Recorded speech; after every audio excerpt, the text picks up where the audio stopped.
something different in another time. We know from the intelligence and from what the Mossad has brought in 2018, a part of the Iranian nuclear archive, that the directive of the leader was for 5 devices. That was correct to 2003-4. So we are 20 years later, and there is no reason to believe that they don't want to have a nuclear device, many nuclear devices. So the problem is that we cannot allow Iran to have the capability to make this decision. And this is the problem with low enrichment. Low enrichment in itself does not bring them to a nuclear device. But once they know how to reach to 90%, they can do it. President Trump reportedly weighing military action in Iran. Iran has said it will hit back against U.S. bases overnight. That country launching dozens of drone strikes. Well, I'm going to begin with you. Is it possible for Iran to take steps to block the Strait of Hormuz and another critical point? And if so, how soon could they do it and how long could they do it for? It is possible that they can block both the Strait of Hormuz and the Bab el-Mandeb Strait at the southern end of the Red Sea. The Houthis have a history, recent history over the last several years, periodically putting mines in the water down in the Bab el-Mandeb. And then the Iranians certainly have a capability, not only in the Strait of Hormuz, but throughout the Arabian Gulf. They have thousands of mines. They keep a number of those mines on hand, if you will, down at the waterfront, so that they can put them into the water in a very clandestine way. It's likely that the first indication we have that there are mines in the water are when a ship hits the water. They can do that nearly overnight and lay a minefield out fairly quickly, and it's going to take some time to do the cleanup. And Rita, coming over to you, I mean, I think the natural question here is what impact could that potentially have on the oil market? We have seen some upside moves, but it's certainly not a parabolic move based on some of the tensions and not a very sharp upside move, and we've seen pullbacks as well. Yeah, I mean, look, we've gone through this period of the market still being concerned about oversupply in Q4, right? Because the demand outlook isn't great. OPEC is adding barrels, and I think that's what is ultimately kind of keeping the market in check. We also think that, you know, for Iran to actually close the straits, that would very much have to be the last resort, right? If they are trying to de-escalate, as we understand they are, you know, through the Omanis, etc., you know, dragging international or even regional powers through or into this conflict by closing the straits is really not going to be the solution, right? I mean, obviously we have about 20 million barrels per day of oil transiting through there. About a quarter of global trade, about a fifth of global LNG trade as well. And obviously that's hugely significant. That's why you've seen some risk premium. What's more interesting is in the freight market, you've seen it more so than crude. So the shipping rates have obviously gone up. But again, we still want to reiterate that this will very much be, you know, the very last resort they take if they are serious about de-escalating. Admiral, I want to come back to you and lean on some of your experience in the region. I think one of the questions that a lot of just regular Americans have is exactly what is going on with Iran. Are they actually trying to build nuclear weapons? And if they are, does Israel alone have the ability to, you know, essentially take them out, or will they require significant U.S. help? Well, to answer the second question first, I do think the Israelis have the capability of taking out the nuclear weapon facilities in Iran. Otherwise, they wouldn't have undertaken this endeavor all by themselves. So the assumption must be that they're going to be successful, and they think that they can be successful, and I happen to think that they can be. What's going on with Iran in their weapons program? That's the great question, and it's been a great question for almost all of this century.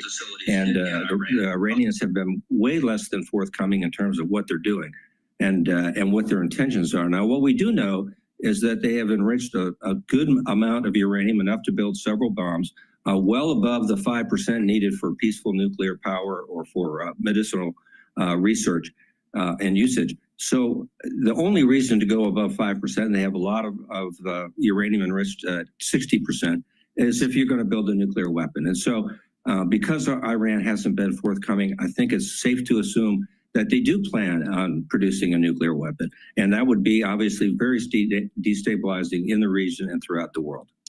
And Marina, I want to come back over to you. So the Admiral is obviously laying out some of the concerns that seem to be, you know, with the administration, is that Iran is trying to enrich that uranium for weapons purposes and just the possible impact that could have. If there is a sustained attack on Iran, either from Israel or from the U.S. and Israel, and those Iranian barrels are taken off the market, what does that do to oil prices? And does it have a significant impact in the short term and long term, or just the short term? I think that's a great question, and I think that's something the market hasn't really grappled with yet.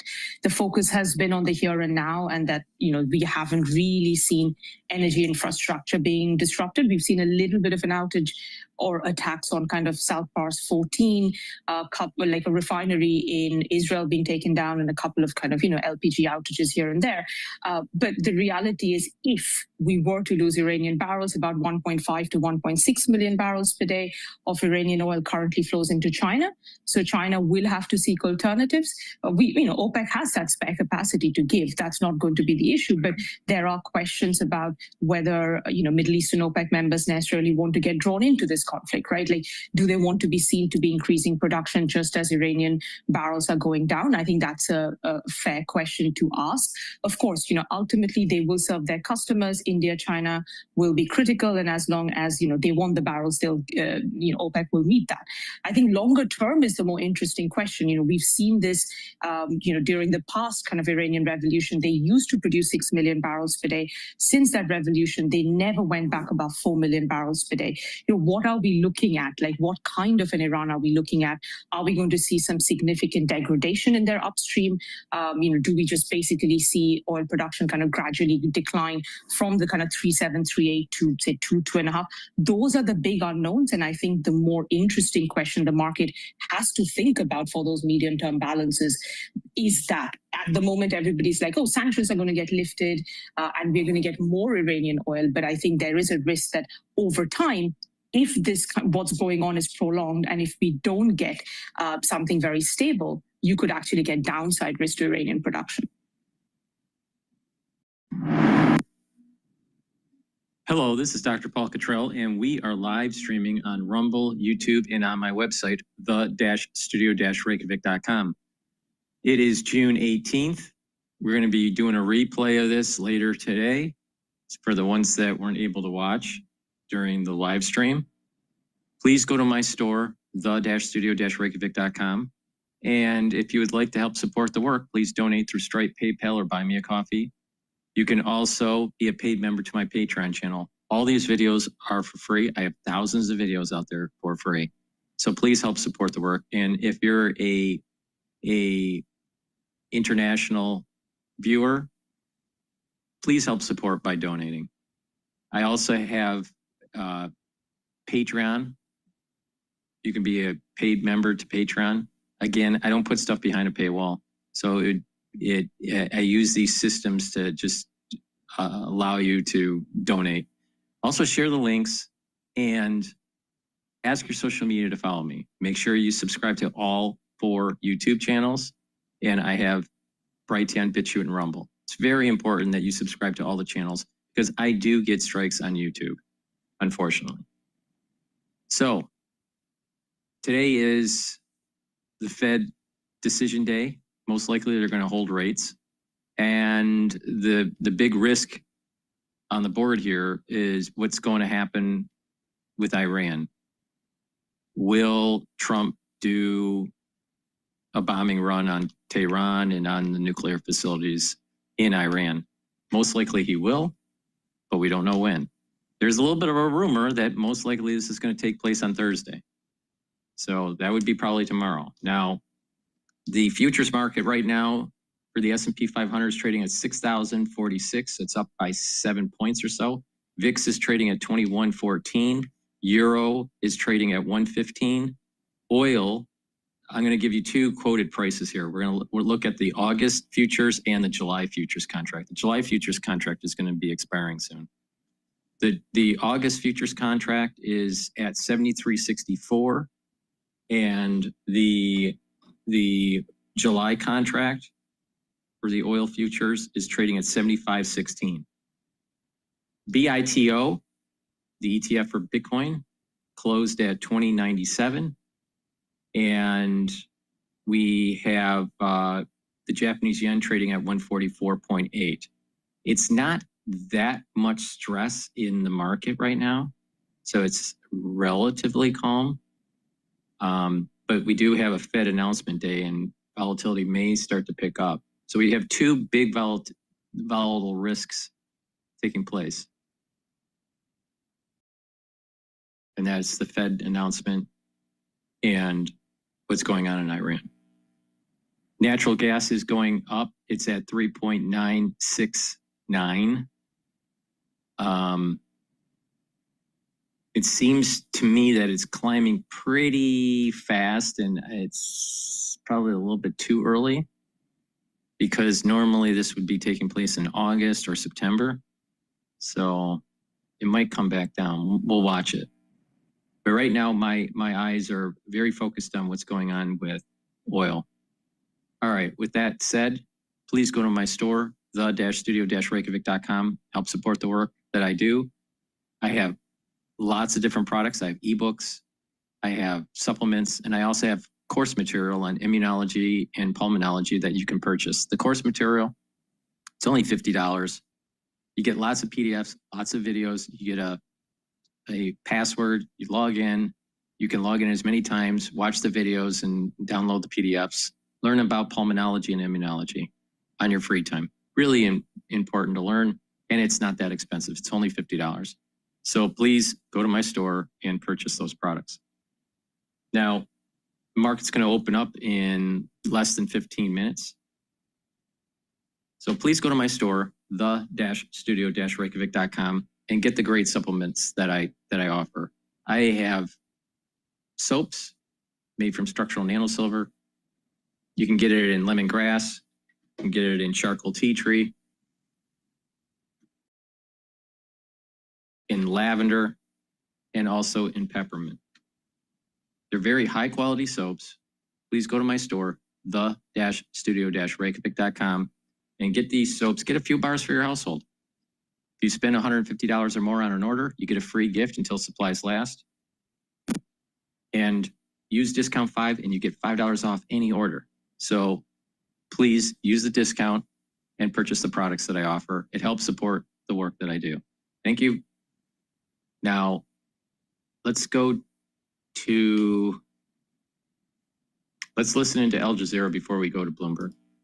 Policy among Republicans, but those Democrat-sponsored resolutions show that there is certainly division in the U.S. Congress.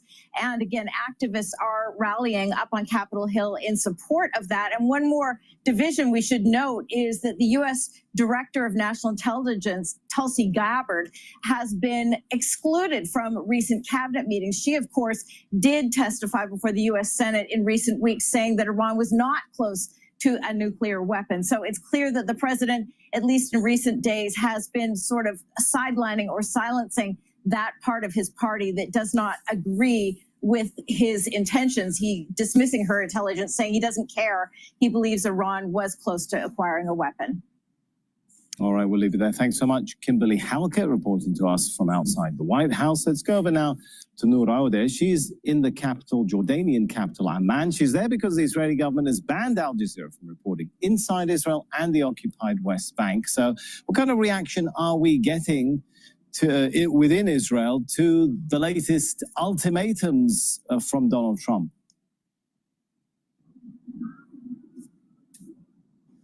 Well, look, Sami, there was a lot of enthusiasm overnight for the possibility that the American president would announce his military engagement in this confrontation to aid Israel. Back-to-back discussions and panels on Israeli TV talking about how this would conclusively end the war to Israel's advantage. One commentator on Channel 13 said, look, quarterfinals was with Hamas, the semifinals are with Iran, and then we'll go on to the finals with Turkey. That's the kind of sentiment and bravado that we were hearing overnight. In the morning, we saw the front page of a major Israeli newspaper, Yediot Ahronot, with Donald Trump's picture in Air Force One, with the headline reading, Mr. President, give the order. So there's a lot of enthusiasm because there's also an admission by military experts and by the military brass in Israel that the country cannot do this on its own. It cannot achieve its stated goals at the very least on its own. And you add to that reports like the one coming out from the Wall Street Journal about Israel's stockpile of the Arrow missile, which is indispensable for its air defense right now from Iranian missiles, that those stockpiles are diminishing. And you get a picture of just how urgent perhaps Israel's need for American support and engagement is. And there's been a barrage of Iranian missiles. All right, we're going to go to the news about housing starts on CNBC. Jobless claims and housing starts data are going to hit the wires right now in about 2 seconds. Rick Santelli standing by at this and CME in Chicago. Hey, Rick. Hi, good morning, Joe. Yes, housing starts for the month of May expected 1,350,000 seasonally adjusted. Annualized units comes in light, extremely light. 1,256,000. That is definitely well below what we were expecting, and that would be the lightest going back, well, quite a ways. We're going back to, wow, 1,256. We're going all the way back to May of 2020. May of 2020, find a smaller number. And on the permit side, well, the permit side's on the light side as well, but not nearly to the extent of housing starts. Expecting a number on 1,420,000-ish. We end up with 1,393,000, so a bit under 1.4 million. And indeed, that would be the lightest going back to June of 2020. So these numbers are light, and there's a lot of stories to be told here. First of all, the difference, of course, between single family and multi-family, but on single family in particular, on the start side, we should have expected a weak number. Home builders, their inventory of new single family homes has been going up, up, up. And there has been a lot of warnings in terms of how that glut may be affected, of course. And on the jobless front, well, initial jobless claims coming in at 245,000, spot on with expectations. And it would have been 3,000 less than our last look, but it was revised from 248 to 250,000, which puts it back down 5,000. And it is once again comping to the last time we were over 250,000. You are going to the first week in October when we were whisker under 260,000. But this has been building. As a matter of fact, if we look at initial claims right now, this would be the third week in a row it's been somewhat elevated and just a knock below 250,000, big psychological area.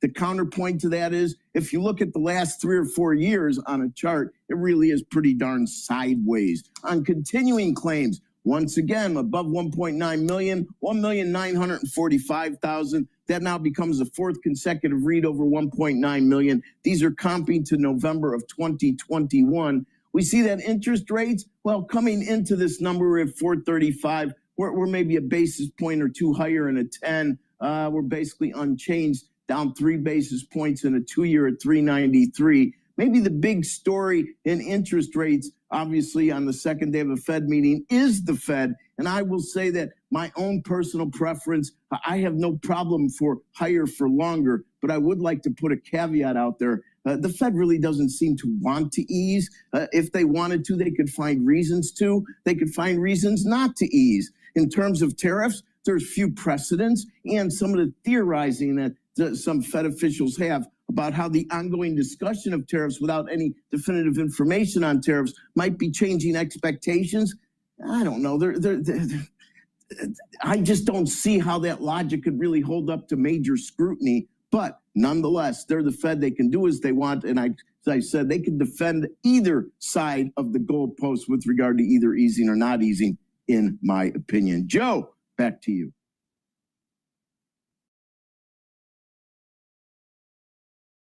And can we go higher from here, right? We're just hitting that 6,000 level.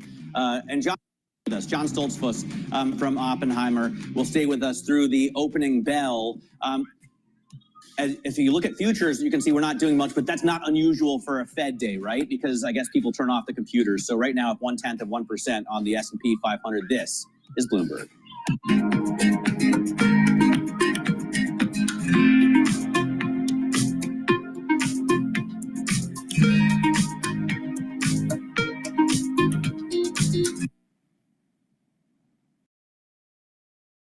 point to the decrease in the number of rockets being fired as a sign of that. How do you read the situation? You know, on what basis do you think that actually, you mentioned Israel's need for weapons? Wouldn't that simply be resupplied by the US? You know, where do you get the basis for your perspective that actually the balance is shifting in Iran's favor, especially if the US joins this fight? Yeah, let's just look at your coverage of the Iranian missiles. Your network has been very well covering the incidents, and you can just count the number of the missiles that each time has been launched and the number of them that have impacted. So the successful impacts can be counted easily based on your own reports. It shows that, for example, Iran, the other night, Iran launched 20 missiles, almost 10 of them, according to Al Jazeera's report, 10 of them had impact. So actually the accuracy is much more than before. Yes, in the first attack in the last year, we launched about 200 missiles, and maybe just 20 of them landed in their targets. But now the number is much more, and Iran is trying to launch less, but be more accurate in targeting the Israeli bases. And the report, as you had in your report as well, the report says that their defense capability is increasing. And according to the reports that have been published during the years about the weaponry for the Arrow 3, for the David Sling, for the Iron Dome and Todd, the number of weapons that are available for them produced so far is not that much that can be used for a long term. So the defense capability, they have a lot of missiles, they have a lot of bombs, they have a lot of planes that's all are in place. But to defend themselves, they are going to suffer more. And then Iranian missiles would be more successful, even more successful than right now. And that's why I'm saying that the balance is shifting in favor of Iran. And now right on, I can say. And that's why Iran says that it's not going to surrender, and that if the Americans get involved, that would be 100% the damage to them, and they are going to suffer much more than Iran would suffer. All right, good to get your thoughts and analysis on that. Thank you so much. Hamid Reza Ghulamzadeh, the director of GETTR. Thank you very much. Uri Drum. Minutes away from the start of trading, this is Bloomberg Open Interest. I am Matt Miller. We're looking at, because it's a Fed day, not a lot of movement here in futures. They are up, right, after a drop of about 0.8% in the cash trade yesterday. S&P futures are higher. NASDAQ futures are higher. Russell 2000 futures have a red arrow, but really not a lot of movement there. In terms of the opening bell, down in the New York Stock Exchange, you've got Allied Gold Corporation, I believe it is, celebrating their recent listing, and that stock has doubled year to date, so that's not bad. Down on the New York Stock Exchange, you've got Caris Life Sciences ringing the opening bell. Bring your daughter to work day. I love to see that. In terms of the stocks to watch, there is a lot going on under the hood, so to speak. So it's not just about the indexes. Katie Greifeld, what are you looking at? Specifically, I'm looking at the chip stocks. You're going to find a lot of action when you take a look at Marvell. You're also seeing some movement to the upside as well in Broadcom and Advanced Micro Devices, AMD. Marvell moving higher after a whole wave of analyst upgrades. It had an AI event. The sell side really seemed to like that. Broadcom and Marvell, or AMD rather, continuing to build on the rally that we've seen over the last few days. So keep an eye on those chips here, Matt. All right, we will keep an eye on those chip stocks. Don't ever want to get too far away from them. I have wanted in the last 10 years to get as far away from stable coins as possible, but you can't look away from this because Circle is up, what, 350% since its IPO, which was less than 14 days ago, less than 2 weeks ago. So amazing run up there. As I've said, Katie, they raised $1.1 billion in their IPO. I know. And if they'd only waited 2 weeks, they should have had you. They could have made that 4. They left so much money on the table, is my point. They should have had you consulting on this IPO, but it is amazing to see this post-IPO pop. It's beyond that even now. It's going to be interesting to see if it cracks open the window even wider for IPOs, but specifically for crypto IPOs. But Circle shares, man, just have been stunning. It's just, to me, it's a philosophical question, right? You have a lot of those. We celebrate these massive gains after an IPO, but it's money that they could have to invest. All right, let's get back to John Stoltzfus, Oppenheimer, Chief Market Strategist, here on the set with us. He is bullish, and on a day when the Fed is expected to do nothing and maybe even show a dot plot with only one cut, how much does that matter to your forecast? Not a heck of a lot. We really were I think I'm one of the few strategists on the street for a long time now. It's been a fan of the Fed. I think Jerome Powell has been doing the right thing once he got away from being behind in terms of where inflation was going and that whole transitory business. When you consider 11 hikes and then 9 pauses after that with 3 cuts so far and no recession, it's been remarkable. He's really been able to deliver the goal of the Fed, whether it's providing an economy that grows at a sustainable pace without producing untoward levels of inflation. All right, so the S&P 500 opened up at 5,900 or is trading at 5,982. Right now, it's just barely in the green here, about 32 cents. And VIX is trading at 20.89. Euro is trading at 1.149. Oils, I'm going to give you 2 quotes here. Oil for the July futures contract is at 76. And the August futures contract is trading at 74.23. The reason why I'm doing that is that the July contract is going to be expiring soon here. Now, BITO ETF is trading at 20.79. So there's an issue with Bitcoin spot price. And then the Japanese yen is trading at 144.81.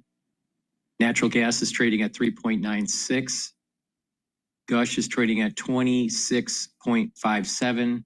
And DRIP is trading at 8.52.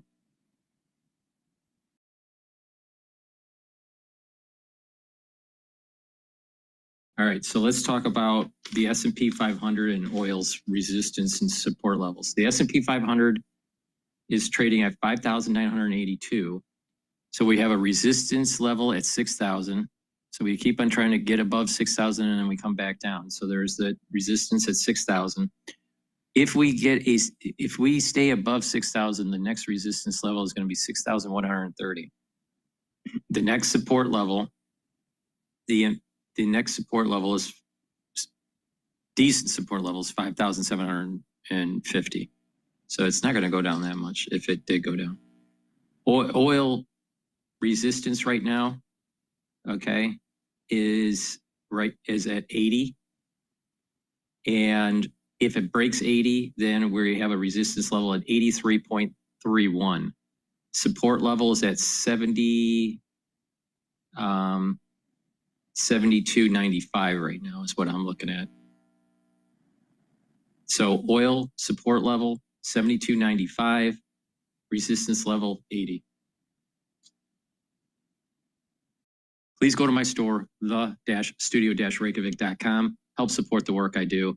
All these videos are free. I give you my insight on what's going on, and hopefully you can make some money on it. But not just that, I also tell you about my perspective on international affairs and how to improve your health and wellness. So please help support the work I do and share the links. Ask your social media to follow me. You can donate on my website, the-studio-reykjavik.com. You can donate through Stripe, PayPal, or buy me a coffee, or be a paid member to my Patreon channel. I don't put stuff behind a paywall.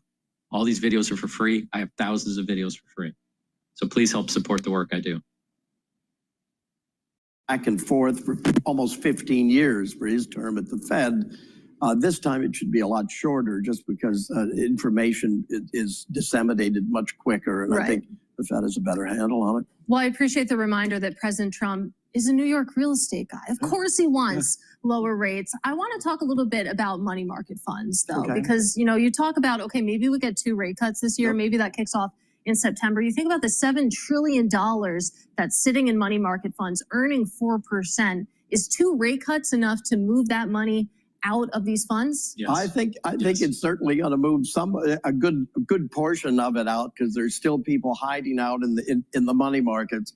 But I think overall, just what Eric Balchunas has said overall in that whole drawdown that we had earlier this year, the private investor keeps buying, and I think it's not so much that it's not an irrational exuberance. It's beyond that kind of thinking. It's actually people are concerned that Social Security will not provide the same portion of retirement income that it once did. I don't think anybody thinks it's really going away.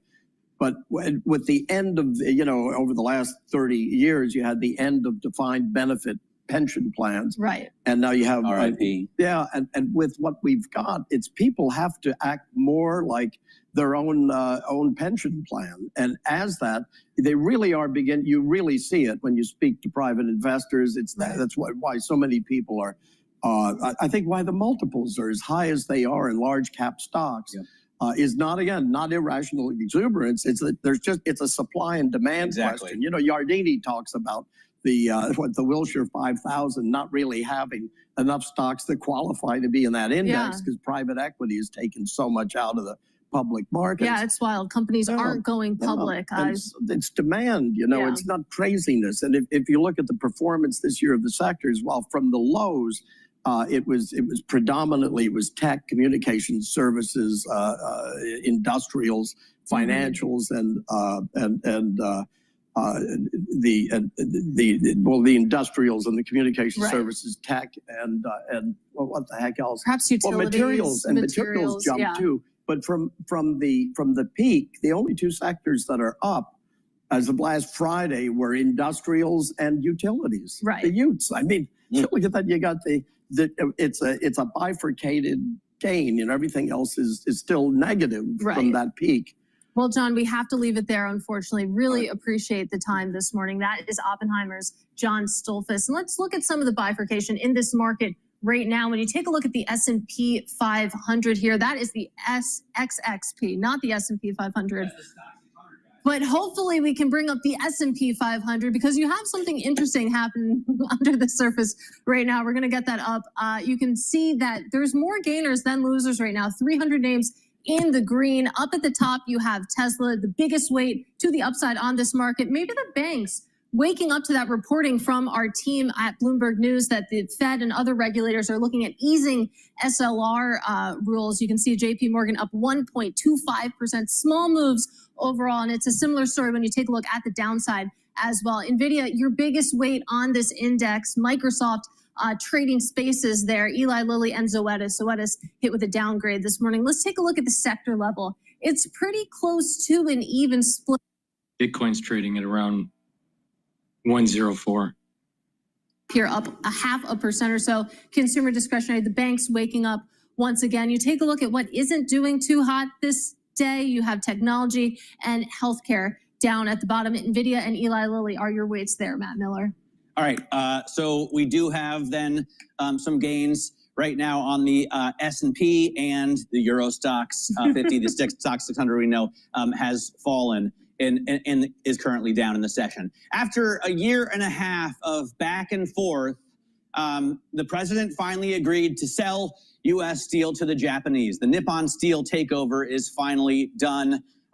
Those companies announcing the acquisition earlier this hour, and if you type X equity DES, you can see that it's no longer trading. Bloomberg's metals and mining reporter Joe Doe has been following all the details. And Joe, this looked like an acquisition. It looked like the president wouldn't allow the sale of U.S. steel to the Japanese. Now he has. Why? Yeah, I mean, listen, I had a text message right before we got on here from a source who has been on this for 18 months and said, what a ride. Ultimately, what happened was the president of the United States came in and struck a deal with Nippon Steel, making more and more demands, as we understood it through reporting since February. Well, there's two things that's going on. The reason why it happened. One, Nippon Steel was willing to invest billions of dollars in the United States. That's one. So there's FDI money.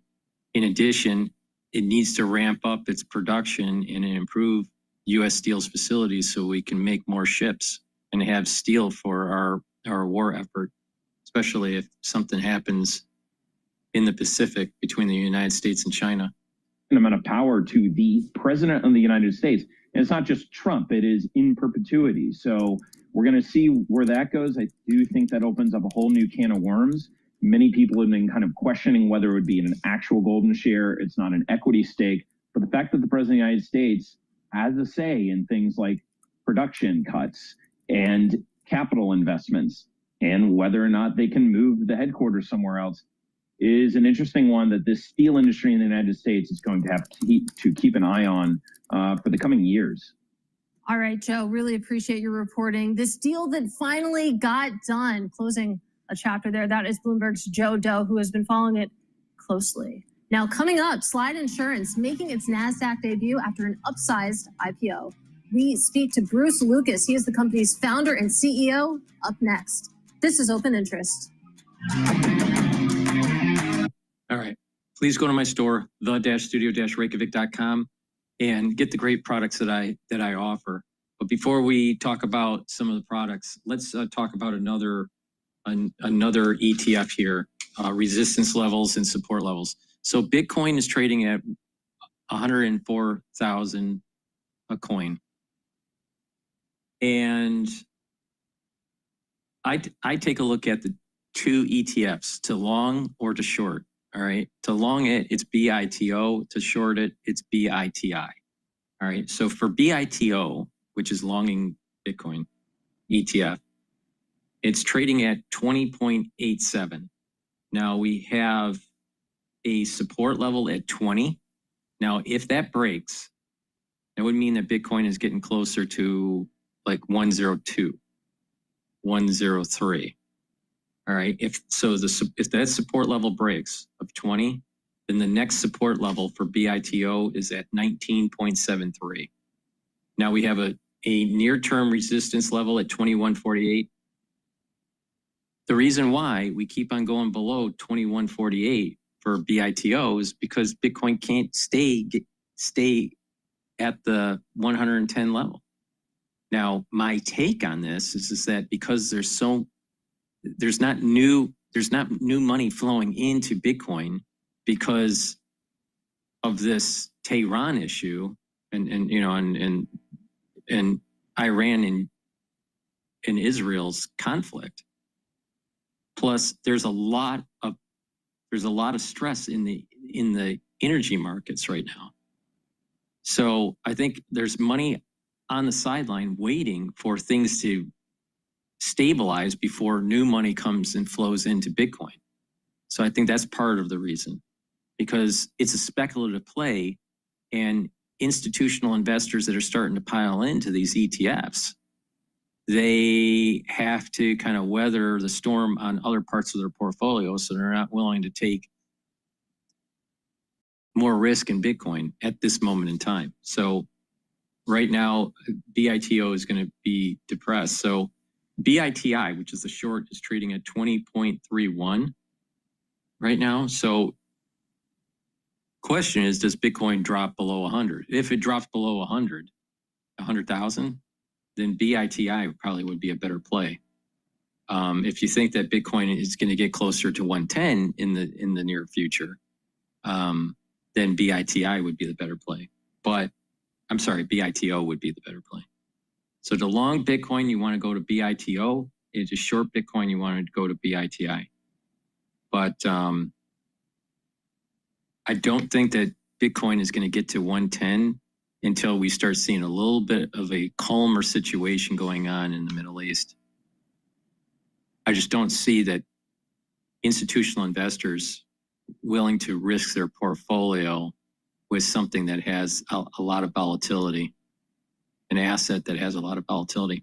All right, with that, let's talk about a product, and we'll go back to Bloomberg here. Please go to my store, the-studio-reykjavik.com, and get a foundational piece of this health protocol, which is the multivitamin. Starting your health protocol with foundational items like probiotics and multivitamins are very important to build off of. Now, this multivitamin is easy to digest.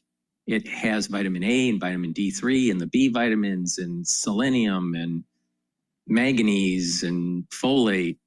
So it has the essentials that you need as a foundational piece for enzymatic activity. All right. So what's in here are cofactors that allow for proper enzymatic activity. Now, people don't realize this, but if you're low on your cofactors, then your enzymes aren't going to perform as well. Well, if that's the case, then your cells don't perform as well.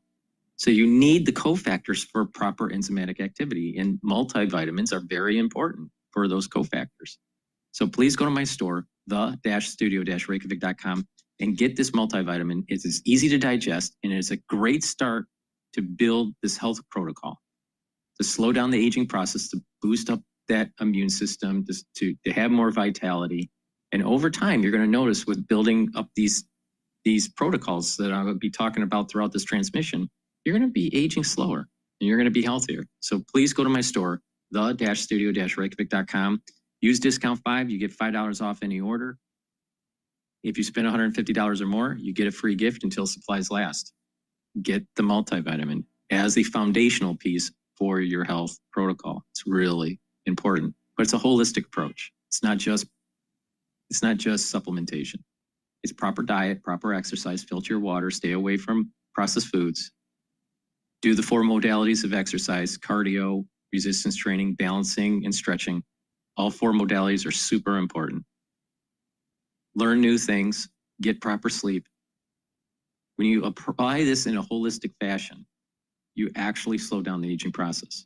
Now, I'm older than Alex Jones. A lot smarter too, but the thing is that I'm older than Alex Jones. Now, whose supplements do you think you should buy? You know? The proof's in the pudding. So please go to my store, the-studio-reykjavik.com. And I'm pretty sure that Alex Jones can't bike 120 miles. I'm pretty sure. I can, but I'm sure he can. It's a tremendous time to be scaling in the Florida market. And I think we've got a pretty accretive backdrop on the reinsurance markets as well. That's very favorable for additional growth. So Matt thinks Florida, and you think no taxes. I think Florida, and I think hurricanes and all those other scary things that happen in Florida. I feel like that happen more and more often. Exactly. Weather is getting more and more extreme. I feel like to be in the Florida insurance market, you have to have a pretty strong stomach, and maybe that applies to investors as well. Yeah, that's so true. No one watches the Weather Channel more than I do, let me tell you. It's been pretty busy. The last 3 years, we've had 6 landfall hurricanes. 6. Wow. That's a record.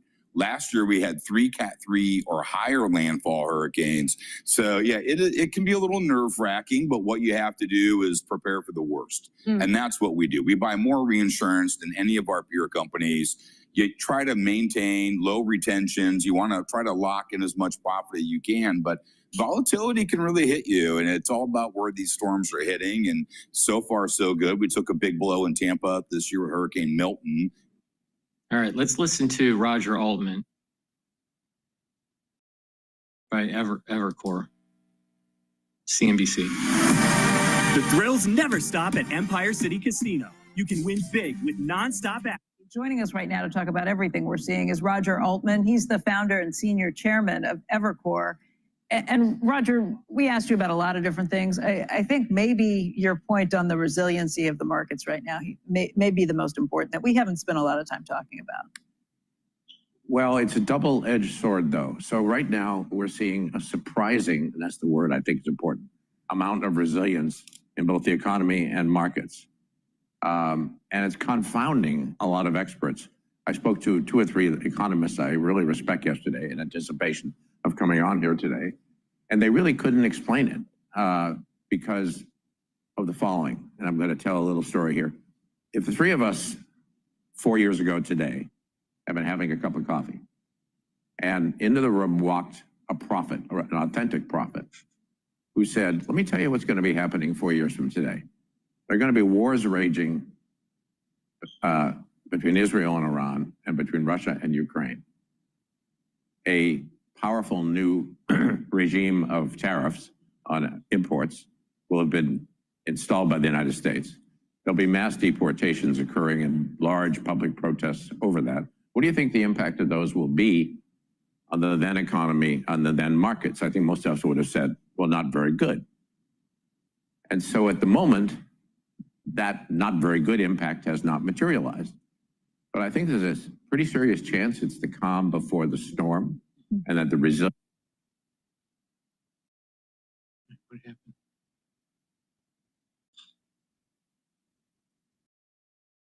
Retail Let me just replay that here.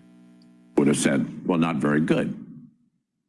And so at the moment, that not very good impact has not materialized. But I think there's a pretty serious chance it's the calm before the storm, and that the resilience will not last. And here's why. First of all, we're starting to see beginning signs of weakness. You see that in retail sales, industrial production, continuing claims, home builder sentiment, and actual new home starts. And by the way, that's why yields, in my view, are down. I think there was a lot of anticipatory behavior by consumers and businesses around the tariffs, inventory stockpiling, advanced purchasing by consumers, and so forth, which meant that the impacts of the tariffs were delayed. And so, and then you see just US GDP forecasts at the beginning of the year, January 1, all in the twos, now right around 1%, whatever forecast you want, Goldman Sachs, World Bank, and so forth. And so I think, yes, we have seen a stunning level of resilience, but I think the prospects that it lasts are low. The pullback that we saw when tariffs were first announced, that were much larger than had been anticipated, you know, the markets have come back from that, I think, probably on the assumption that the tariffs will not be quite as bad, that there will be some negotiations that take place between now and then. You think that's the case? Yes. But I think the tariffs are just one level of this picture. But I mean, just ask yourself, if any of the three of us are average consumers and we're seeing all this news, it's going to cause us to be hesitant. And the same with businesses on capital spending and other expansion plans, and the same with hiring. And I think that's about to begin to show up. Although the war between Ukraine and Russia has been going on for years at this point. Yes, but it's an overall impact. Now, you know, I'd like to be wrong. And the market, you know, as we all know, is right around an all-time high, although if you strip out the Magnificent Seven, is lower. And obviously a big thesis there is we're in the earliest stages of a revolution in terms of AI that will rival the Industrial Revolution and so forth. I have no reason to question that. But I think the resilience we've seen so far is unlikely to maintain itself as surprising as it has been. You know, Roger, at the beginning, before tariffs, you could talk to business people and they were ecstatic about a lot of stuff, a lot of tailwinds, right? Whether it's deregulation or certainty about taxes, tax bill, or I mean, just go down, you know, lower oil prices. If that were, now obviously we've got a war going on, but there were a lot of things. The other day, I know you saw this. Real wages for hourly workers up 2% in the first 5 months. That's the strongest growth in 60 years. Inflation, even with tariffs, is low. There, you could be wrong. You admitted that. It could be that some of those tailwinds are more than enough to offset the tariff, which may or may not finally, the worst case scenario might not happen with tariffs. And you're right, because if you look at the basic unemployment data, what's really going on, I think, is that employment itself remains solid, and therefore consumers have a solid amounts to spend, and so far have been, I said there's been some weakness showing up now, but until very recently have been doing so. And so you have to take a close look at you know, we're about to see another continuing claims number. Yeah. And we'll have to, but I mean, you see. And we got it today, actually, because tomorrow's Juneteenth. Say that again? The jobless claims. We got it today because tomorrow's Juneteenth. Okay. Yeah. So, you know, we'll see. I'm gonna ask you something. And the wealth effect. The wealth effect for consumers. The markets, if you didn't sell, you're basically. That's right. The person that came back after the, you know, was if you went to Mars and came back, you know, 4 months later, the market's right where it was. That's true. Yeah, and if people were listening to me back when it was at 4,830, I said start buying in, and you would have earned, depending on when you entered, you know, 10% to 20% to 25%. It just depends on how you were, you know, dollar costing in with your new money. So, and you listen to all these other podcasters at that time, you know, when the market was crashing, and they said, get out of American stocks and get out of treasuries and get out of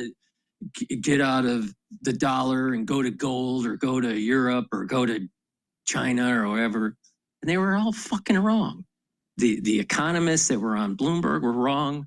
And these, you know, alt news podcasters were wrong, you know? And I said, don't bet against the United States. She will always surprise you. And that's exactly what happened. We're going to be at an all-time high for the S&P 500, most likely in July. And, you know, and we're probably going to see, I don't know for sure, but I got to really think about it and do the analysis on it. But we probably are going to see a 6,500 on the S&P 500 by year end. Now that's assuming that, you know, we don't have a nuclear war, you know, and some other headwind risks. But I'll tell you, we have, you know, we are poised for in the equity market, a huge rally. And all these people that sat on the sidelines going, oh, I don't know what to do. Go to gold. Wrong, wrong, wrong, wrong. All right. Now, another commodity to take a look at that's kind of moving a lot in the last 2 days is natural gas. It's trading at 3.969. It's trading a little bit above the trading band that I've been looking at.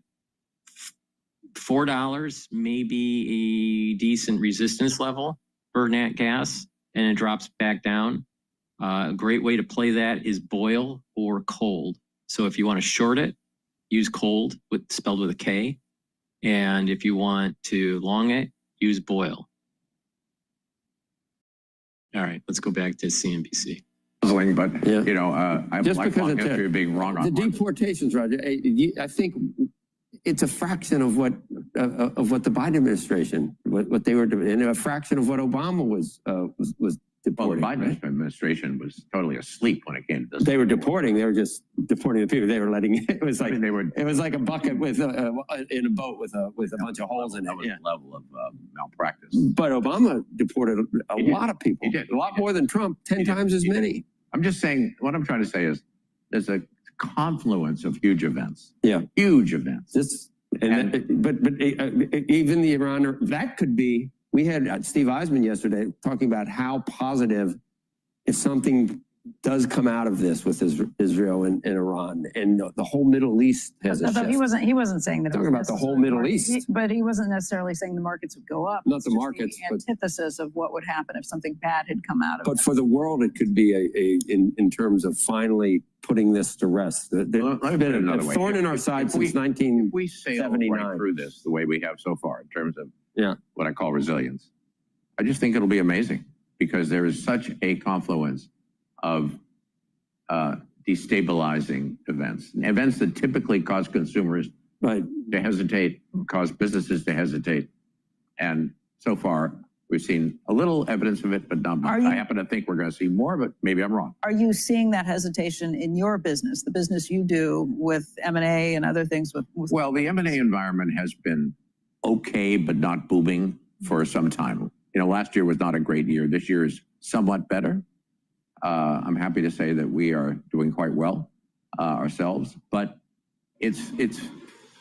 there's a lot of pent up interest, demand. And the last 2 or 3 weeks, you've seen quite a few announcements. Dollar volume year over year globally is up, but it's not booming. Okay. And I think if the clouds part and the sun comes out in terms of all these events we're talking about, there probably will be a big upsurge. All right, let's go to Bloomberg. It looks like Trump's talking in front of the White House. Hey, Mr. President, What? have the Iranians reached out to you? Yes. And what did they say? I said it's very late. You know? I said it's very late to be talking. Mr. President. I don't know, there's a big difference between now and a week ago, right? Big difference. You said you may just about said we may meet. Is this about Vance and Trump possibly going to talk about that? It's about anybody. They even suggested they come to the White House. It's a big difference. Yeah, but they've suggested that they come to the White House. That's, courageous, but, it's like not easy for them to do. But they suggested, because I can't go now because of what's going on. I had to come back early from the G7, which was terrific, by the way, in Canada. Really terrific. Good people. Is there a possibility of next week or sooner that you're Well, I don't know how much longer it's going to go on. They're totally defenseless. They have no air defense whatsoever. Oil's crashing right now. Totally All right, captured. so We've totally while Trump's captured the air, talking bro. here, while Trump's talking, the August future is for oil is trading at 72.86, and the July futures contract is trading at 74.61.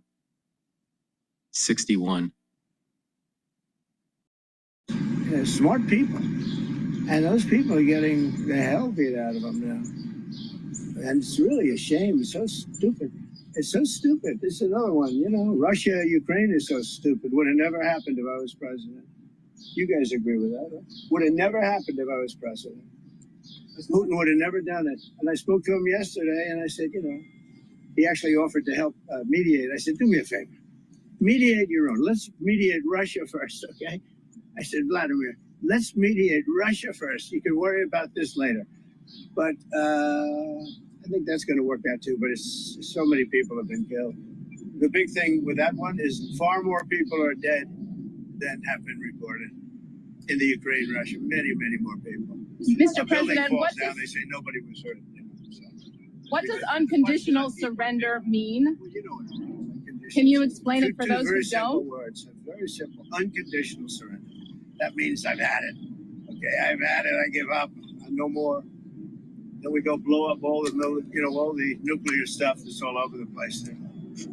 No, they had bad intentions.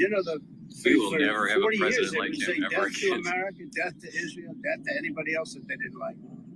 They were bullies. They were schoolyard bullies. And now they're not bullies anymore, but we'll see what happens. Look, nothing's finished until it's finished. War is very complex. A lot of bad things can happen. A lot of turns are made. So I don't know. I wouldn't say that we won anything yet. I would say that we sure as hell made a lot of progress. And we'll see. The next week is going to be very big, maybe less than a week, maybe less. But is there anybody here that said it would be okay to have a hostile, very, zealots really, but to have a hostile country have a nuclear weapon that could destroy 25 miles, but much more than that, could destroy other nations just by the breeze blowing the dust. That dust blows to other nations and they get decimated. This is just not a threat you can have.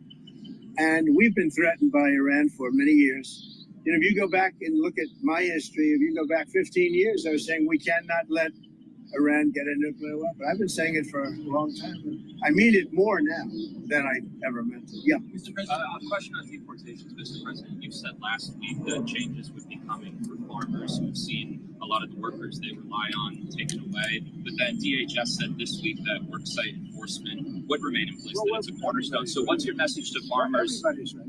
Look, we got to get the bad people out of here first, and we're doing that. We're taking them out by the thousands. Murderers, drug dealers, people that are mentally insane from insane asylums. What they gave to us, fellas, they gave. Oh, do we have anybody in here that's a member? No, I don't think so. You've known all these people for a long time. Any illegal immigration? If they would, they'll find out. Right. They'll be checking you. You won't believe it. Their whole life will be destroyed because of this press conference. Watch, they'll destroy these people. I didn't want to tell them that before this stood up. They'll end up being he's a so-and-so. This one is from you know where. Don't worry. I think you're going to be okay. I'll be right behind you. Far behind you. I'll be right behind you. Now, look, we have to take care of our farmers. We have to take care of people that run leisure, hotels. I mean, we have to take care of them. But most importantly, we have to get the criminals out of our country. And Biden let in thousands and 11,888 murderers. Many of them murdered more than one person. Can you believe it? Many, almost 50% of them murdered more than one person. He let them into our country. They emptied out the jails of countries from all over the world, from the Congo, from Venezuela, from all over the place. They emptied out the jails, many of them. I would. If I were running one of the countries, I would have emptied out my prison population into the U.S., and many countries did. And we're getting them out, okay? We're getting them out. Thank you very much. Let's watch this. Brian, go ahead. Are you okay? I'm going to follow up on the immigration real quickly. Yeah. Can you comment on the impact of the Trump card? Yeah, we have a thing called the Trump card. This has not been done before or thought of. And for $5 million, this is usually people that would either be working for companies like Apple, I think is going to buy a lot of them, because they can't get people into the country. You know, if you come in through the southern border, you have no problem. You can be a criminal, you can be a drug dealer, and you have no problem. But if you go and graduate number one in your class from a great school, you can't get a job because there's no access to getting it. You can't get a green card. So we're going to sell that to people, in some cases wealthy, in some cases not wealthy. They'll be paid for by universities. Look at Harvard. They got $53 billion. That whole thing is coming to an end. It's amazing what we found out. What a disgrace. They have $53 billion. We gave them 5, 6, and some people say it's as much as $9 billion over a short period of time. So that's very much coming to it. They want to make a deal more than, I would say Harvard wants to make a deal more than Iran wants to make a deal, and Iran wants to make a deal. I mean, a lot of things are happening on a lot of fronts, Brian. A lot of good things are happening. And frankly, you know, it's a little bit of as we used to say liberal, now they say progressive. I use the word liberal. Progressive is too nice a word because they're destroying the country. They're really destroying the liberal politicians are destroying our country. Look what they've done during Biden's 4 years. I mean, we're working on, so much of our effort goes to getting people out of the country that should have never been here in the first place. What he's done to this country is not him. He had no idea what was going on. Everybody knows that. It's other people. It's Lisa and this one and that. All these people, all the scum that was around the Oval, the Oval Office or around the beautiful Resolute desk, telling this guy, here, do this, do that, and not even telling him. They just go over to the auto pen and sign whatever the hell they wanted to sign. Because say what you want about Biden, he wasn't for open borders. He wasn't for transgender for everybody. He wasn't for men playing in women's sports. But he has no idea what the hell, he has no idea. And they were very upset. They wanted Bernie Sanders. And after about a week of this guy, they said, wait a minute, we just hit gold. This guy has no clue. He'll do anything we tell him. And then they realized they don't even have to get permission. They just go up to the auto pen. That's a subversion. That's a takeover of our government. And you people ought to start looking at it. That's a takeover. Not only did they cheat, I guess you saw yesterday came out with China and the license plates, tens of thousands of cards. They used those cards to vote on the second election, my second, the one 2020. Because as everybody here knows, I won that election by a lot. But the only good thing I can say is this is a much more historic term than I think I could have had as a second term. This is a much more historic election. And now we're going to put up a beautiful flagpole, and we're going to put up a flag. And I hope you enjoy it. And let's see how real people work. These are real people. You're not real people. Your job is too easy. Okay? Thank you very much. Mr. President. How tall is the flagpole? Close to 100 feet. Real quick on Pakistan, sir. You have a meeting today with the Pakistani Army Chief of Staff. What are you looking forward to achieving diplomatically? Well, I stopped the war. between Pakistan. I love Pakistan. I think Modi is a fantastic man. I spoke to him last night. We're going to make a trade deal with Modi of India. But I stopped the war between Pakistan and India. This man was extremely influential in stopping it from the Pakistan side, Modi from the India side, and others. And they were going at it, and they're both nuclear countries. I got it stopped. I don't think I had one story. Did I have one story written about it? I stopped the war between two major nations, major nuclear nations. I don't think I had a story written about it, but that's okay. You know why? The people know. The people know. Did anybody write that story about the war? Did you write it? We wrote one. We all wrote it. Did you write it? Yeah. Just one more on the You wrote it. When does your patience run out with adjustments that need to be made for Marine One, the partners? No, we put it so that Marine One is very far away. We did it in conjunction with the Air Force, with everybody, and everybody signed off on it. Now we have to have it far away. It's very far from Marine One's out there, it's out in the field. So you have to have a certain distance. We're about 3 times that distance. Okay.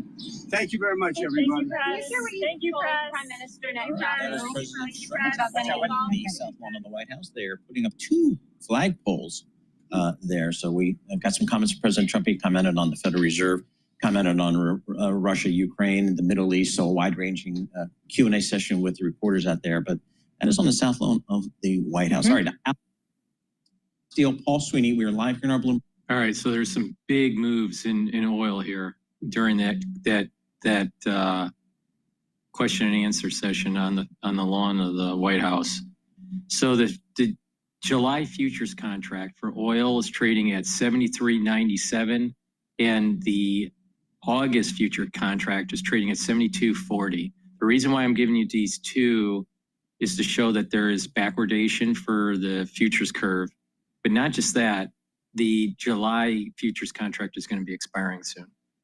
All right, now I'm also seeing some moves in Bitcoin here. BITO is moving up. It's at 21.03. And Bitcoin spot is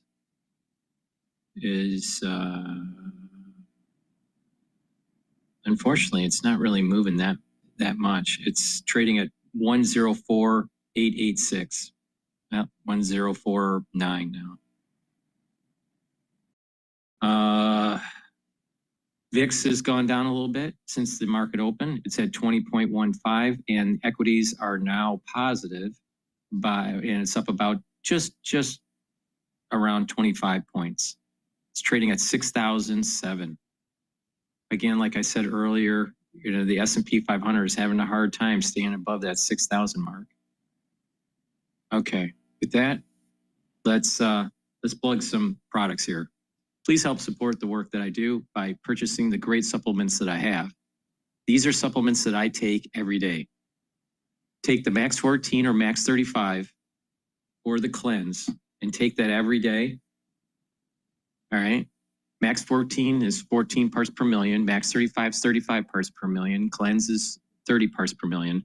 Take a teaspoon a day, swish it in your mouth, gargle 20 seconds or 30 seconds, and then swallow. What that's going to do is improve your oral cavity, your oral pharynx, help with your mucosal barrier, and also help with the health of the epithelial lining. That means that you're boosting up your immune system. So please take a teaspoon a day. I've been taking Max 14 or Max 35 for 5 years. All right. So please go to my store, the-studio-reykjavik.com. Use discount 5. You get $5 off any order. If you spend $150 or more, you get a free gift until supplies last. And if you've been paying attention to me and I tell you there's resistance levels and support levels, you'll be able to make some money in the market. All right. So right now, BITO is trading at 21.01 and BITI is trading at 20.15. Natural gas is trading at 3.95 and equities are still above 6,000. All right, let's go back to Bloomberg here. President Trump saying that he has lost patience with Iran. He says he'll be on the NATO trip that comes next week. He thinks so. All right, let's get some stock movers right now. I'm Alex Steele alongside Paul Sweeney. We're joined now by Bloomberg's Denitsa Sakova. All right, you're looking first off at Marvell Technologies. Yeah, it's up 9% today, which is a much needed relief. The ticker is MRVL. The company was down about 30% before this rally. It had a event focused on AI, and we're seeing so many upgrades after this. We saw Melius Research raising their target.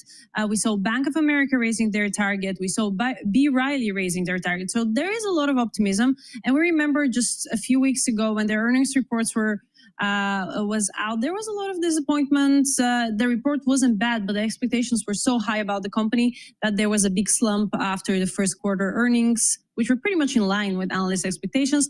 That said, the event is bringing some optimism. One number that jumps is that their overall data center market is expected to grow to 94 billion by 2028. And that was something everyone was looking for in the earnings. So perhaps some of the optimism that's pouring today is coming on that. There is some other partnership with Empower Semiconductor. So overall, the event is definitely boosting the stock after a rough start of the year. Interesting. All right. How about Circle Internet Group? What an IPO this has been. That's a fascinating IPO indeed. As we remember, after the IPO, it jumped 168%, and that rally continues. So far, since the IPO, it's up 400%. And now we also have legislation. We have the US Senate passing a stablecoin legislation. This is setting up the regulatory rules for the cryptocurrencies that are pegged to the dollar.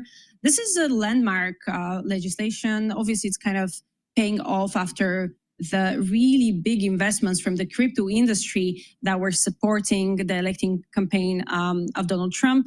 So this is kind of one major milestone. The rule is that dollar-pegged stablecoins would have to hold dollar-for-dollar reserves in short-term government debt. And yeah, the stock is soaring. And this is just another, today gain is just 4%, which seems small after 400, but definitely more upside. And let's go to Constellation Energy, one of my favorite stocks to talk about, making deals left and right with hyperscalers here.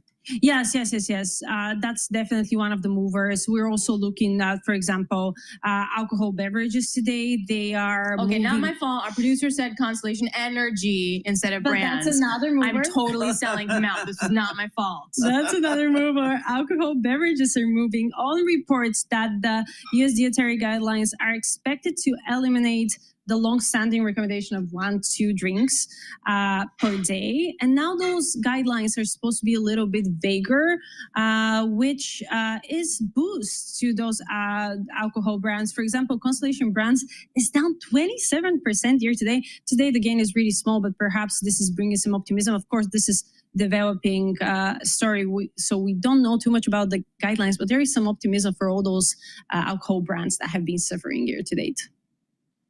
All right, thanks so much. We really appreciate it, Nisa Sakova. Also, Constellation Energy is up 0.2%. Yeah, if we wanted to just, perfect. Expand that. That was great. Good pivot, by the way. Nisa Sakova of Bloomberg joining us. For more conversations just like this, subscribe to our new Stock Movers reports. Listen for 5-minute audio reports and the biggest winners and losers in the stock market. Subscribe to Stock Movers on Apple Podcasts, Spotify, or anywhere you listen. So we just had President Trump outside the White House in the South Lawn.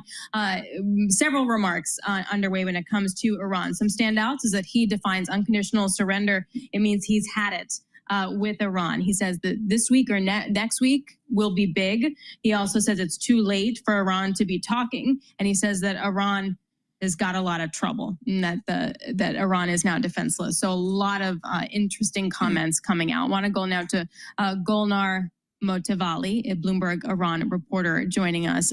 Golnar, how do you think, first of all, has Iran reached out to President Trump? Do we know that? We don't know that. We have only heard various unconfirmed reports that there have been some efforts, we think, behind the scenes. We had a story a couple of days ago from the Wall Street Journal saying that Iran has reached out, but the Iranians have denied Iran has reached out for some kind of dialogue, for a cessation or a truce of some description. But those reports have been denied by the Iranians.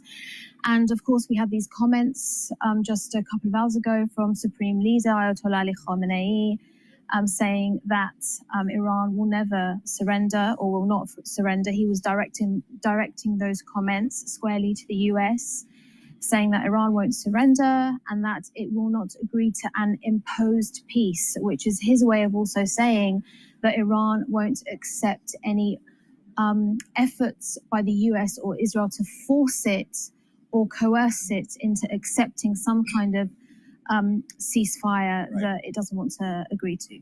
Golnar, is there, from your reporting and your sources, is there surprise that Israel has been able to damage Iranian forces, installations, and leadership to the degree that they have so quickly? Because it doesn't appear like Iran has much of an ability to respond. They can't. They can't. I think the biggest shock for most Iranians was, first of all, the strike itself, the fact that Israel started to attack Iran. Because if you remember, Iran and the US were actually scheduled to meet on Sunday in Oman to continue negotiations. Program. Steve Witkoff, Trump's special envoy, and the Iranian foreign minister were planning to do that when Israel started these attacks. So I think that was the biggest shock. Probably thinking that now that we've got these negotiations going, that in themselves, those talks are a way of kind of staving off any risk or threat of conflict between the two. But once those strikes started, I think the thing that was most shocking to people was the way that Israel managed to kill the very top brass of Iran's military. So the chief of the overall commander of the IRGC, the head of the IRGC's aerospace and air division. These are huge names in Iran's military. And that, I think, has been a big shock to people. But it's not the same. It's not the first time that Israel has shown that it can use assets on the ground very effectively in order to make these extremely precise and targeted strikes. Golnar, thank you so much for your reporting. Really appreciate it. Golnar Moltabali, Iran reporter for Bloomberg News in our London bureau. Let's get back to the Supreme Court decision. We've been waiting a number of rulings. We got one this morning. The Supreme Court upholds curbs on treatment for transgender minor. June Grasso joins us here. She's a legal analyst at Bloomberg News here. June, I know it's a big court case here. What did the court find? We're going to go to Al Jazeera. So this is basically expected from what we heard during the oral arguments. At every government, Iranians burning their American flag, chanting death to America. Every event that the Supreme Leader attends himself, in between his speeches, there is the chant of death to America, death to Israel.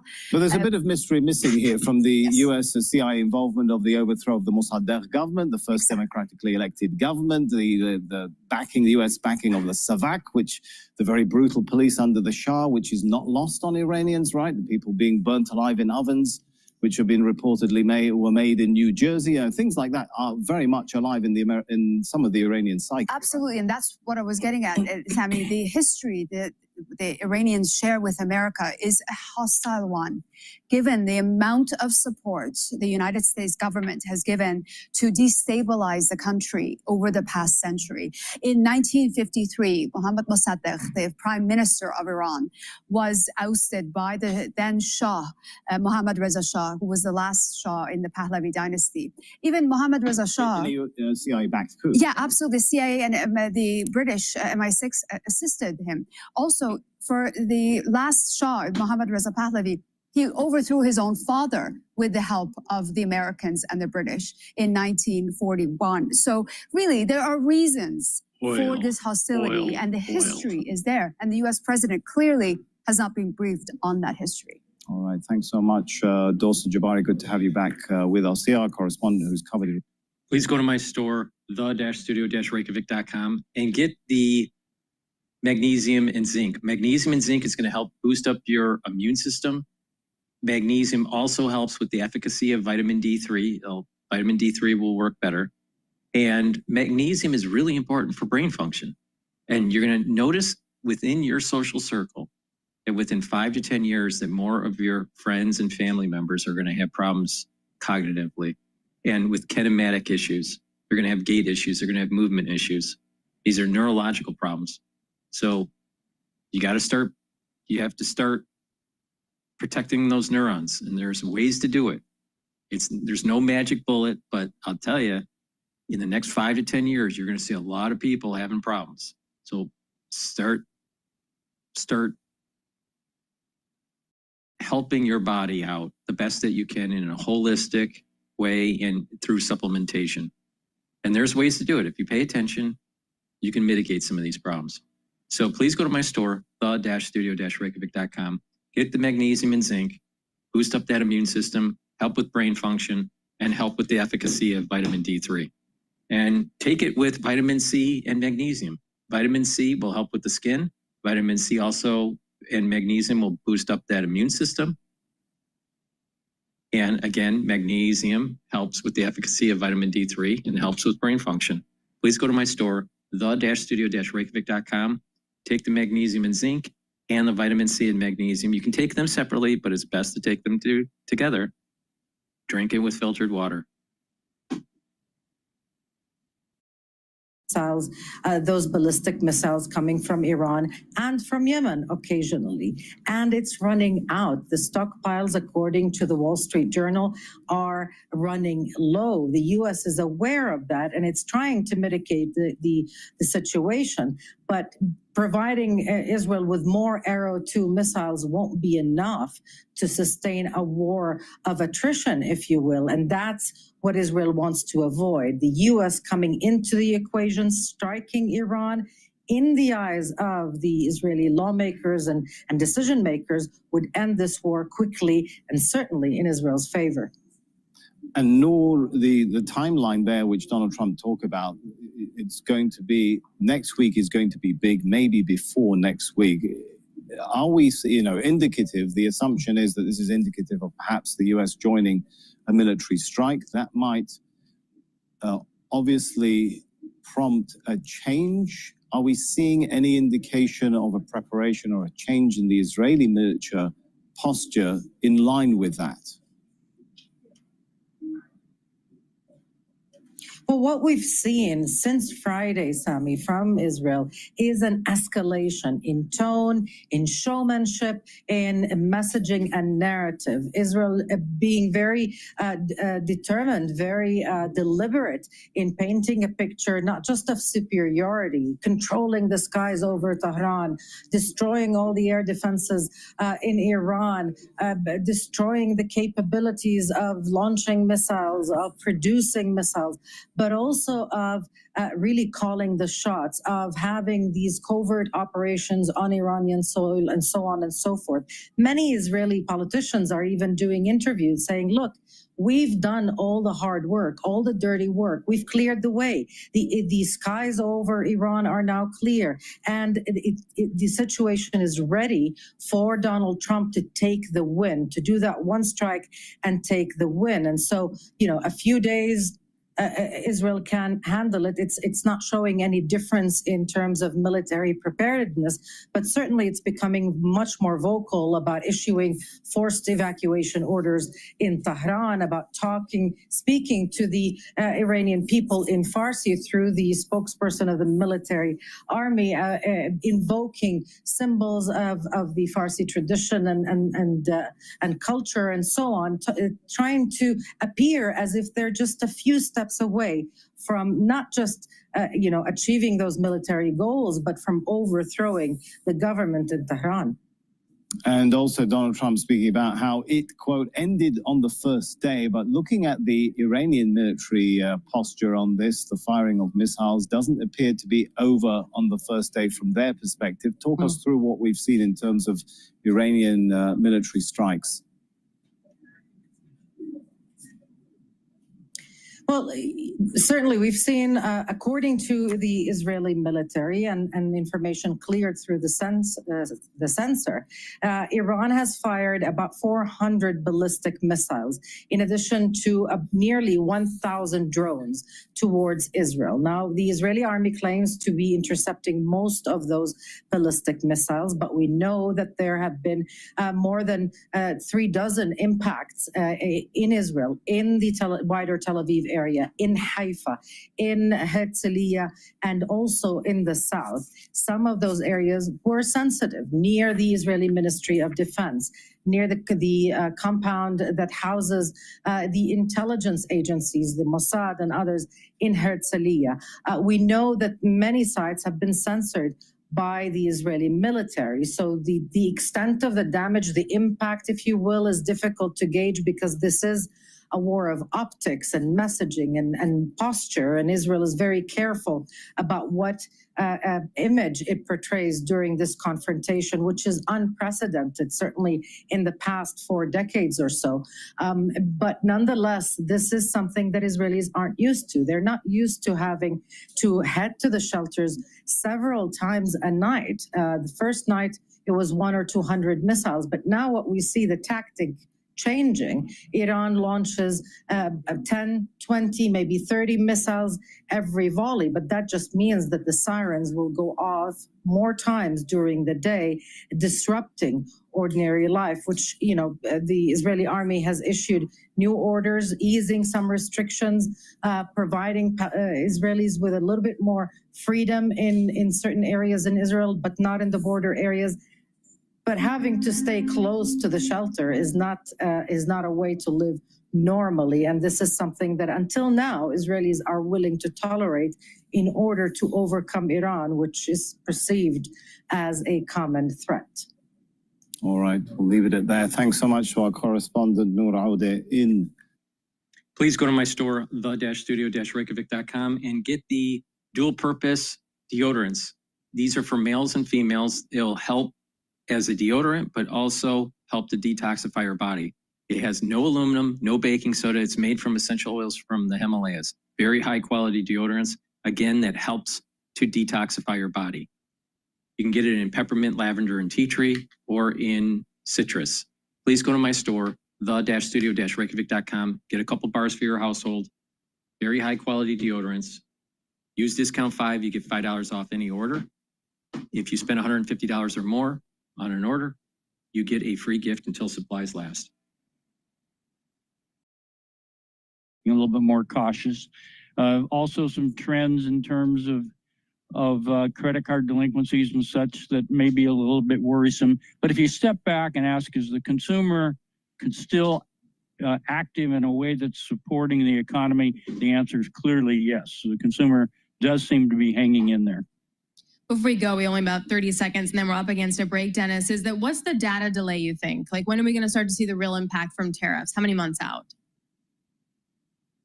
Well, you know, June was predicted to be the month in which we begin to see the influence of tariffs in some of the inflation numbers. So we'll see if in July the June numbers do show that. But it's been somewhat remarkable how this gets pushed off and pushed off. There could be some compensation or offsets within the pricing picture that make the inflation number look relatively mild, while there are goods that are really reflecting the tariff influence.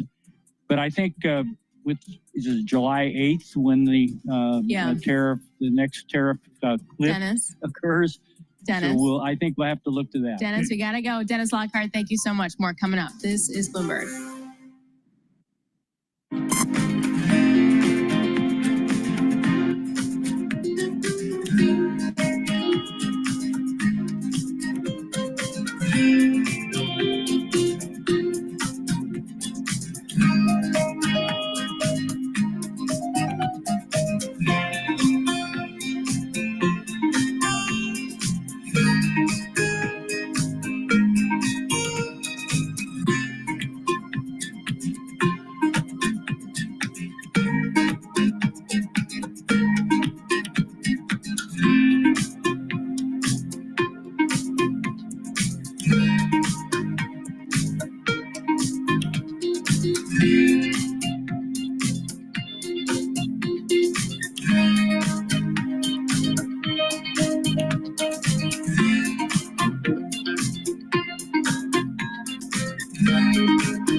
She is a Holocaust survivor who has seen far more evil than any human being should endure. In April, President Donald Trump's administration sued Maine for not and transgender athletes in women's sports. Let me get that video back for you here.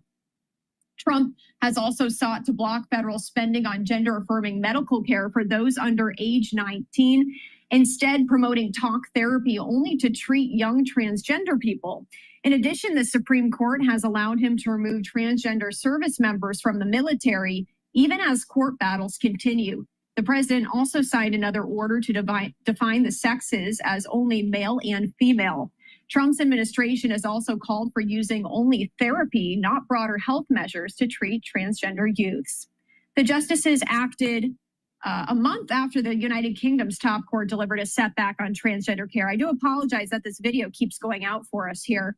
I just wanted to finish this breaking news really quickly. The justices acted a month after the United Kingdom's top court delivered a setback to transgender rights, ruling unanimously that the UK Equality Act means trans women can be excluded from some groups and single-sex spaces, such as changing rooms, homeless shelters, swimming areas, and medical and counseling services provided only to women. So, all right.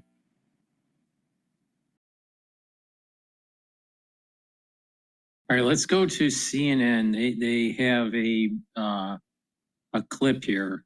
It's about 11 minutes long, talking about Iranian leaders' response to Trump's call for surrender. So if it's in English, then we'll play it. Those who are familiar with the politics of the region, they know that the Americans' involvement in this matter will 100% be at their loss. The loss they receive will probably be much more than the damage Iran will bear. If America have a military presence on the ground, without a doubt, it will be an irreparable loss. They are threatening us, and they are also clearly asking us to surrender with an unacceptable language. Wait a minute. They paid. They supported Hezbollah and Hamas. All right. And now he's whining that you have the Western powers coming in, circling around, and he literally is a dead man walking. I'll tell you, this guy needs to be eliminated. Nation to surrender, and they ask us to come and surrender, which surprises us. First of all, they should threaten someone who is scared of their threat. The nation of Iran has shown that it does not feel intimidated by the threat of those doing the threatening. Moments ago, Iran's supreme leader addressed his nation, saying Iran will not surrender. He also directly responded to President Trump. Ayatollah Ali Khamenei made this threat: let the Americans know that the Iranian nation is not one to surrender, and any military invention on their part will undoubtedly result in irreparable damage. His remarks coming just a day after President Trump called on Tehran to surrender unconditionally. CNN's Nick Payton-Walsh is in London. What more can you tell us about what the Iranian supreme leader is saying this morning to his nation, but clearly sending a message to the world and specifically the United States? Yeah, his second public comment since this conflict, this phase of the conflict. The thing is, you got to put it in perspective. Years, okay. For sure, our CIA has screwed things up in the Middle East, going all the way back to the 1950s. All right? So that's on the table. But in recent times, especially, the last 4 or 5, even 10 years, Iran has been funding Hezbollah and Hamas. And they felt somewhat secure because of their topology, where they were geographically. And the United States was afraid to engage. They were afraid that maybe oil fields in Saudi Arabia would be bombed, or the Strait of Hormuz would be blocked. There would be a blockade of some sort. So the United States was afraid to get involved. Okay.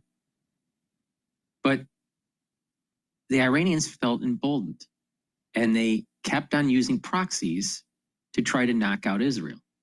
Israel got fed up with it and literally just demolished Hamas and Hezbollah, where the whole world saw it in real time. Now, it took from October 8th to now, all right, October 8th of 2023 to now, for us to see that the destruction of Hamas and Hezbollah. Syria melted away, the regime. These things are not just through the prowess of a military, but these are blessings from the divine. Everyone thought that Israel would have a protracted war and that would eventually have to retreat. They didn't. Scott Ritter thought this. Scott Ritter thought, oh, Israel's going to fail. Israel's going to fail. There were CIA analysts, ex-CIA analysts and ex-military gurus on independent podcasts, all right, saying that Israel was going to fail. Israel hasn't failed. If anything, in a very short amount of time, a little bit more than 2 years, we're literally seeing the demolishment of Hezbollah, the demolishment of Hamas, and the demolishment of the theocratic regime in Iran. We're seeing it in real time. And people think that that's not a blessing? It's not a blessing from God? I mean, wake up, guys. Wake up. I mean, we're literally seeing something that should not be taking place. But it's happening. It's happening. 10 million people versus 90 million people? Israel's much smaller than Iran in terms of population, in terms of natural resources, and in terms of geography. If you did your fundamental equation, Iran would have taken out Israel by now. But why hasn't it happened? Oh. Maybe it's because there's a blessing here. And maybe Dr. Paul Cottrell is right, that it's about the soul roots, about Jacob and Esau and Ishmael. People need to wake up. This has been written down for 2,000 years. And guess what? Iran falls, not Israel. But Scott Ritter wants to think that Israel is on the back heel. Really? Really? You really think that? It's very possible within 7 days, the Ayatollah will be dead. Began on Friday. And I should say, yes, while the rhetoric is fiery, it's not the most combustible language we've heard coming out of Tehran. And indeed, the irreparable damage, he says, that will be done. He doesn't necessarily say it will be done to the United States bases, for example, in the region. He doesn't, as far as we know at this point, appear to even mention President Trump by name. And also, too, the version we're seeing is a statement that's been read by a female anchor on state news broadcasting. So an interesting set of nuances here, but the words themselves are that the Americans know that the Iranian nation is not one to surrender, and any military intervention on their part will undoubtedly result in irreparable damage. Those who are wise and familiar with Iran, its people, and its history will never speak to this nation in the language of... The thing is that the people and the regime are two different things. The people are basically secular. They want democracy. Now, as long as the United States doesn't put in some sort of king you know, the grandson or the son of the Shah, right? As long as they don't do that and they just let democracy flourish and let the IMF and the World Bank come in and stabilize their currency, stabilize goods and services, plug them into the global economy right away, let democracy flourish, let trade happen, let the secular society flourish, Iran is going to be a bastion of activity that will coincide in coexistence with Israel and Saudi Arabia. Now that sounds to me like a blessing from God, all right? But if you take the other path, where you have a theocratic regime that's holding back the society from democracy and wants to continue on this path of nuclearization, then you're going to have an arms race between the Sunnis and the Shias. And that arms race is not going to look pretty. So the path is better to decapitate the Ayatollah and let democracy flourish. But what will happen in Al Jazeera is always kind of like, they're spinning it in like, well, wait a minute here. We have to have the Ayatollah still in charge. You know, this is the Western society projecting its will on the Iranian people. Well, wait a minute here. The Iranian people don't want the Ayatollah. They don't want them. They're held, the Ayatollah's regime is holding back the society at large of Iran. So Trump, by knocking him out, would be doing a great favor. Now, what is really interesting about Al Jazeera is that if you look at the fire of the logo of Al Jazeera, doesn't it look like the devil coming out of the fire?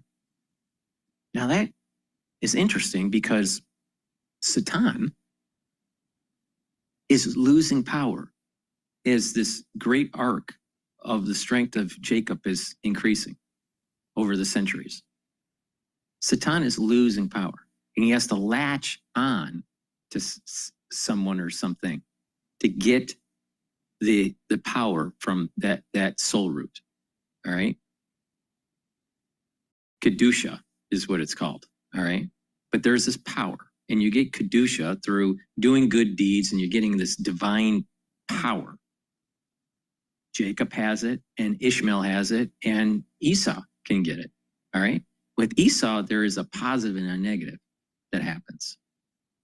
And there is a repentance of Esau. Now, Trump on the world stage represents the repenting side of Esau. The positive, what I call Esau positive. Esau negative is Iran. It's the ones that don't repent, and Satan is attached to Esau. But when the repentance takes place with Esau, it separates, and Satan is a host living off of the negative side of Esau. Now, what's interesting is that as Esau is dying, it's looking for another host, and it's trying to align itself with Ishmael. Now, what's interesting is that Ishmael's line does merge with Esau. Esau's line, family line, actually marries into Ishmael. All right, so there's a little bit of a commingling that takes place here. And Satan is trying to attach to Ishmael. Now, what's interesting is that he's starting to see like rapid development in the Middle East, right? Especially in Saudi Arabia, and and what was going on with the trade agreement. That trade agreement on this level, at let's say a trader level or an economic level, between the United States and Saudi Arabia and UAE and Qatar, All right. That was, just, goods and services, account balances and all that. That can be defined in those terms on one lens of looking at it. Another lens of looking at it is actually there is a detachment of Satan. And as that detachment of Satan is leaving Esau, it's trying to gain the Kedusha from Ishmael, Saudi Arabia. And what will happen is that, it's almost like if you ever see a patient that dies, all right? A patient, there's different people, there's different ways that someone dies.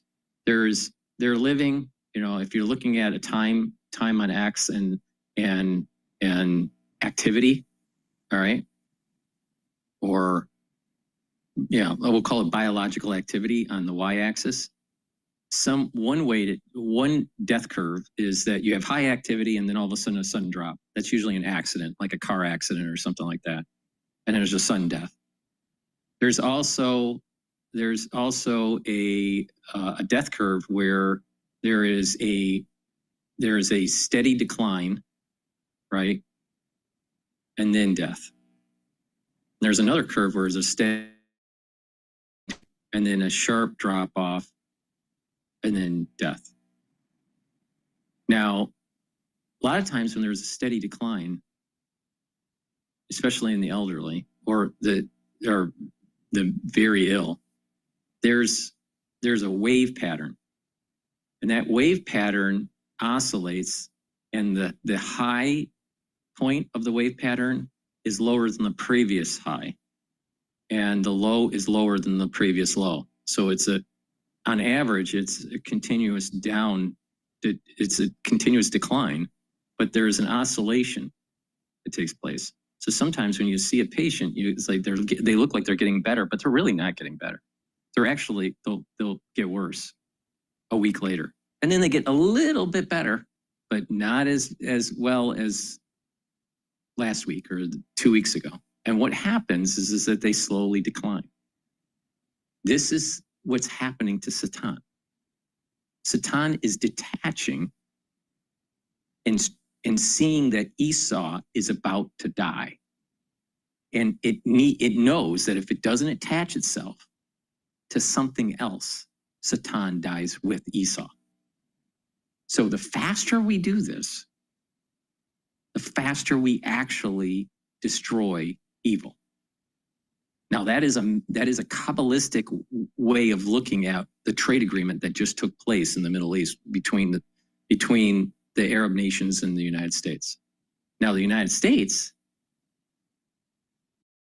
is part of this Esau, Rome kind of Edom, all right, world, all right? But within the United States is a big composition of Jacob, not just of Esau. There's Esau, but there's also a big composition of Jacob in there. And because of that, the United States is going to hopefully weather this well. But if the society embraces Esau and not Jacob within the United States will fall, for sure. It will fall. So this is where it's important to push back on this liberalism, push back on these people that are trying to destroy God, country, and family. All right. This is negative Esau. But if the United States succumbs to the negative side of Esau, the United States will fall. But I'm an optimistic person, and I think that the positive side of Esau through repentance and the big composition of Jacob within the United States is soul root will weather the storm and we'll be okay. But Iran is going to fall. There is no doubt about that. The question is how much of the Kedusha is going to be sucked from Ishmael, Saudi Arabia, and some of these other nations.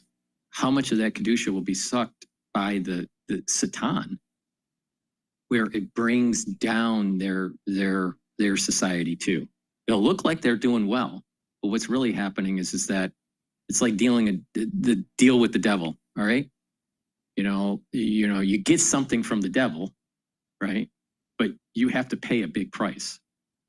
That's kind of what's happening here with this detachment from the negative soul root of Esau and an attachment onto Ishmael. Now, the question is, will Ishmael be able to shed this parasitic attachment in enough time before it loses its Kedusha? All right, so, and I am positive you haven't heard anywhere about this, but this is what's happening. This is what's happening. And this is 2,000 years of wisdom. But all these experts think that they know what's going on. Yeah. Iran is going to fall for sure. The Ayatollah is going to fall. There's no doubt about it. No doubt about it. And that, of course, comes after Trump himself suggested that Khamenei was an easy target and suggested they would hold off killing him for now, and demanded unconditional surrender. Now, I think many long-term observers of Iran would say to you, it's highly unlikely at any stage you would hear the Ayatollah or anyone in his security circle accept the notion of unconditional surrender, and how, of course, would that even practically occur with Israeli jets in the sky? But this statement, I think, it's clearly putting Iran in a position where it's not about to suddenly kowtow to any specific American demand. It is clearly not looking publicly here or beseeching America for some kind of diplomatic off-ramp. But you've got to bear in mind too, Sarah, the position and condition Iran is currently in. A significant part of its military and indeed nuclear science. See, Iran is having a stone heart. Iran is developing a stone heart, and it's not going to surrender because the Satan hasn't fully disengaged from Esau.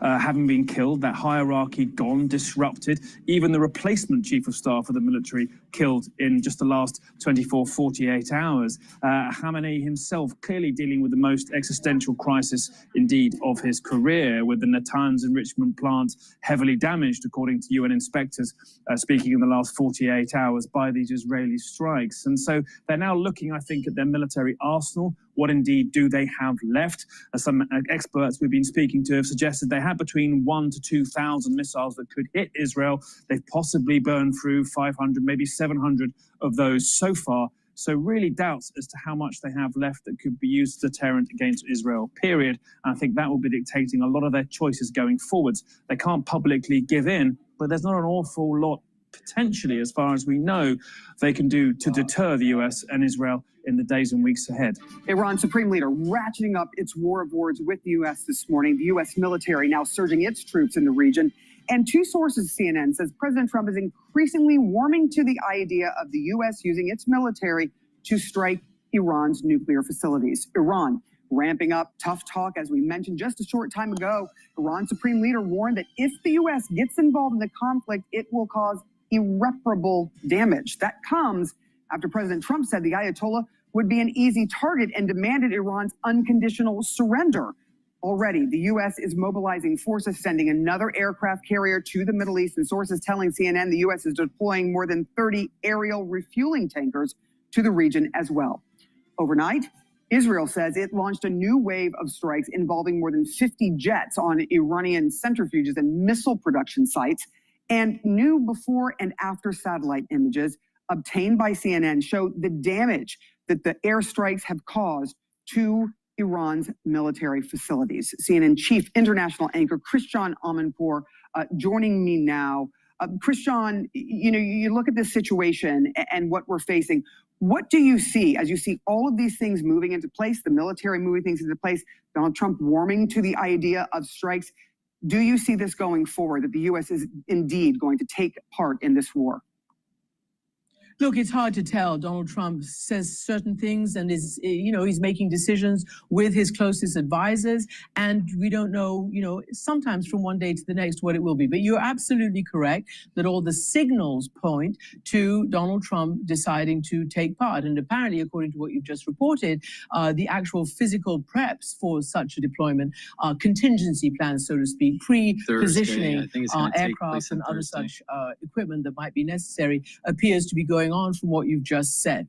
The question, of course, is, following reporting from our colleagues at the New York Times, Ronan Bergman, Maggie Haberman, and the others, it is very clear that, according to their reporting and according to all that we see and hear, Donald Trump is significantly influenced by Benjamin Netanyahu, who has wanted to do this for many, many decades, as we have been reporting. Donald Trump, we hear and we know because he said it, is seeing the successful military operation by Israel and thinking that maybe this is something to also take part in. The question, though, of course, is what is the end strategy and what is the wide goal, and does the United States and Israel share the same goal? Is Donald Trump also in the regime change, or more precisely the regime destruction business, as Israel is and as it keeps telegraphing? For instance, when Donald Trump posted that Khamenei, the so-called supreme leader, would be an easy target if they decided to go ahead, that is telegraphing the desire for that political assassination, should they desire to do that. Now, you've seen that Khamenei has responded and done the usual.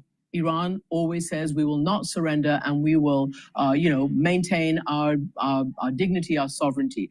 The issue is with the Iranian people right now.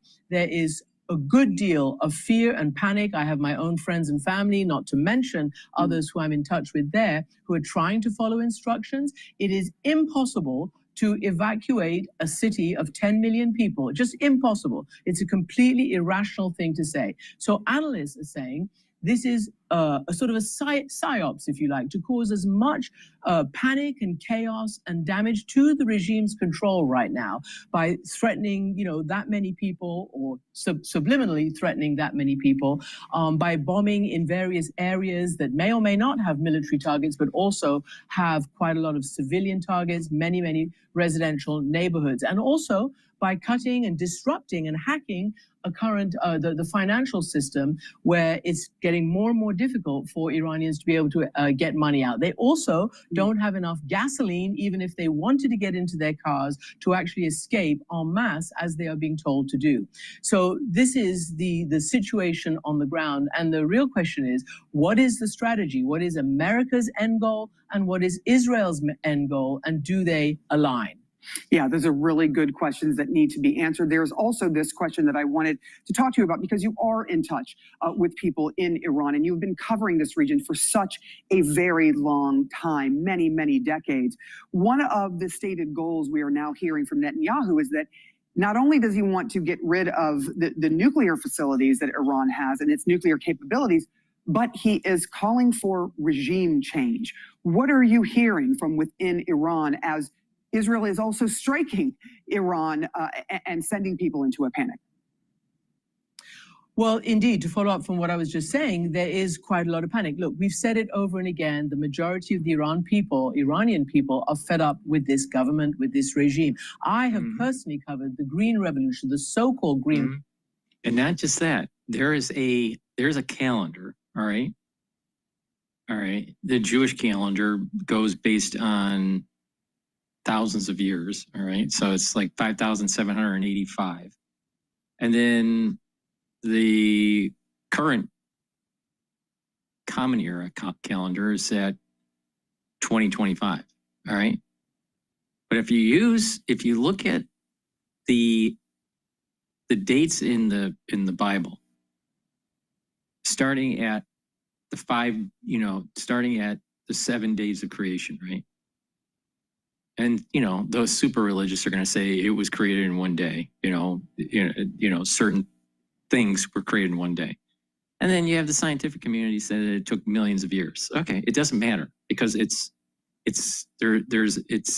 a metaphor that's written in there.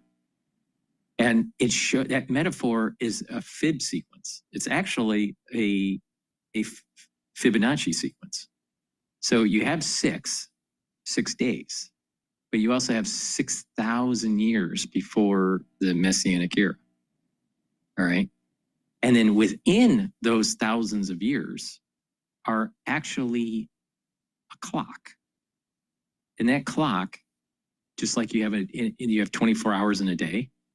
Well, if you are within halfway into the 1,000th year, you're at midnight. All right.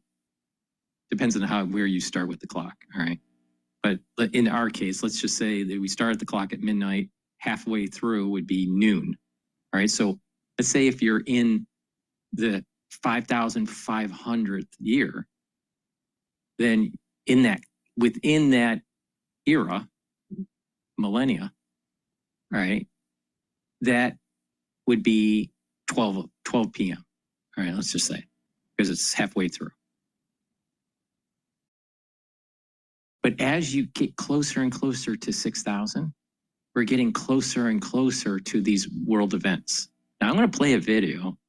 I don't know if they'll do it today, but I'll play it maybe tomorrow. And it will explain this clock within the 1,000-year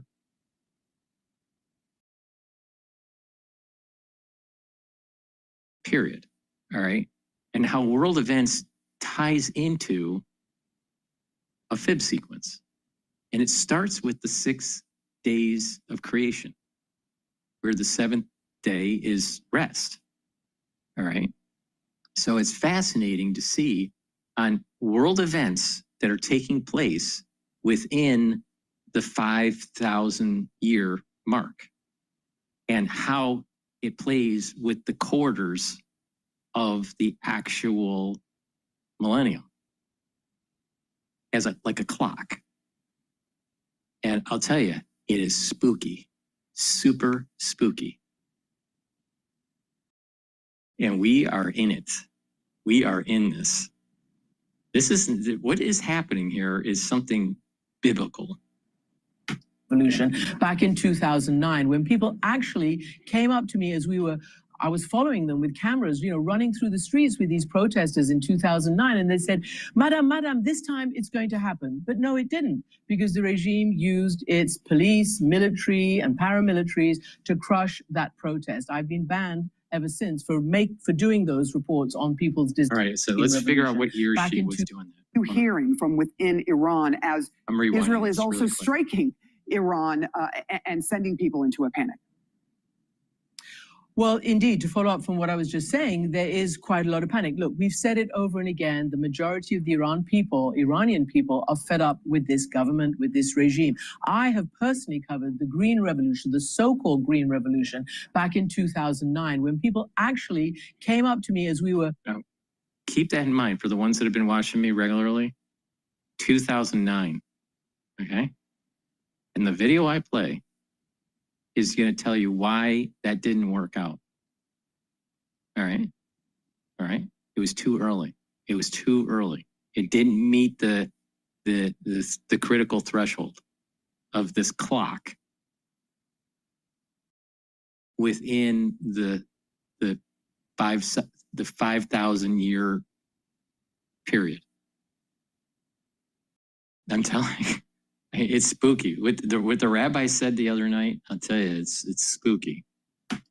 I was following them with cameras, running through the streets with these protesters in 2009. And they said, Madam, this time it's going to happen. But no, Yeah, but the thing is that now let's just step back and use international, instead of just using Zohar and some sort of biblical texts and stuff.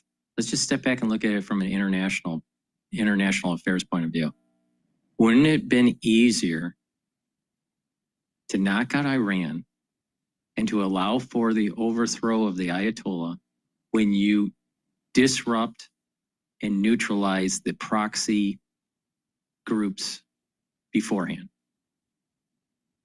Because if you try to do it without neutralizing the proxy groups like Hezbollah and Hamas, then Israel has a harder time being able to overthrow the regime. It had to happen this way. And not just that. The Rebbe back in 1984, maybe it was 82, but in the 80s, 1980s, told Netanyahu that he would be doing this. In the 1980s, he said this, that he would be the person doing this. Now, the Rebbe didn't say what year he would be doing it. At that time, I believe Netanyahu was a representative in the Knesset, or he was a representative at the UN. I don't remember which. But the Rebbe told him this in the 80s, early 80s, maybe 82, maybe 84, somewhere in there. Spooky. How the hell would someone know that in 2025 this is going to fucking take place?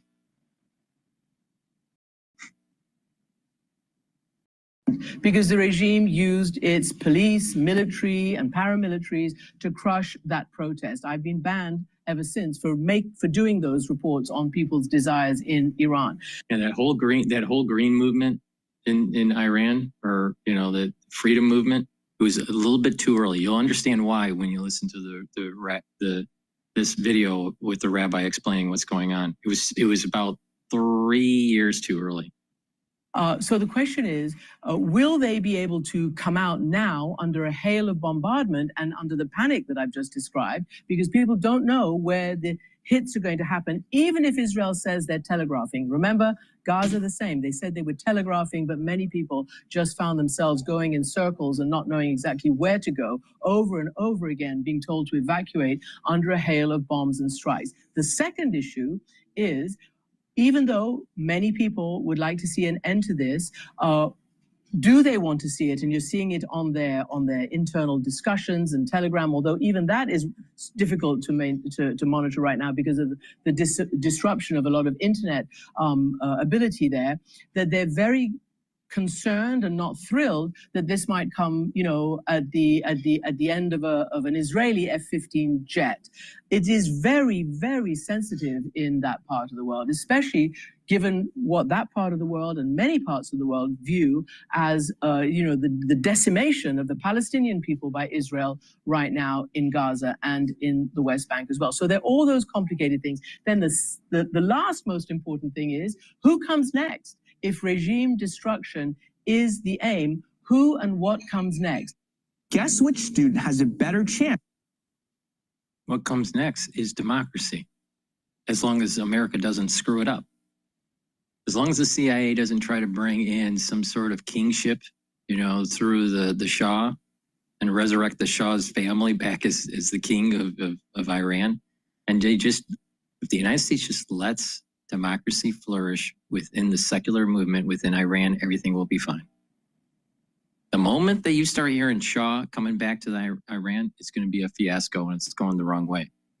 But also what's predicted is that if the United States, in the aggregate, with its population, continues on this road of not supporting God, country, and family, the United States will fall. That's predicted. So there's two paths the United States has. Either it will survive as a nation and flourish, or it will fall because of this hedonistic activity that's taking place. So there's this battle that's taking place in the United States between Jacob and Esau also. And if Esau gains, then the fall of the United States will happen. During this tumultuous time period, during this 5,000, we're at 5,785. Once it hits 6,000, it's done. It's done. So there's a 215-year trek that's going to happen here, where the United States either falls or it will get through this danger zone. All right? But it really depends on this battle that's taking place. Now, what's also predicted is that there's going to be, now people would say, well, this seems to be super positive for Israel. In a way it is, and in a way it's not. Because Israel has a similar problem that's happening as the United States. Half of the population wants to be secular and not follow the Torah. Well, if this battle between the ones that are followers and the ones that are non-followers of the mitzvahs, if the ones that don't follow gain in population, Israel will fall. So it's not, it's so this thing that's happening is that it's getting closer and closer to a messianic time period, but that messianic time period is supposed to be peaceful. But it can also be extremely destructive in the process. And that Israel that we know today could be destroyed. And then something else comes out of the ashes, like a phoenix rising. That's different, all right? Maybe Zionism is just the wrong thing. And that there's something different. But Zionism had to take place to lay the foundation for this new thing that's taking place. But that secular world within Israel is at battle with the ones that are following. And if the composition of the society is such that the non-followers win out, Israel as we know it will fall.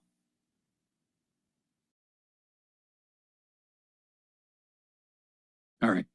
Please go to my store, the-studio-reykjavik.com, and get the probiotics. These probiotics will help with the gut biome. Super important as the foundational piece. Another foundational piece for the health protocol is the multivitamin that I have in my store. But you can get it in veggie cap form or in powdered form. I prefer to take the powdered form because I take a lot of different powders like the collagen, the Boomer Boost, the Gladiator Barley, the lignans. So it's just easier for me to take on a regular basis. But get either the veggie cap or the powdered. Either one is very high quality, and it will help to bring down inflammation at the gut level, allow you to absorb your nutrients, help you to improve your metabolism. It'll communicate between your gut and your liver and your gut and your brain. And that better communication is also going to help with mental acuity. It'll help with sleep. You'll be more well rested. The mucosal lining in your gut will be thicker. Your IgAs will have higher concentrations, so your immune system will be better in your gut. These are all very positive things. You'll also notice your skin will improve, your hair and your nails. You can see physical manifestations of a poor gut biome. So please go to my store, the-studio-reykjavik.com, and get the probiotics that I have, very high quality. Take them every day and use that as a foundational piece for your health protocol. All right.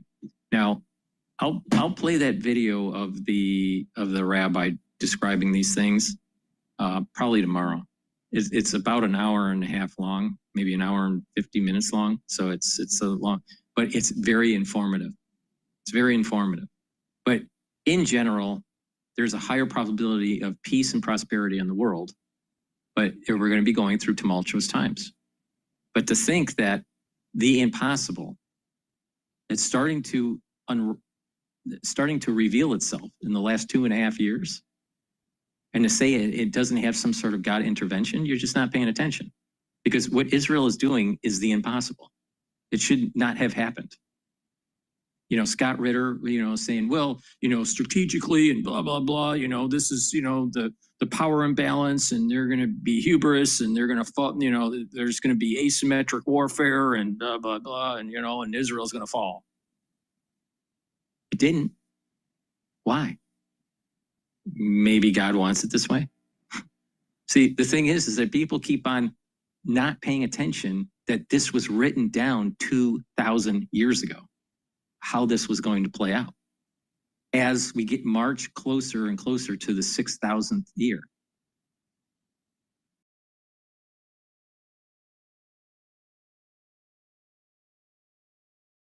An Israeli drone.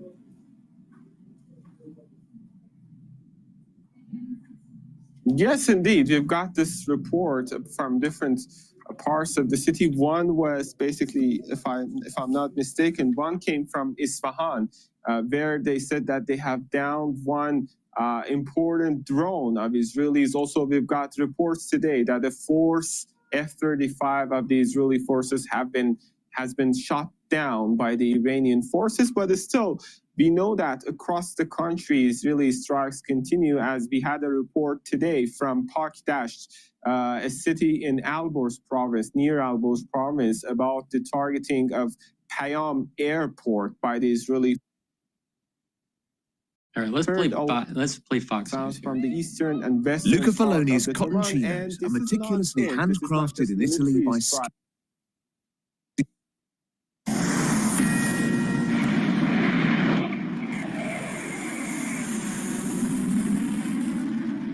Here we go. Israeli jets streaking through the skies over Iran, hammering military targets, including missile launchers and Iranian nuclear facilities. This as Iran continues firing missiles into central Israel and now warning if the U.S. gets involved, there will be, quote, serious, irreparable consequences. And Mike Tobin is live in Tel Aviv with the latest for us. Good morning, Mike.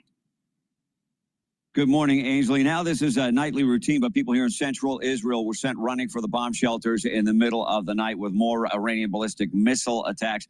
Two attacks came just after midnight local time. The IDF says some 30 launches of missiles were detected. The missile defense systems did their job. We heard multiple explosions in the sky over Tel Aviv. The IDF says that several missiles did get through, resulting in damage but no injury. Remarkable video from the sky over Jerusalem as a ballistic missile re-enters the atmosphere, creating a fireball in the sky. The IDF says no injuries as a result of that missile either. The IDF confirms one of the drones is down. Iran claims to have shot it down. Israel says no one was hurt, and the wreckage of the drone will not provide an information breach to the Iranians. Iran's supreme leader sent a message over Iranian TV. He refused President Trump's demand for unconditional surrender and threatened irreparable consequences if the U.S. gets directly involved. That was a threat echoed by a top Iranian diplomat. We are totally ready to give appropriate response. We will start responding to United States. Good luck. Israeli fighter jets were busy in the skies over Iran last night. They hit 5 attack helicopters that were on the ground, according to the IDF, as well as hitting production sites and launchers for ballistic missiles. Also hit some key nuclear enrichment sites on the ground in Tehran. The Israeli Air Force now boasts air superiority over Iran, saying that they have badly degraded the air defenses to such an extent they can fly over Iran without much risk of being shot down. Guys, back to you. So with the Ayatollah's statements, does that make one think that we should worry about our assets in the region, Michael? Well, you do see some repositioning of the missile launchers from Iran, which is not entirely clear if they are repositioning to aim at U.S. bases, say in Iraq or some other locations. But clearly they're making those threats. And, the U.S. forces are on alert because of those threats. Mike, where are those bases in the Middle East? Well, you have bases in Iraq in particular. You have naval assets in the region. You have U.S. forces that have been in Syria. You have somewhere around 40,000 troops that are based in the region here, Ainsley. And then you got Qatar, too. Yeah. Mike, just to be clear, the Supreme Leader hasn't offered any type of recommendation of peace or to get back to the negotiating table to try to convince the president. Now, let me give you a perspective that I have. The United States, after 9/11, had a war plan to try to knock out Iran, right? Because it was supposed to do a squeeze on Iran from Iraq and Afghanistan. It didn't work out, all right? They also wanted to overthrow Syria, and that didn't work out either. And then, obviously we left Afghanistan. But you got to remember, one, the United States was trying to do it too early based on this clock of the 5,000, between 5,000 and 6,000 year clock. All right. And secondly, it wasn't supposed to be done by the United States. It was supposed to be done by Israel. All right. And an event had to happen so devastating to Israel, which was October 7th. And October 7th happened mostly to secular Jews. All right. And those secular Jews weren't following the Torah. All right. It was actually on a holiday. It was a holiday in Israel when October 7th happened. So they shouldn't have been at these raves and dancing outside and all this stuff. So they were breaking Torah law, and then they get kidnapped or killed. All right. But it basically warned Israel, get your shit together because something big's coming. And some people that are sensitive sensed it, could see it, could feel it. And others didn't. And there was people are given a point in time to get your act together, get your house in order, start to move in a better way of life. Because if you don't, the clock is about to run out. All right. So that's what happened on October 7th. And it galvanized the nation, even though they hate Netanyahu. Netanyahu, remember, is told by the Rebbe in the 1980s that he was going to be the man that does this. All right. Now, he, in a lot of ways, Netanyahu, is like a like a cat, he has 9 lives. All right. But the thing is, he's supposed to be the man that does it. That doesn't mean that he's a good person. That doesn't mean that he's going to be going down in history as a great leader for Israel. But he's supposed to be the guy that gets this thing done. All right. Okay.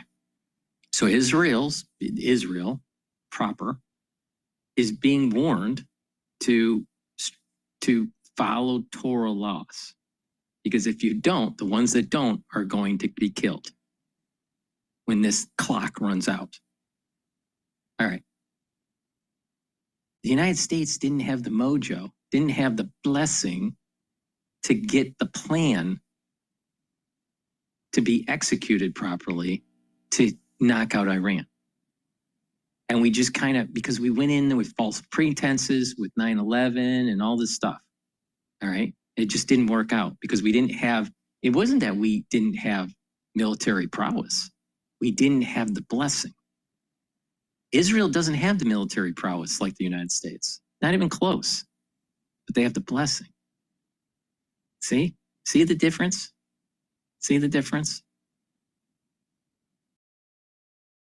Things are going to rapidly change here.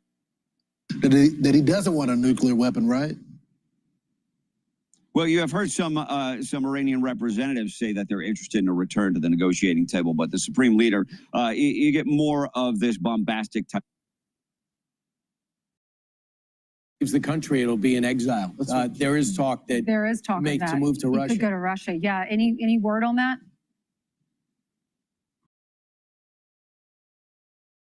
Okay. Go get him, Mike. Thanks. Mike, you called him Mike. I lost the statements coming out of him. Yeah. Can you imagine the first time he leaves the country, it'll nuclear weapon, right?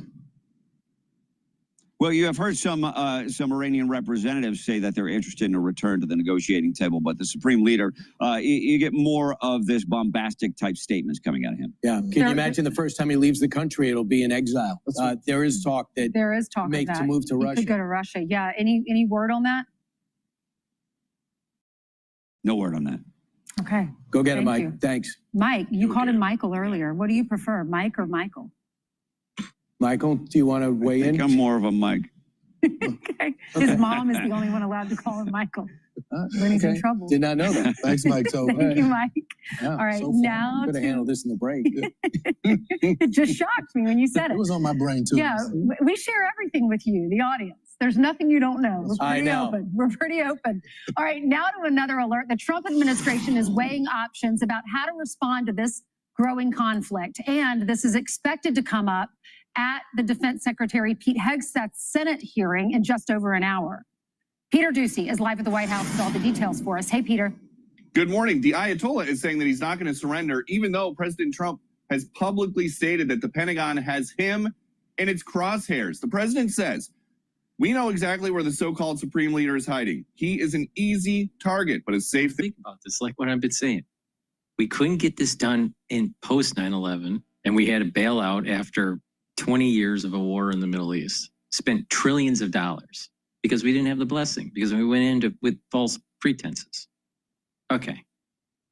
Israel had to be warned, get your shit together in terms of spirituality or you're going to die. And October 7th happens on a major holiday. All right. And there's in 2.5 years, there's the destruction of Hezbollah, the destruction of Hamas, and you're seeing Syria melted away. And we're literally seeing the same thing play out in Iran. Now, back then, back when, in the heat of the war effort in the Middle East, Trump wasn't in office yet. All right? You're talking about Bush Jr. and Obama, right? Okay, so that was a fiasco, total fiasco in the Middle East. And we lost a lot of money and we lost a lot of lives. What did we get out of it? Nothing. All right. So Trump gets onto the scene. And remember what I said. He is the positive soul root of Esau. In a strange way, all right, Kabbalistically, the Ayatollah has a soul root that's tied to Esau and Ishmael. So in a strange way, Trump's energy force that's coming down to give him life, to give him power, all right, is also the same energy source that's feeding the Ayatollah. But there's a split, all right, of Esau, of positive and negative, because Trump is repenting. Now that repentance took place when he was almost assassinated. There was a switch that he was Esau. Esau was together. Esau, positive and negative, were together. And then all the ones that were, all leaders that were pulling from that force, that Kav force, they were getting that from the same source. And they were, even though they were from different countries and they were born at different times, they still were pulling from that energy source, the Ayatollah and Trump. All right. But through that assassination attempt, there was a switch that took place that allowed for kind of like almost like a rebirth or a repentance that took place. You could tell that Trump changed after, I think it was Butler incident. Okay. So now he's positive Esau, repentant Esau, the head of Esau, not the body. Now the head of Esau is buried with the patriarchs. The body of Esau is left for the dogs.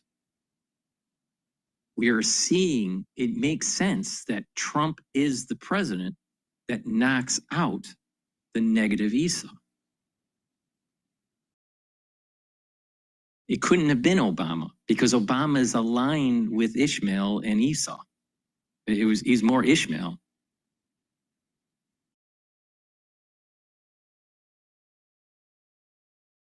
We are not going to take him out, kill, at least not for now. But we don't want missiles shot at civilians or American soldiers. Our patience is wearing thin. Thank you for your attention to this matter. President Trump could order American forces I love that last sentence. Thank you for the attention of this matter. Israeli fight against Iran within the next 24 to 48 hours, according to a report by ABC News. President Trump had a call with Bibi Netanyahu after a classified Situation Room meeting about. Now there are lots of people that hate Trump. There's lots of people that hate Netanyahu. But the thing is that it doesn't matter what you think. It doesn't matter what most people think. It's what is being blessed in the Kav that feeds their soul roots. That's what all that matters. Your opinion about things don't matter at all. My opinion of things don't matter at all. It's the Kav that matters. And there is an energy force that is feeding Trump. There's a blessing that's feeding Trump. And there's a blessing that's feeding Netanyahu. That doesn't mean that they're all good people. You can be blessed and be a bad person. But the thing is it's playing out major events that were written down 2,000 years ago. And so Netanyahu is Jacob. Trump is Esau. But repentant Esau that aligns with Jacob and Ishmael. Who's Ishmael? Who at the leadership level, when you look at it through the leadership lens, MBS. Next steps, and the Vice President J.D. Vance has a message for people who can't believe President Trump would even think about joining this war. He is saying, I wanted to address some things directly on the Iran issue. First, POTUS has been amazingly consistent over 10 years that Iran cannot have a nuclear weapon. Second, I've seen a lot of confusion over the issue of civilian nuclear power and uranium enrichment. These are distinct issues. Iran could have had civilian nuclear power without enrichment, but Iran rejected that. And of course, people are right to be worried about foreign entanglement after the last 25 years of idiotic foreign policy. It's not just the idiotic foreign policy. It was under false pretenses. It was ushered in under false pretenses. And it didn't have the blessing. And because it didn't have the blessing, even though we had the firepower, it didn't work. Israel doesn't really have the firepower, but it's working. There is a bulletin crossing the wires right now that says, this is citing Russian state news, that Vladimir Putin reiterates his readiness to mediate between Iran and Israel. We know the Iranians have been back-channeling to the U.S. that they do want. Hello, my name is Adam Ferrari, the Chief Executive Officer of Phoenix Energy. I look forward to you joining us at our... Want to talk soon. We don't yet know if President Trump would bless Vladimir Putin as the peacemaker. Back to you. One of the problems, Peter, is that the Israeli-Russia relationship has really soured when weapons turned up with Hamas and Hezbollah in those systems, and they were not a supporter during this conflict since October 7th. Absolutely. And the rest of the world does not look at Vladimir Putin as somebody who can bring peace. They look at him as an aggressor who started a war in Ukraine and won't end it, even though President Trump has been... So the video that I'll play tomorrow will go into more detail, but when Adam ate from the tree of knowledge, some people say it was an apple. It wasn't an apple. It was either a date or actually a grain, right? That the Kabbalists think it's a grain. Okay, so either way, it wasn't an apple, but let's say a date or maybe a grain. But he ate from the tree of knowledge, not from the tree of life, and did the original sin, right? All right. When that happened, that created 8 different nations. 5 of those nations were part of the diaspora. The first one was Egypt, all right? And then you had, these other 4 that were part of this diaspora aspect to Jewish history, all right? Then the last 3 is the United States, Iran, and the last 3 of these nations. And it's not based on borders, it's based on the type of people, all right? So when these nations that were born out of the original sin, all right? So it's not just the United States, it's also part of the Western culture, Western civilization, as we would call it. So you have this Western civilization. You have the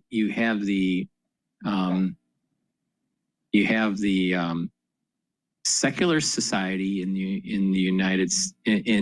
the secular society in Israel, and you also have Iran. These three are almost kind of like enemies, all right? But it gets more complicated within the Western culture because you have a part of it is Jacob and part of it is Esau, and they're battling each other, just like Israel's battling itself between secularism and a conservative way of life.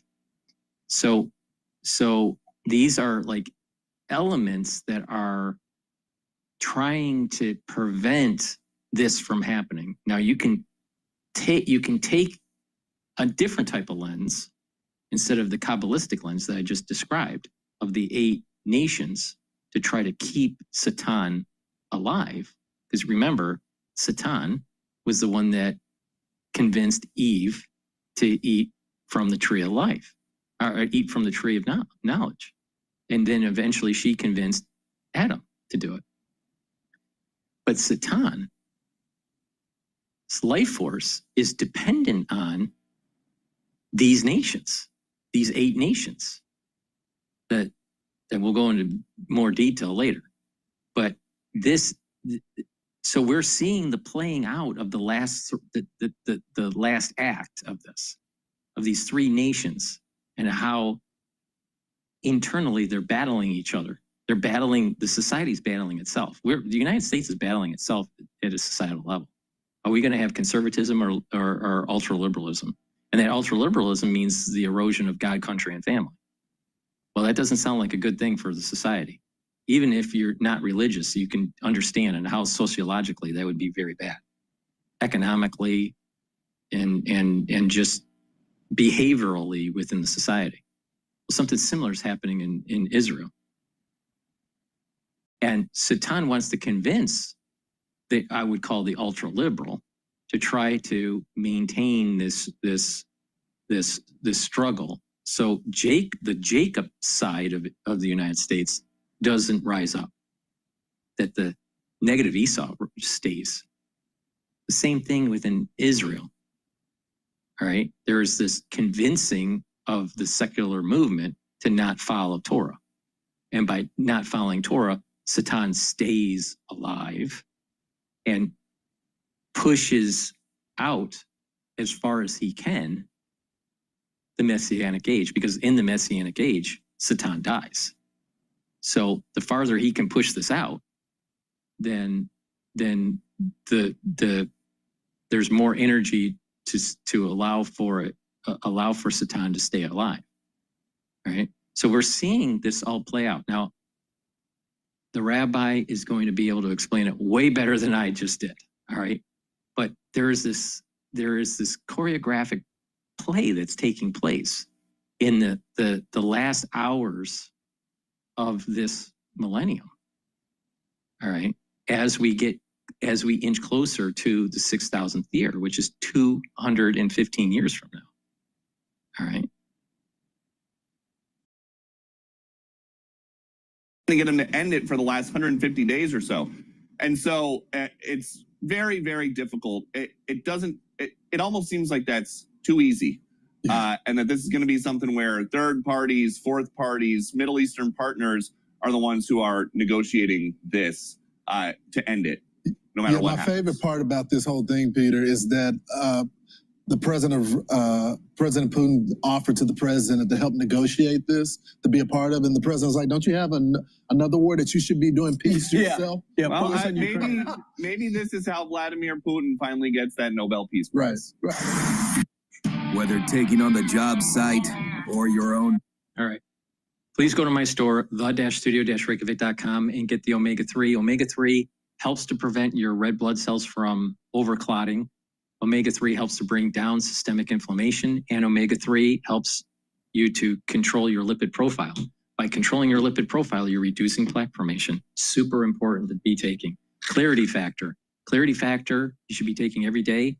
to get rid of that brain fog. You're going to be able to concentrate on tasks at work or at home or in school. Take it every day. Super important to drink it with filtered water and learn new things. And you want to improve that neuroplasticity. And by improving that neuroplasticity, you're going to be able to think faster and you're going to have better memory. So please go to my store, the-studio-reykjavik.com, get the Clarity Factor. It helps support memory and gets rid of that brain fog. Make sure you filter your water. And resveratrol. Resveratrol is something that I've been taking for decades, all right? Resveratrol stacks really well with Clarity Factor, C60, NAD+, ubiquinol. Now, resveratrol will soak up free radicals because it's an antioxidant and reduce stress in the cell, help the health of the mitochondria so you have more ATP. It'll help with youthful gene expression and get rid of cells that are in senescence. Take resveratrol every day. Make sure you drink it with filtered water.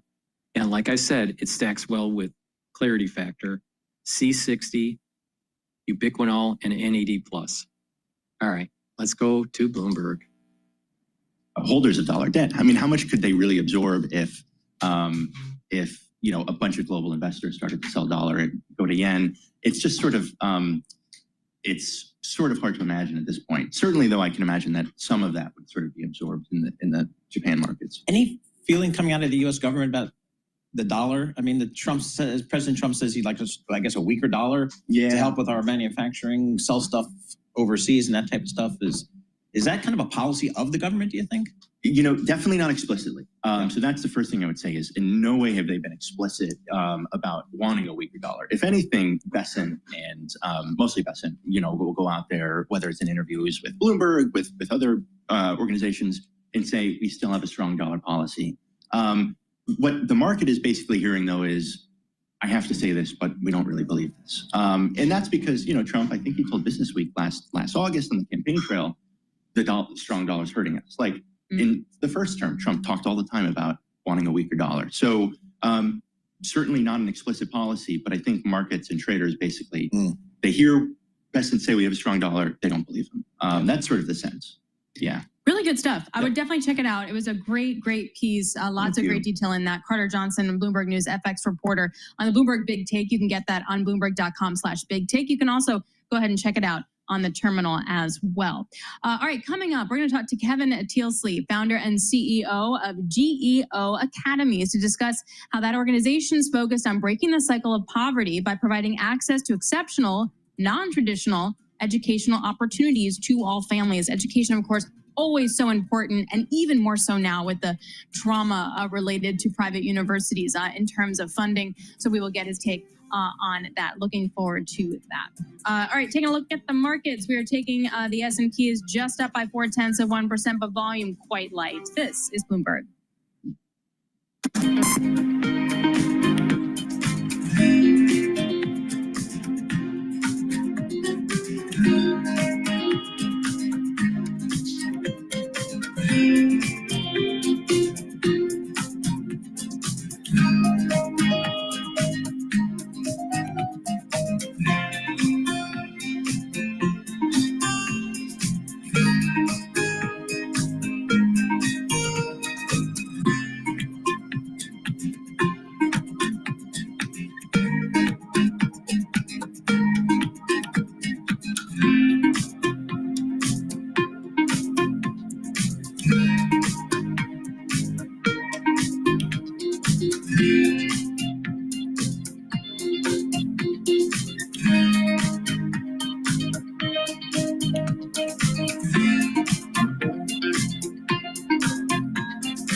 What's going on in the news?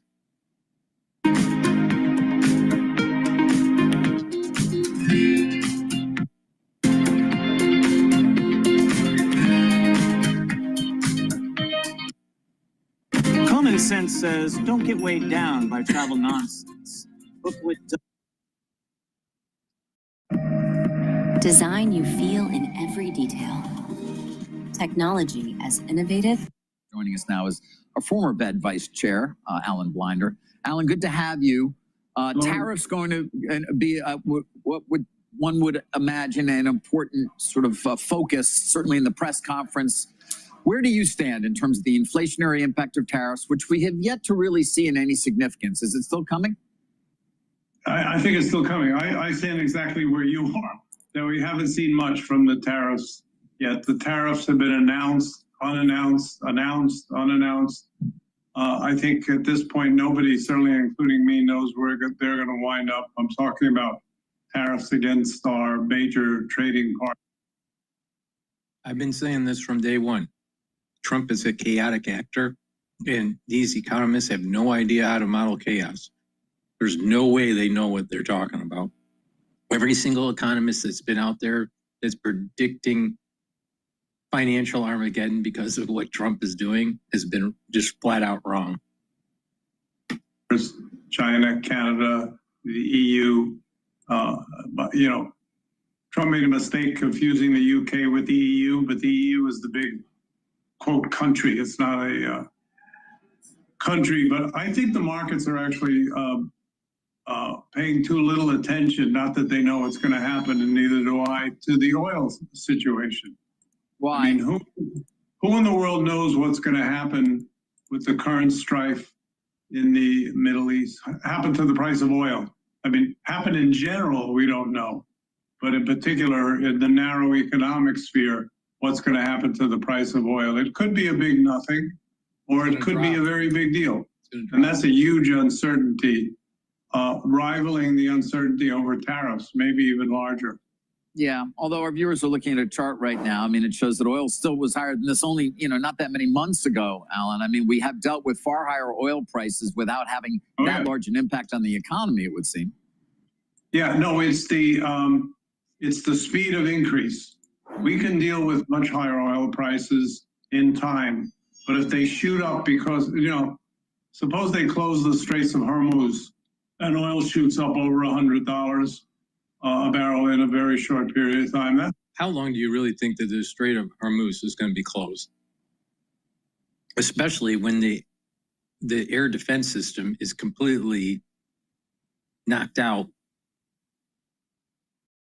I mean, the United States would open it up within 48 hours. Every single ship that would be part of that blockade from Iran would be sunk within 48 hours. I mean, just get fucking real. I mean, these people, they have no idea about the military hardware that we have out there. These people are idiots. They're just flat out dumb. I wish Iran blocks the Strait of Hormuz, because it would accelerate the destruction of the Ayatollah's regime. And not only that, oil will go up and then come radically back down when it's opened up again. So it's a great way to short it. But these people are clowns, just absolute clowns. Every single one of these economists have been wrong on dealing with Trump. Shock to all the industrial economies. Hopefully it won't happen. But as we sit here today, who knows what's going to happen over there? How tight is the Fed policy where it is right now? I wouldn't call it very tight. You know, I just saw the president on your network say Powell is so stupid he should cut interest rates 200 basis points. 250, yeah. That suggests it's very, very tight. It's not very tight. Look, we're looking at a 2.5% inflation rate against the 4+ short-term interest rate. That's not a huge real interest rate. It's a little high, a little tight.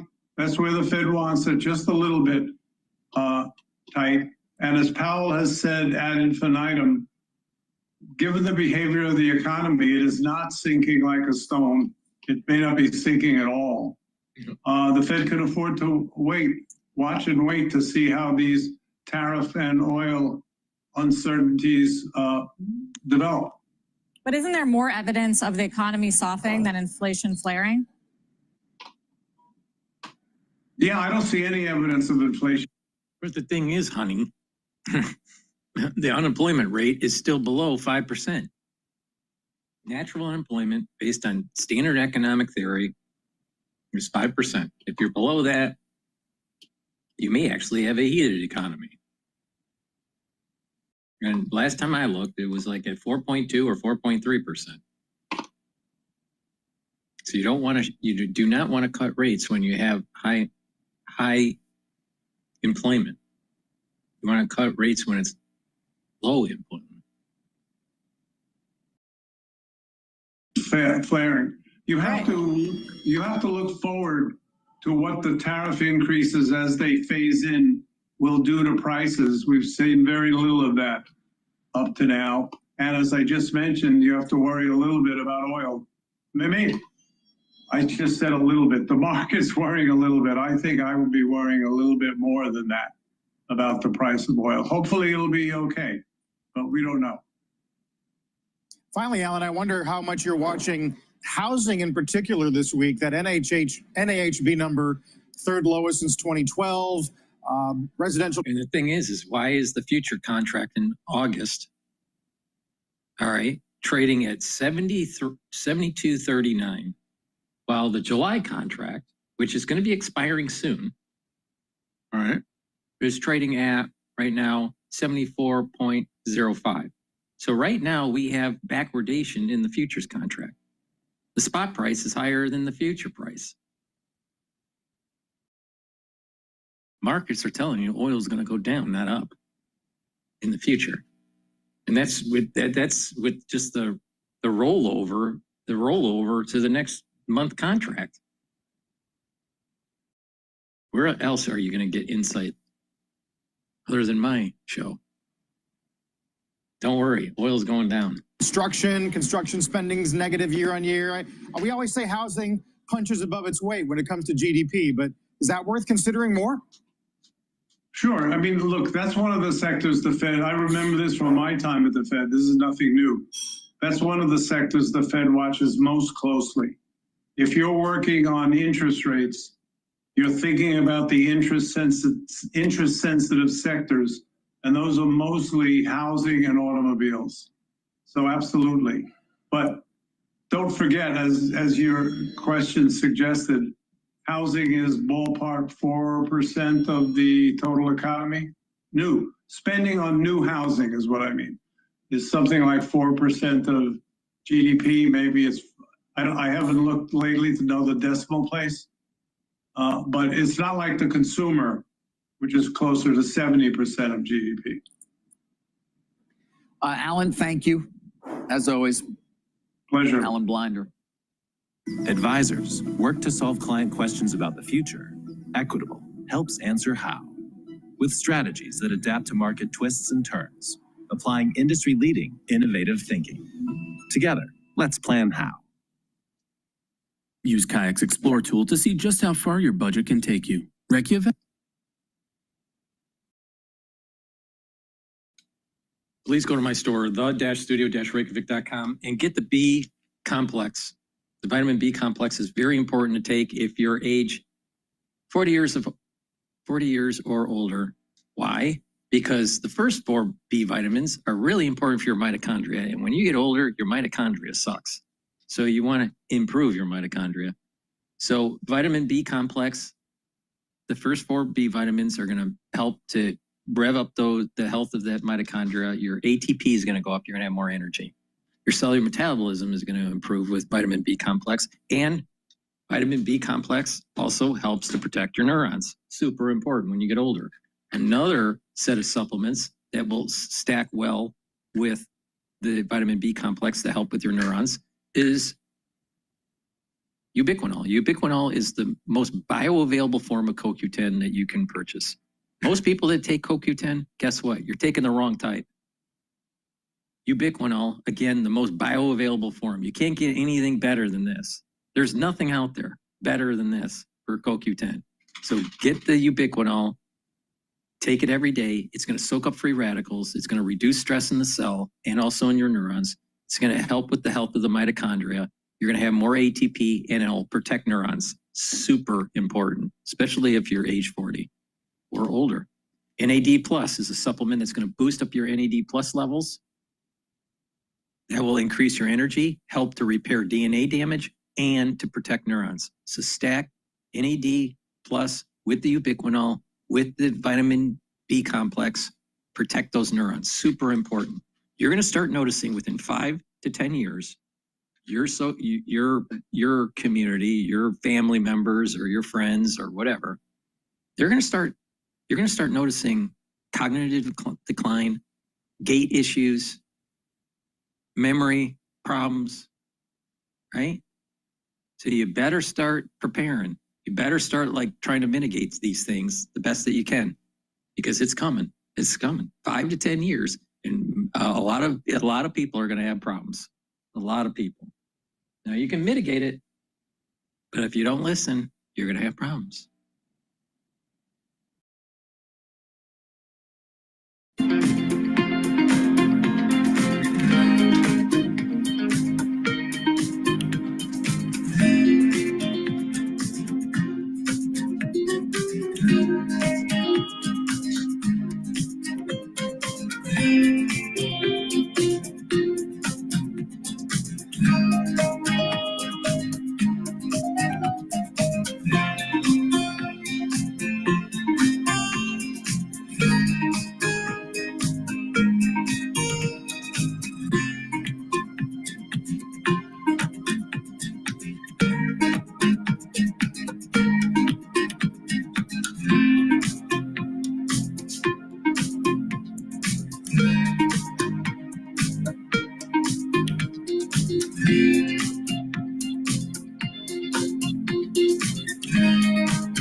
A tragic chapter of Ireland's past is being unearthed at a former institution for unwed mothers. Self-denial and mortification of the flesh. Ireland's mother and baby.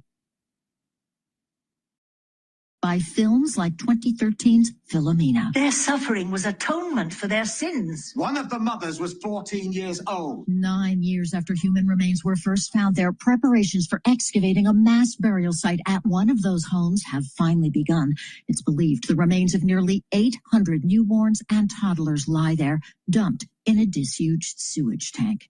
Vicky Barker, CBS News, London. The new Trump mobile service, which is touting American-made smartphones, one of them gold, has taken down its coverage map after someone realized it included the Gulf of Mexico. Trump, of course, calls it the Gulf of America. I'm Steve Kathan, CBS News.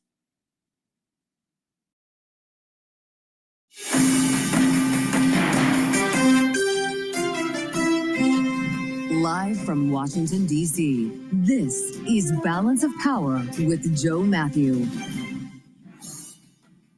Washington turns its attention to the Fed. Welcome to the Wednesday edition on this Fed Day, with President Trump calling Chair Jay Powell stupid before he even announces his decision on rates. All the while, the world is still waiting for a decision on whether the U.S. will join Israel's attacks against Iran offensively. We're going to get the latest on all this from Bloomberg White House correspondent Kate Sullivan with insights on military operations. In an important conversation ahead with Dr. Rebecca Grant at the Lexington Institute, we have analysis from our signature panel. Bloomberg Politics contributors Jeannie Shanzano and Rick Davis are with us for the duration. Wall Street's on the rise, and we start there right now with Charlie Pellet. He's got his update on the markets for us to start things off in New York. Charlie, how we doing? Thank you very much, Joe Matthew. A lot of green on the screen. Indeed, just under 2 hours to go until we get that FOMC decision. Count on Bloomberg for the very first word when it drops 2 p.m. Wall Street time. Right now, stocks higher across the board. Stocks are gaining after President Trump said Iran has reached out about the possibility of negotiations, bolstering hopes Tehran's conflict with Israel will de-escalate.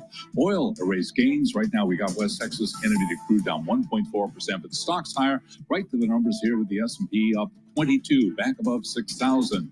The S&P at 6,004, up 0.4%. The Dow up 144. That is a gain of 0.3%. The Nasdaq up 100 points now, up 0.5%. Bottom line here, off session highs, but still gains ahead of the Fed decision. 10-year 4.34%. The 2-year 3.91%. Gold little changed, up 0.1%. 33.91 the ounce. And West Texas Intermediate crude, as I mentioned, 73.78 a barrel, down 1.4%. The Fed will make its June decision, 2 p.m. Wall Street time. Policymakers widely expected to keep rates on hold for a fourth straight meeting, but former St. Louis Fed President Jim Bullard says his colleagues could make changes to their summary of economic projections, or SEP. This will be the first SEP post-April 2nd, and so I think it will be a more stagflationary SEP, and I think markets are already anticipating that, but there is some room there for surprise depending on where that goes. And so I think during the chair's press conference, he'll want to be talking about the SEP. And, of course, the news conference, 2:30 p.m. Wall Street time. Texas Instruments touting plans to spend more than $60 billion on semiconductor plants in the United States. Right now, we've got shares of Texas Instruments up by about 0.7%. And Intel has named a new engineering leadership as part of a turnaround effort under CEO Lip-Bu Tan. Recapping stocks higher, S&P up 22, up by about 0.4%. And balance of power continues right now. Back we go to Washington. Once again, your host here is Joe Matthew. All right, Charlie. Thank you, sir. Good to see Charlie Pellet as ever. The Wednesday edition of Balance of Power, off and running here live from Washington. Thanks for joining us. I'm Joe Matthew in the nation's capital here on Bloomberg Radio, satellite radio, channel 121. On YouTube, where you can see us now, search Bloomberg Business News Live and on Bloomberg Originals as we bring it all together on what is day 6 now. If you can imagine how much our world has changed since last Thursday. Day 6 of fighting between Israel and Iran. No unconditional surrender by Tehran as demanded by the president yesterday. And so we're still in this state of limbo here, floating a couple of feet above the ground, waiting for news from the White House. And the president was certainly asked about it. He found him on the South Lawn a little while ago with a group of workers who were there to install a flagpole. They actually held an event around the flagpole. The president was asked about whether the U.S. will join Israel offensively in its war against Iran. Here's what he said. I mean, you don't know that I'm going to even do it. You don't know. I may do it. I may not do it. I mean, nobody knows what I'm going to do. I can tell you this, that Iran's got a lot of trouble, and they want to negotiate. And I said, why didn't you negotiate with me before? All this death and destruction. Why didn't you negotiate? I said to the people, why didn't you negotiate with me 2 weeks ago? You could have done fine. You could have done fine, he says. Now Iran's got a lot of trouble. Trying to not show his cards on this, having spent a good deal of time in the Situation Room yesterday with his national security team. And as I mentioned, the world waiting for a decision here. Whether we hear or see from him again today, of course, has yet to be seen. And whether we get news on Truth Social, all the same. This is big stuff. And Kate Sullivan is covering it for us here from her perch at Bloomberg, White House correspondent. Kate, it's great to have you back. The president's demeanor today was interesting. He seemed kind of tired. He had the hat on. Sometimes, I don't know if it's a bad hair day or whatever, but he looked like... Always got the hat on. Yeah, well, different hats. White too. MAGA hat today. Yeah. Group of workers behind him. And he spent as much time turning to talk to them, kind of riffing with them as he was with the press. Is this a moment of indecision for this president? It could be. You know, I think what you heard there, I mean, the I may do it, I may not do it. Nobody knows what I'm going to do. How about that? I mean, clearly no clarity there. One thing that I took away from that exchange too was the door is still cracked open for negotiations. And he said, you know, we may meet, and said that the Iranians wanted to, or suggested that they come to the White House. That's kind of news, right? That is news. And, you know, very unclear whether that's actually going to happen. I think, you know, Witkoff has been leading these discussions with the Iranians. I think that could be a more likely scenario, that Witkoff meets with them. But, you know, at this point, there are reports that Trump is leaning towards a military strike.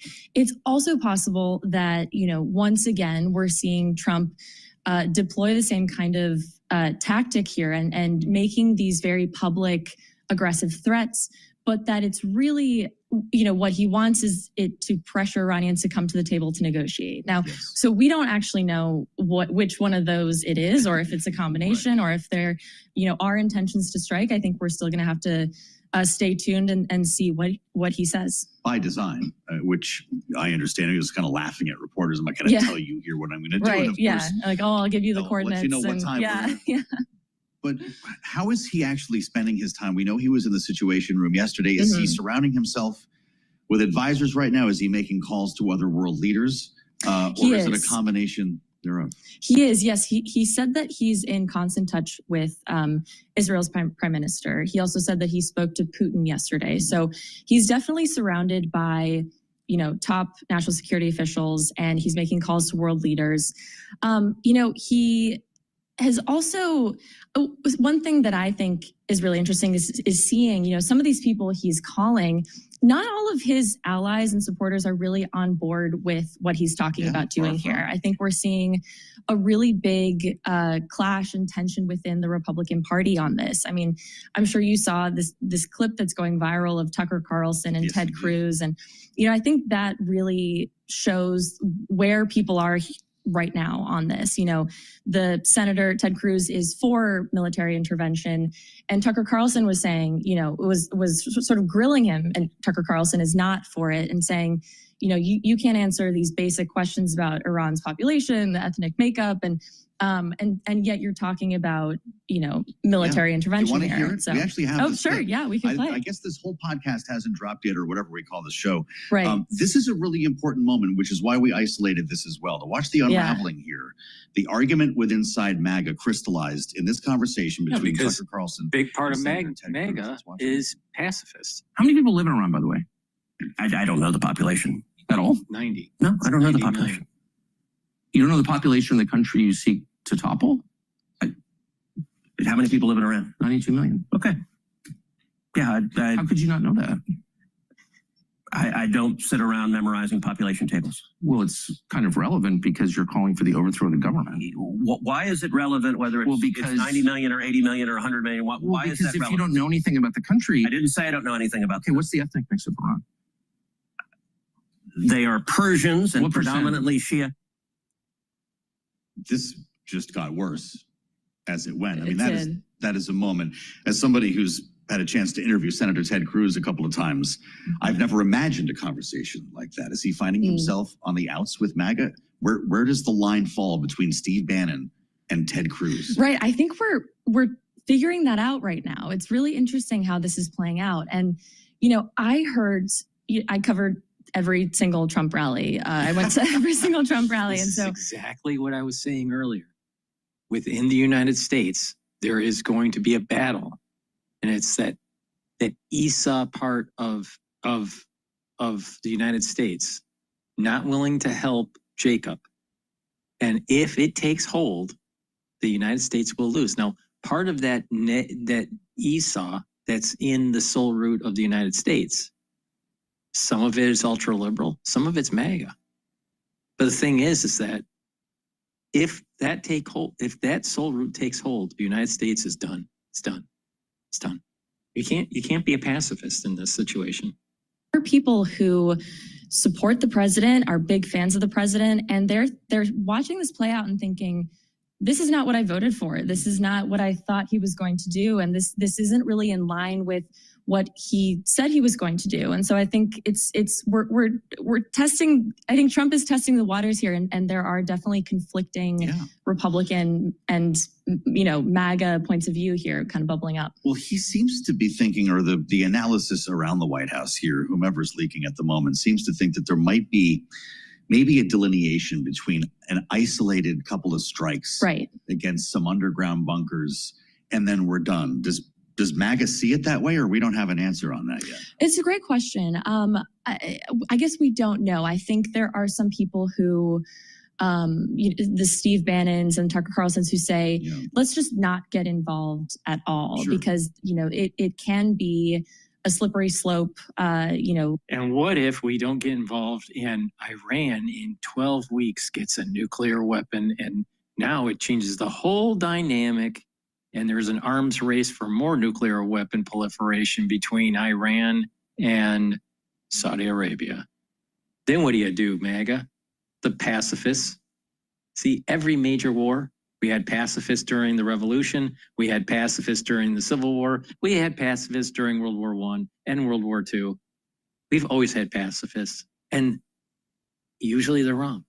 Usually they're wrong. Now, in contemporary times, because of the issues that we had with 9/11 and the stand down and the fiasco in the Middle East, it's been a problem, and we shouldn't have gone in.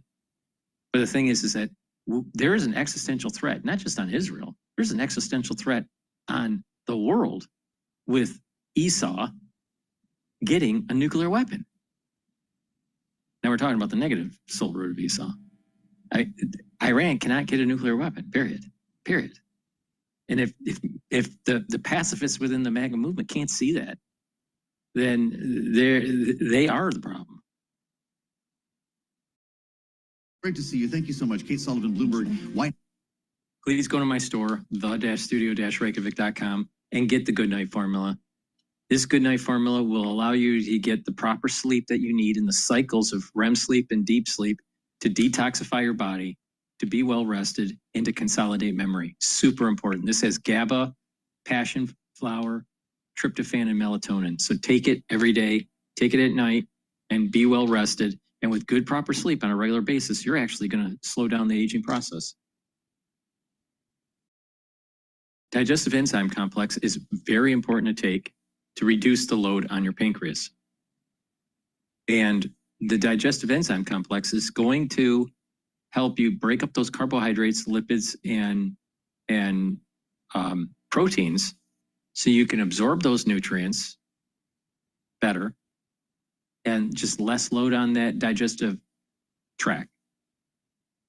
This has bromelain in it, which is fibrinolytic, which is super important to break up clots. And digestive enzyme complex has proteolytic enzymes that break up glycoproteins. And I told you back in 2020 to take digestive enzyme complex. Now, why would I do that? Why would I do that? Because it breaks up clots and breaks up glycoproteins. Please go to my store, the-studio-reykjavik.com. Use discount 5 and you get $5 off any order. If you spend $150 or more, you get a free gift until supplies last. Get the toothpaste. It's a structural nano silver toothpaste with no fluoride. It'll help to whiten your teeth, freshen your breath, reduce inflammation at the gum line, improve your gum line. And with good oral hygiene, you're helping your vascular and your valves. So your valvular system and your vascular system. So it's super important to have good oral hygiene. This has no fluoride in it. Please go to my store, get the toothpaste. It's very high quality. Get a few tubes for your household. And get other items on my store. Again, use discount 5 and you get $5 off any order. And it's really important to detoxify your body. Make sure that you clean your house. Get chemicals out of the cupboards and out of the closets and the basement and the garage that you don't need. Cleaning supplies, if you absolutely have to have them, or paints, make sure that you have them triple layered so you don't have degassing. Because a lot of people don't realize you're breathing in this stuff on a regular basis that are endocrine disruptors that inhibit your immune system too. So you want to stay away from these chemicals. So just clean the environment, your house. Drink filtered water and stay away from processed foods. And also detoxify your body. Now you can detoxify your body with zeolite. Zeolite will bind to heavy metals, toxins, and chemicals. Once it binds, it'll allow you to urinate it out within 6 to 8 hours. Take it every day. Take 3 small drops underneath your tongue. Drink filtered water. Do that every day. And voila, you've detoxified your body. Now, if you want a heavier detox, then what you do is you do about 5 drops, small drops, or 10 drops, small drops underneath your tongue. And then drink the filtered water. Do that every day until the bottle is done, and do that once or twice a year. But I recommend that you do it every day with just 2 or 3 drops.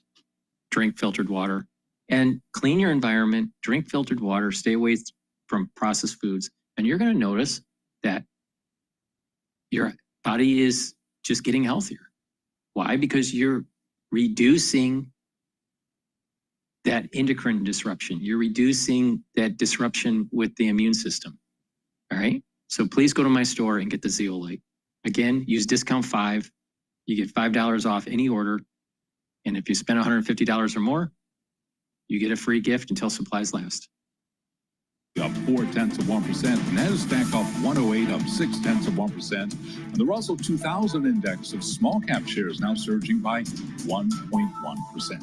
The 10-year 4.35%, the 2-year 3.91%, gold at $33.90 the ounce, up just under 0.1%, and a retreat for crude down 1.1%, 74 even a barrel on WTI. President Trump, meanwhile, says Iran has reached out about the possibility of negotiations, bolstering hopes Tehran's conflict with Israel will de-escalate. The Fed is expected to leave rates unchanged, but may pencil in 2 rate cuts this year, with some economists predicting only 1 rate cut.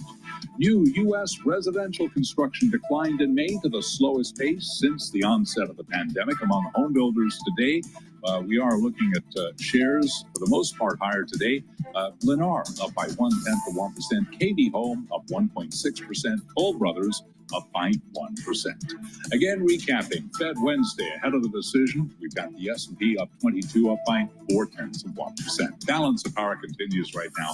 Back we go to Washington. Once again, your host is Joe Mann. All right, Charlie, many thanks. On this Fed Day, we have Charlie Pellet standing on that wall, and he'll be with us as we walk up to and come out of our special Fed coverage, just to set the baseline on where the markets are before we hear from Fed Chair Jay Powell. We'll, of course, bring you the news conference live. Our special coverage starts right at 1:30 p.m. Eastern, about an hour from now, as we hand things back to World Headquarters in New York. Michael McKee, I talked to him a little while ago in the newsroom, is on his way over as we speak, and will be at the Fed to ask the tough questions of Jay Powell.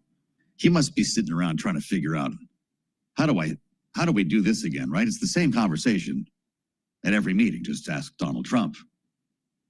And surely he'll be asked about Donald Trump's insults this morning. He called the Fed chair stupid multiple times and suggested that Jay Powell hates him, said he was political. As we remind everyone that Jay Powell is a Republican who was appointed by Donald Trump. Zachary Cohen at CNN is reporting that there's another carrier strike group that's being deployed. Jerry Ford is on its way. The USS Ford expected to be deployed to Europe next week near the Middle East, putting a 3rd aircraft carrier in close proximity as he writes to the conflict between Israel and Iran. Sources talking to CNN about this. We are throwing a lot of equipment at this region. Pretty remarkable. More than 24, as we told you, air-to-air tankers already in the theater. We've got the USS Nimitz, the 2nd carrier strike group, already steaming its way. Massive numbers of fighter aircraft are on the ground. B-2 bombers are at least positioned.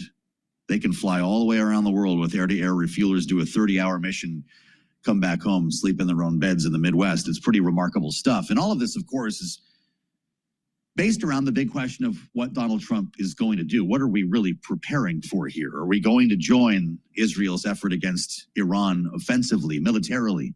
American B-2s with American pilots dropping American bombs. As we continue to hear, those would be required to break through the likes of Fordo and the other underground installations.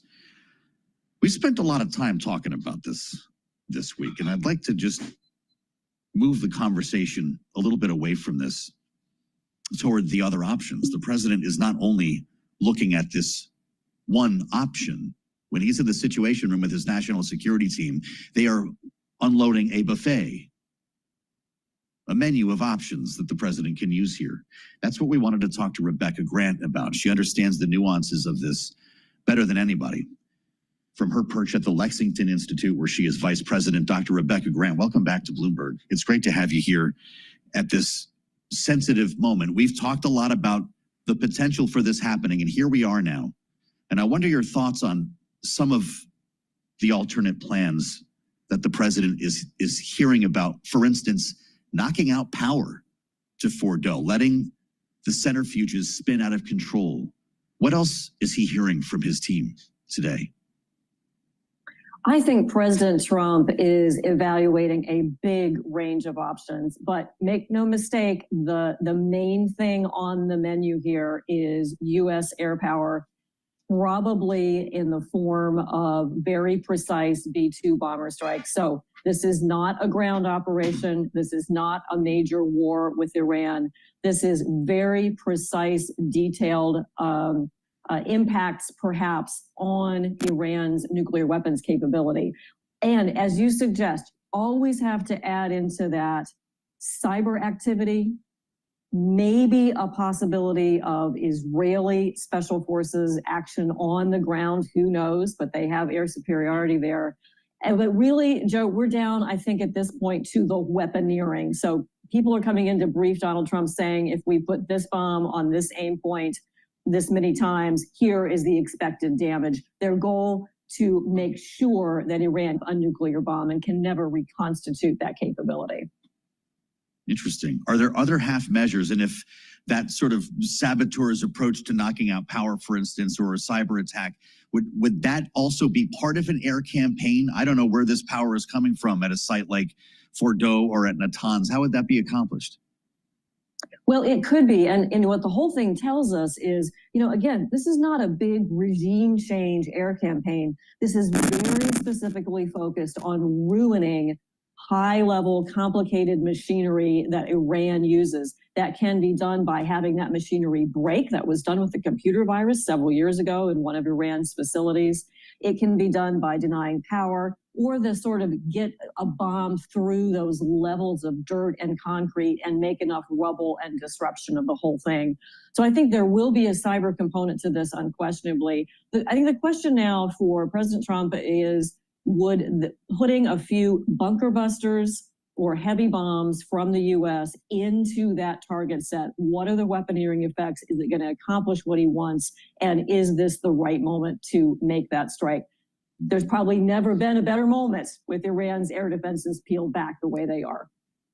Well, this is what we keep hearing from those who support the idea. Doctor, we heard from the director of the IAEA, Rafael Grossi, was talking to Bloomberg earlier today about some of the potential changes that could happen on the ground while we're in the midst of, what is this now, day 6, and whether in fact Iran is capable of moving some of this material that we would be attacking. Let's listen to what he said. In principle, it is there, it is stored there. As you can imagine, at a time of war, all nuclear sites are closed. So our inspectors who are still, I must say, in Iran, although they are in a protected place, as you can imagine, but they are not inspecting. No inspection, normal activity can take place. We assume we have not seen anything that would suggest that the stockpile has been moved. Okay, if you had any trouble hearing him, he's telling us that the inspectors are still in the country, but of course they're not at the nuclear sites. They are closed right now. Doctor, do we have eyes via satellites on any potential movement of stockpiles inside Iran? Oh yes, we have so many eyes. Satellites, aircraft. The Air Force has a particular aircraft that can sniff nuclear radiation in the atmosphere. I have to say, I think Rafael Grossi has really worked hard, not only in Iran, but in Ukraine as well. And at some point, it does come down to inspectors from the IAEA, the UN, saying, yep, the stuff's been moved, or there is no nuclear program left, or here's the damage that's been caused. So I think he's talking specifically about if Iran agreed to move out the highly enriched uranium and maybe some machinery. The Russians have offered to take it. Who knows?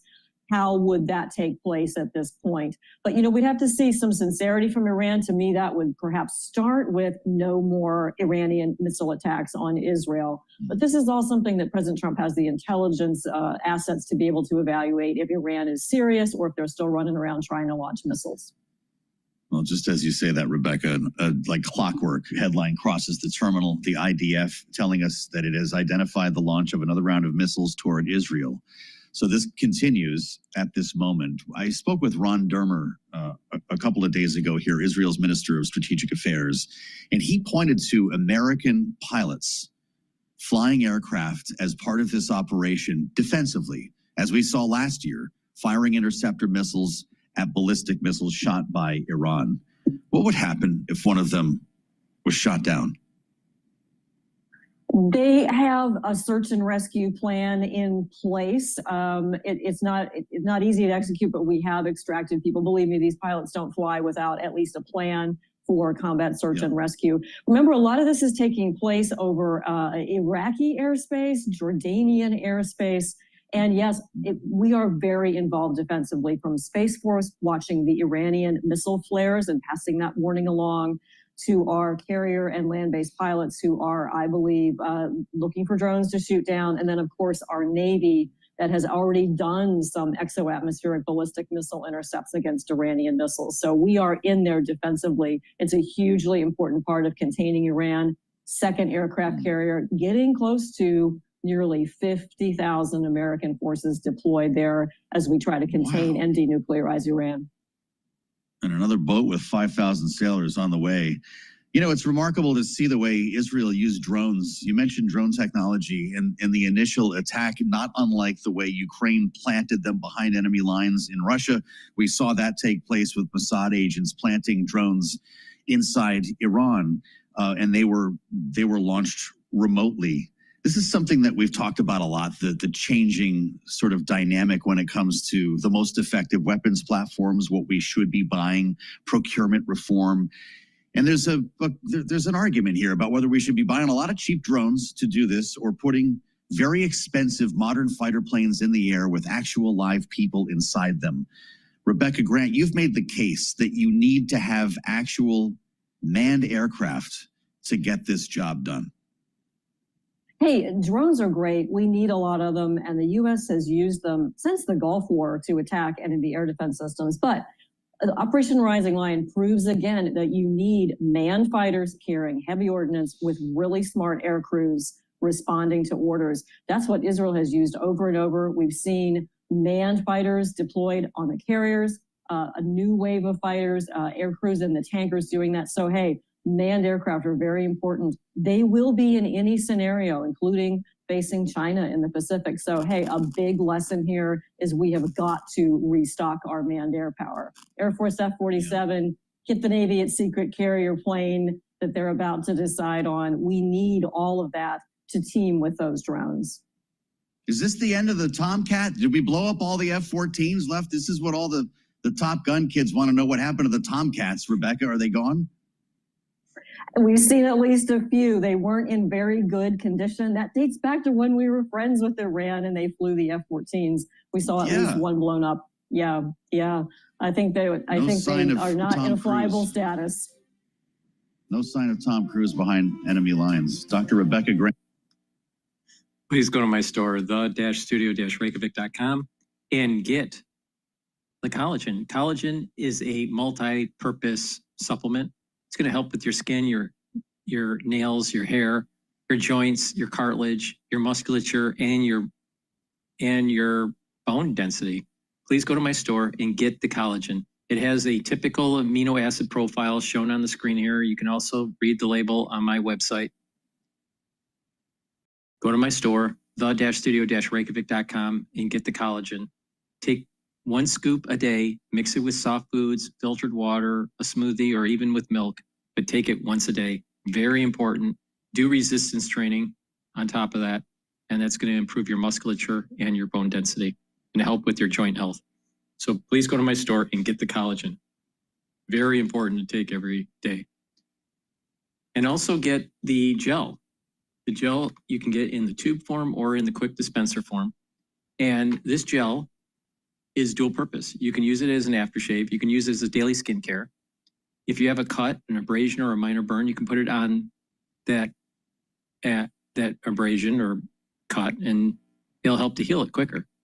If you're not feeling well or someone around you is not feeling well, put it on your hands, around your mouth, around your nose, around your ears, around your eyes. Lightly coat your nostrils. Stays active for 5.5 hours. So please go to my store. Make sure you get some of this gel. Be prepared. You never know when you need it. And take a look at the skincare box that I have, an anti-aging skincare box. I have a beginner's one and an advanced one. The beginners has the collagen, vitamin C, and the gel. The gel's for the topical health of the skin. The collagen and the vitamin C cross-links when you drink filtered water. Drink about 32 to 64 ounces of filtered water a day. And that will cross-link and help with the dermal layer. Now, with the advanced box, you get everything in the beginner's box, but you get 2 other supplements. That's the C60 and the resveratrol. And they help with the basal layer, improving the basal layer, and that's where your skin starts to rejuvenate and move up in the concentration of keratin. You have different layers of skin, and it all comes from the basal layer. So the C60 and the resveratrol is helping with the basal layer. The collagen and the vitamin C with magnesium is helping the dermal layer, and the gel is helping the topical layer. So it's a great way to improve your skin. And take a look at the anti-aging skincare boxes that I have, either the beginners or the advanced. So please go to my store, use discount 5, you get $5 off any order. If you spend $150 or more, you get a free gift until supplies last.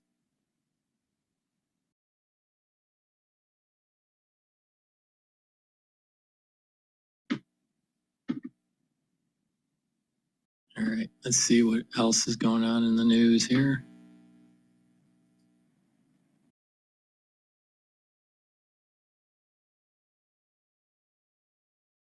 Let's play the hill about Tucker Carlson. Luca Fallone's linen baseball cap is the epitome of understated refinement.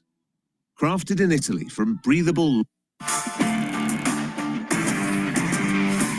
many people live in Iran? 92 million. Okay. Yeah. How could you not know that? What's the ethnic mix of Iran?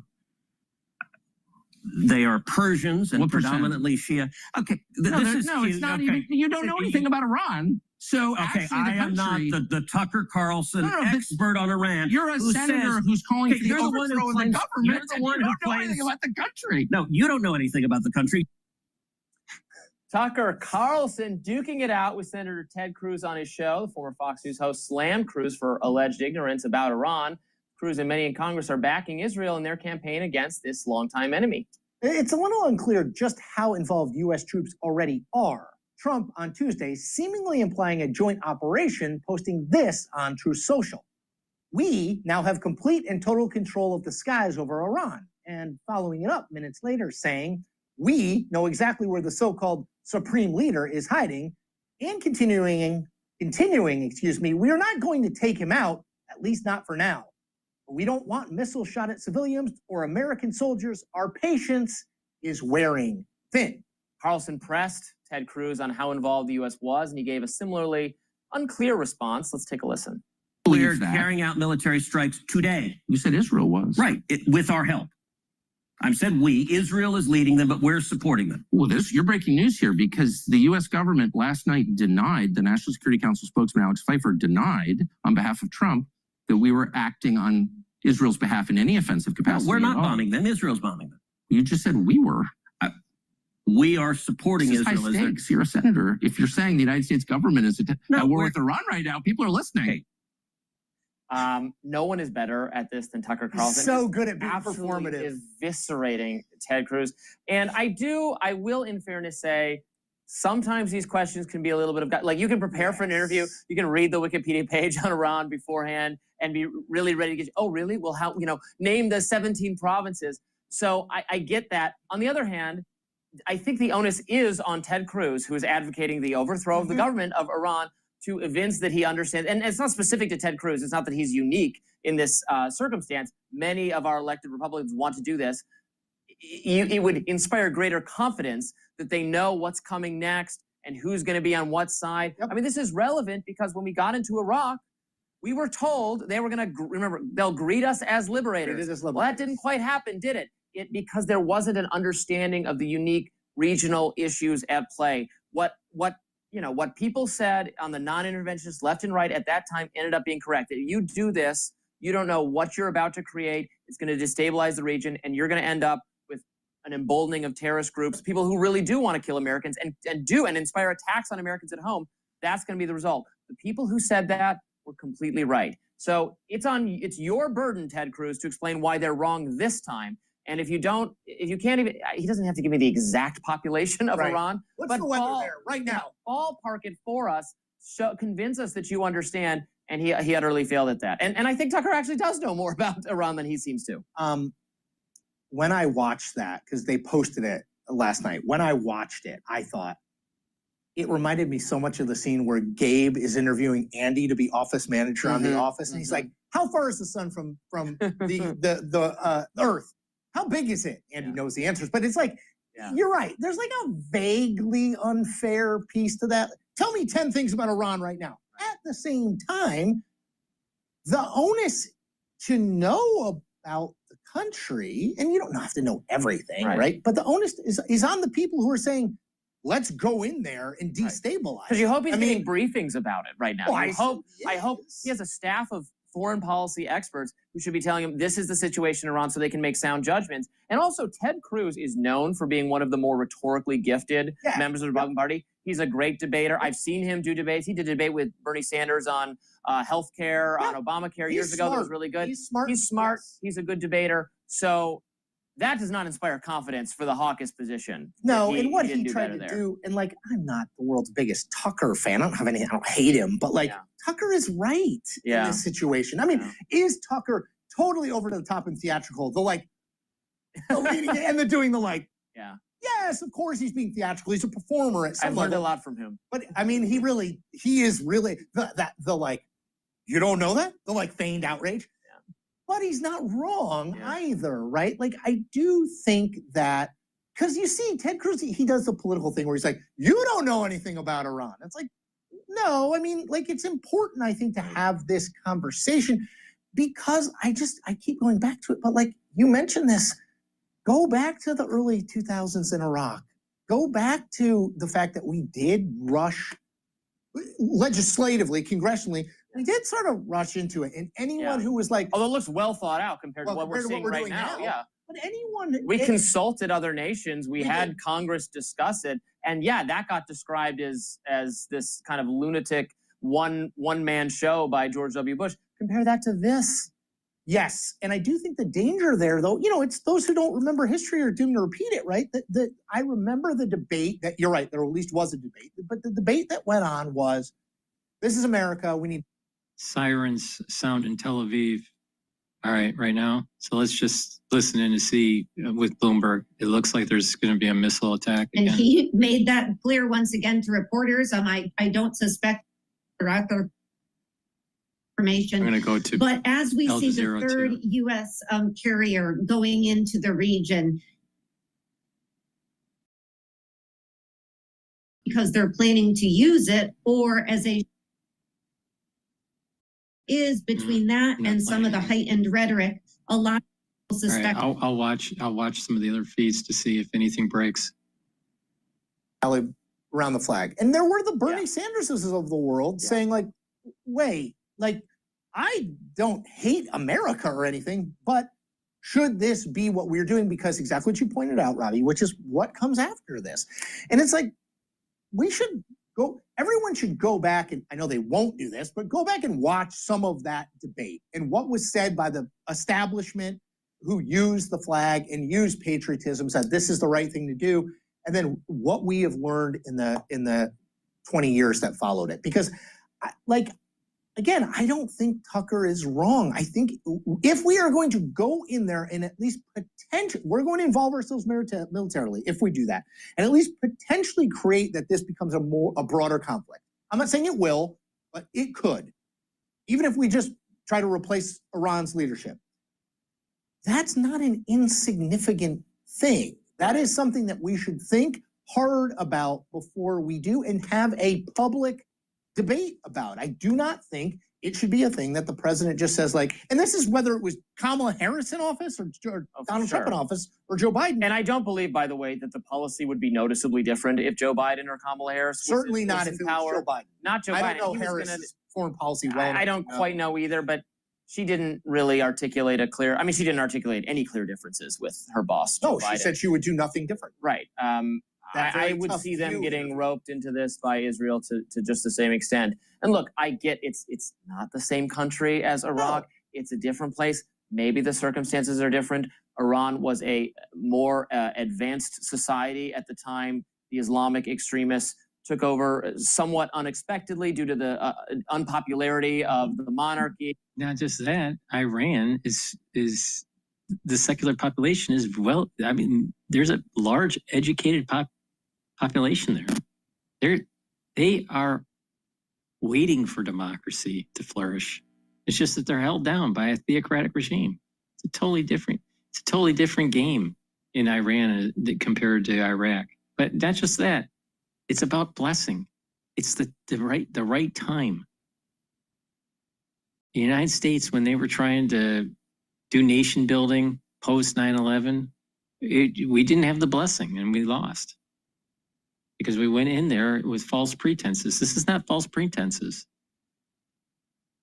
They cannot have a nuclear weapon. It changes the dynamics so much in the Middle East. It just cannot have it, period. And it was a coalition of of lefty revolutionaries too, and then the Islamic extremists won out.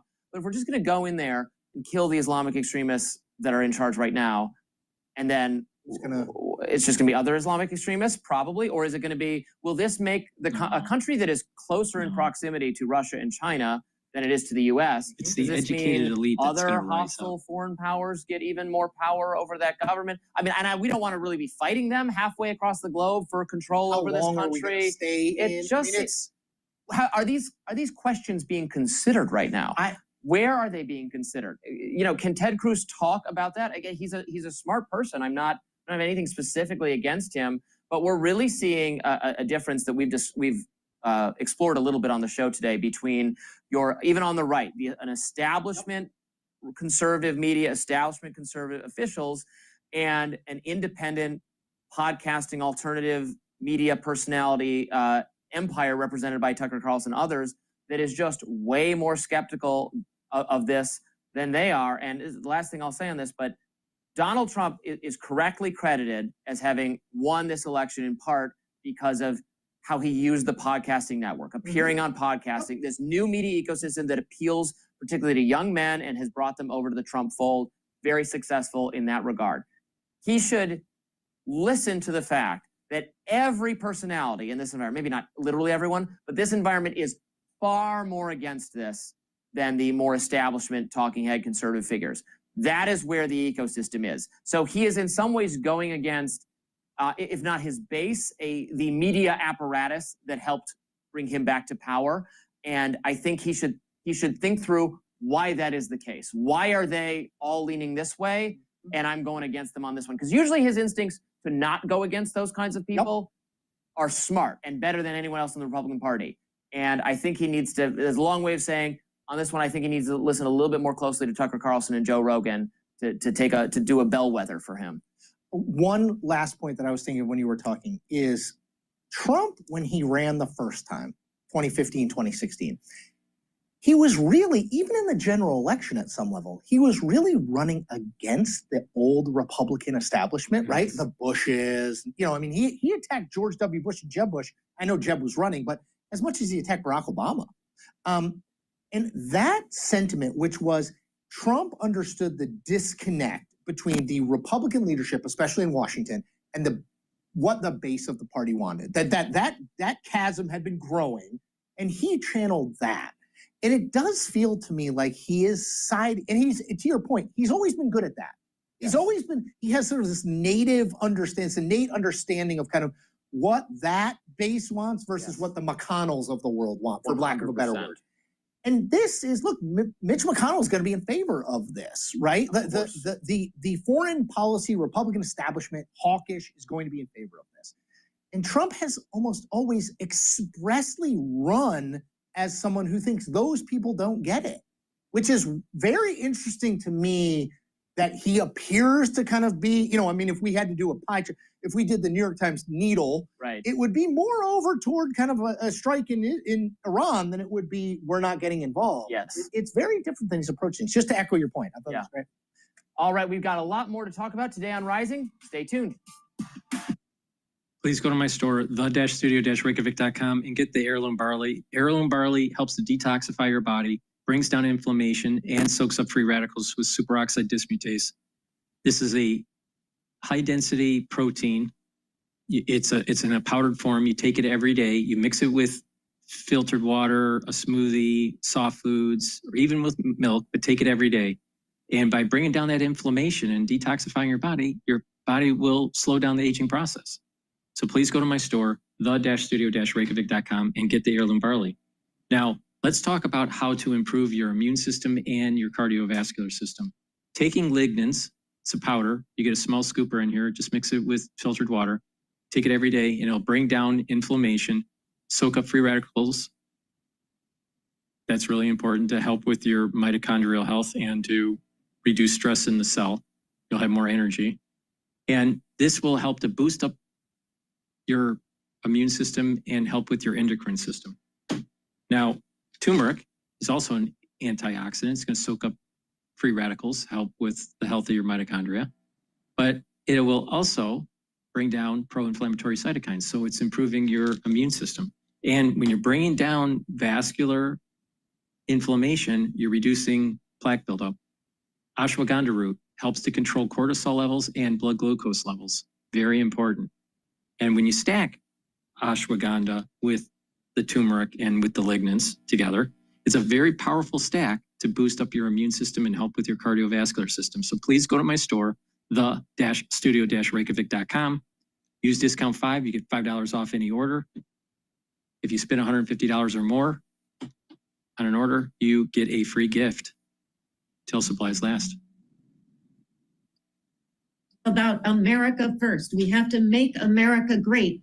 And yet on the same sort of definition of and support for going into Iran that George W. Bush gave for going into Iraq, and every president has given before and since, has been, I will use military troops when it is in America's interest. Now, that may be absolutely right for the president to say, but it totally contradicts what Donald Trump said and promised his foreign policy was going to be.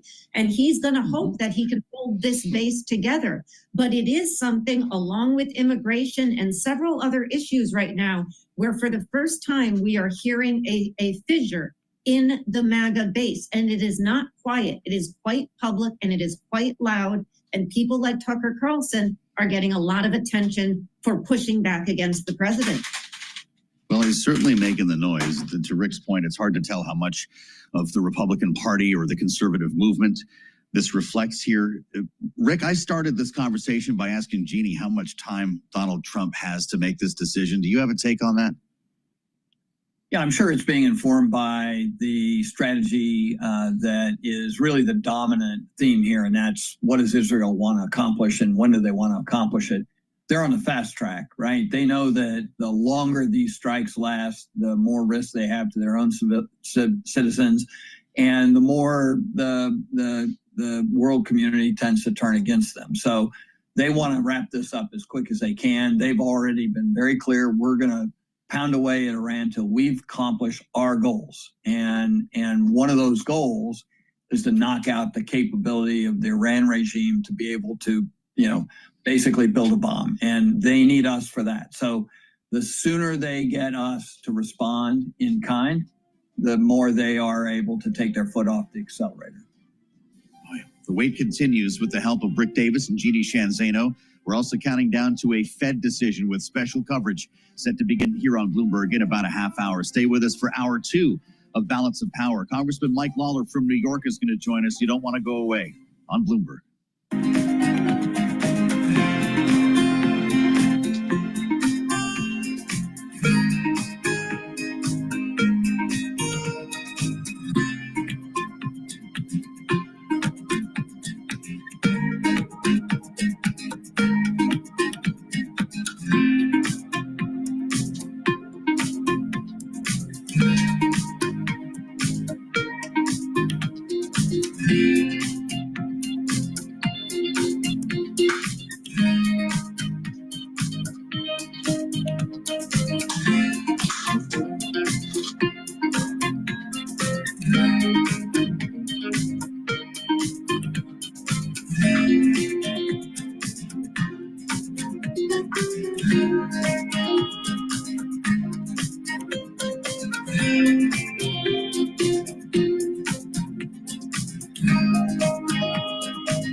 Please go to my store, the-studio-reykjavik.com, and get the elderberry zinc. The elderberry zinc is lozenges that are in a 21 count.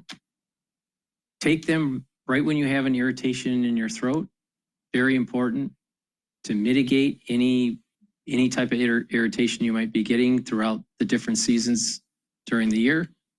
And by doing that, you're improving that mucosal barrier and maintaining the health of the epithelial lining in your oral cavity and in your oral pharynx. Really important. You can also get the drops. The drops are smaller than the lozenges. You get 100 in each bag. You can get it in blueberry, honey and lemon, and in cherry flavor. Get a few bags for your household or for work. You never know when you need them. It's very important. Right when you get that irritation, take it right away. Very important. So please go to my store, the-studio-reykjavik.com, and get the lozenges or the drops. Olive leaf extract is a dual-purpose supplement. It'll help to bring down inflammation and help you to control your lipid profile. So that's going to help. By improving your lipid profile, you're going to reduce plaque buildup. And by bringing down inflammation, you're boosting up your immune system. So please go to my store, the-studio-reykjavik.com, and get the olive leaf extract. And vitamin D3 and K2 work together. All right. Vitamin D3 and K2 can absorb calcium. You increase the efficacy of vitamin D3 if you also take magnesium. You can get that from my store. But taking the D3 and the K2 will absorb calcium. And by doing resistance training, that's going to help you build bone density. Super important, especially if you're 40 years of age or older. Building more muscle and denser bone is super important into your geriatric years. So it's part of an anti-aging protocol. Now, D3 also is a gene expression cofactor and it helps to get rid of cells that need to go into apoptosis. When you take the D3 and the K2 together, it also slowly pulls some of that calcium depositing around plaque and reduces the chances of further calcium depositing around plaque. So it's very important for your cardiovascular health too. So please go to my store, the-studio-reykjavik.com. Use discount 5, you get $5 off any order. If you spend $150 or more, you get a free gift till supplies last. We're live from the nation's capital with a lot of questions to answer today. Wall Street is watching as well. We'll be joined ahead by Republican Congressman Mike Lawler of New York, who is trying to hold the line on salt all the while in the president's big, beautiful bill. We've got a lot to talk about ahead with analysis from our political panel. Bloomberg Politics contributors Jeannie Shanzano and Rick Davis are with us about a half hour out from our special Fed coverage here on Bloomberg. Let's set the baseline first on Wall Street, where we stand ahead of the Fed meeting with Charlie Pellet at World Headquarters in New York. Hey, Charlie. And good day, Joe Matthew. Stocks higher right now. Again, special coverage coming up of the Fed, 1:30 p.m. Wall Street time right here on Bloomberg Television and Radio. 2 o'clock, that's when the actual decision drops. 2:30, Jay Powell's news conference. We got you covered here at Bloomberg. The Dow, the S&P, NASDAQ all advancing. Stocks higher after President Trump said Iran has reached out about the possibility of negotiations, bolstering hopes that Tehran's conflict with Israel will de-escalate. And the Federal Reserve is expected to reiterate it needs more clarity on the impacts of government policies before adjusting borrowing costs. So here's where we stand. The S&P 500 index right at 6,000, up 18 now, up 0.3%. The Dow up 108, up by 0.2%. The NASDAQ Composite Index up 90, up 0.5%. The outperformer, the Russell 2000 Index of small cap shares, that is gaining now by 1%. The 10-year ahead of the decision, 4.35%. The 2-year, 3.92%. Spot gold flat on the day, 33.90 the ounce. And West Texas Intermediate crude down 0.6% right now, 74.45 barrel on WTI. Texas Instrument shares are up 0.5%. TI touting plans to spend more than $60 billion on semiconductor plants in the United States, making it the latest chip maker to promote its domestic manufacturing ambitions as the Trump administration urges investments and threatens to upend the sector with tariffs. Recapping stocks higher, the S&P right at 6,001, up 0.3%, ahead of the Fed decision, the 10-year 4.35%. Balance of Power continues right now. Back we go to Washington. Once again, your host, Joe Matthew. All right, Charlie, many thanks as we count down to the Fed decision here on Bloomberg. We'll hand things back to World Headquarters in New York, as I mentioned, about a half an hour from right now. Get you set up for this decision at 2 and live coverage, of course, Jay Powell's news conference that will follow. I saw Bloomberg's Michael McKee before he headed over to the central bank, crafting some interesting questions for the Fed chair, who the president has already been talking about today, referring to Jay Powell as stupid on a couple of occasions, using the nickname Too Late, suggesting that he should start cutting rates yesterday, and that's not expected to happen today. We'll have more on that a little bit later this hour as we walk up to our special coverage with Kitty Richards, senior fellow at the Groundwork Collaborative. We'll be changing our view on things as we get closer to the decision. We want to stick with the beat on what's happening here. Meantime, on Capitol Hill, it is not only a conversation today about whether we're going to see U.S. military involvement in a more offensive way in Iran, and we're going to talk to Congressman Lawler about that as well. But it's, of course, Mike Lawler who has drawn a line in the sand on SALT, this being essentially the SALT network. I know how important this is to our listeners and viewers, and Mike Lawler does as well, because the Senate version from the Senate Finance Committee of the big, beautiful bill just came back to the House, and it's not what a lot of certainly members from New York and New Jersey wanted to see. Spoke about this yesterday with Senator Ron Johnson. He's a no vote on this. He wants to see deeper spending cuts. And when you start talking about deeper spending cuts or permanence with regard to business tax breaks or the Trump tax cuts, you got to find the money from somewhere. And the Senate seems to think that pulling that out of the SALT deal is part of the way to get there. Ron Johnson's still a no vote, though, as he told us yesterday here on Bloomberg. Listen. Well, I'm currently a no. I think the House bill is something I basically support, but my problem is it just doesn't go far enough. At most, we'll be reducing spending by about $2 trillion over 10 years. We increased spending by more than $2 trillion in 1 year from 2019 to 2020. And, you know, it's a budget reconciliation process. We ought to be talking about numbers. Well, let's talk about numbers with the aforementioned Congressman Mike Lawler, Republican from New York 17th. It's good to see you, Congressman. Welcome back to Bloomberg TV and radio. It's almost like we're sitting in the same room. If you're with us here on TV or on YouTube, I feel like I can turn and talk to you. Where are you on this right now? It was $40,000, the SALT cap established in the House. It went next door and they chopped it right back down to 10. But I'm told that this is simply a placeholder, and that there's yet another debate. Are you ready to go through this whole fight again? Look, the bill, as the Senate has written it, is dead on arrival. And I made that very clear the other day when the language came out. But here's the reality of this situation that I think many of my Senate colleagues failed to recognize. At the end of the day, the cap on SALT was nothing more than a pay for back in 2017. And it paid for most of the provisions of the Tax Cuts and Jobs Act.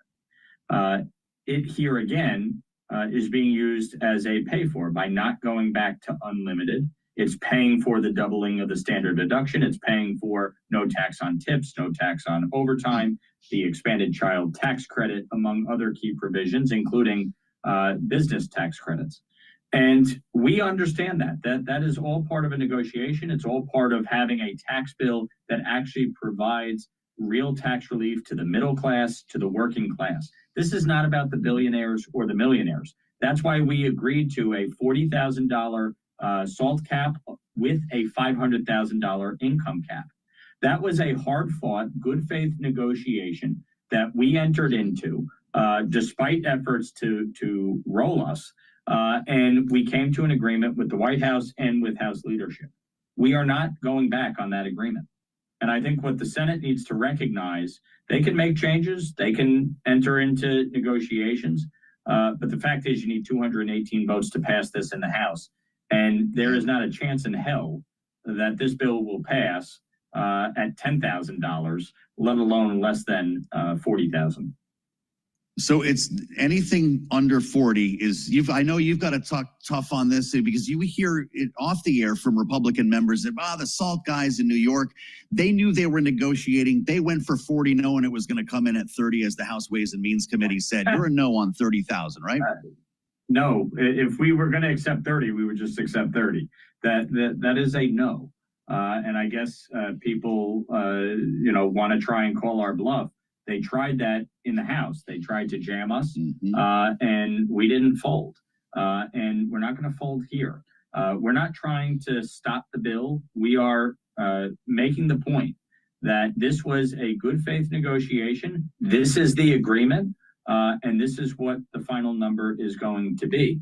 And I would just remind everybody, you look at 10,000. This isn't just about blue states. First of all, SALT applies to everybody. It's not just particular to New York or California or New Jersey. But second of all, 29 states blew past the $10,000 cap with the average SALT tax burden over the past 7 years. So, leaving it at 10,000 will be a crushing blow to middle class and working class families all throughout this country. And if the objective is to provide real tax relief and grow the economy and allow for people to invest in jobs and businesses and in the stock market, then having a real SALT cap that we can provide tax relief with is vital. And we're not going to cave on this. We're not. Well, so this is obviously something your point's taken. I just wonder, how do you fix it? How do you fix it, Congressman? Does this go to a conference committee? Does Mike Johnson have to carry this water for you? How do you get it back to 40? Well, look, we're still talking to senators. We're going to have a conversation today. And I'm speaking with the speaker.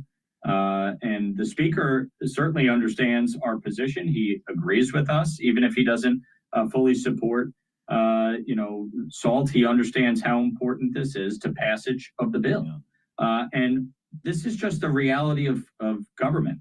You're not going to get everything you want, and you have to negotiate. We negotiated. This was the agreement. And whether the Senate likes it or not, this is going to be the number. I want to tick through a couple of other important items with you while we have you, Congressman, because you serve as well on the Committee on Foreign Affairs in the House.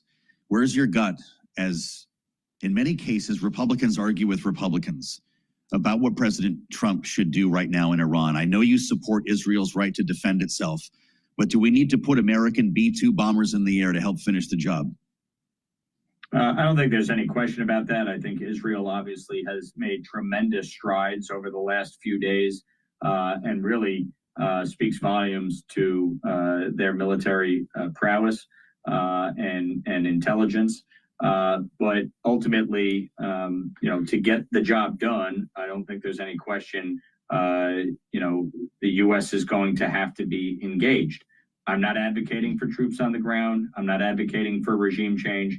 The bottom line is Iran cannot have a nuclear weapon. President Trump has made that clear for years.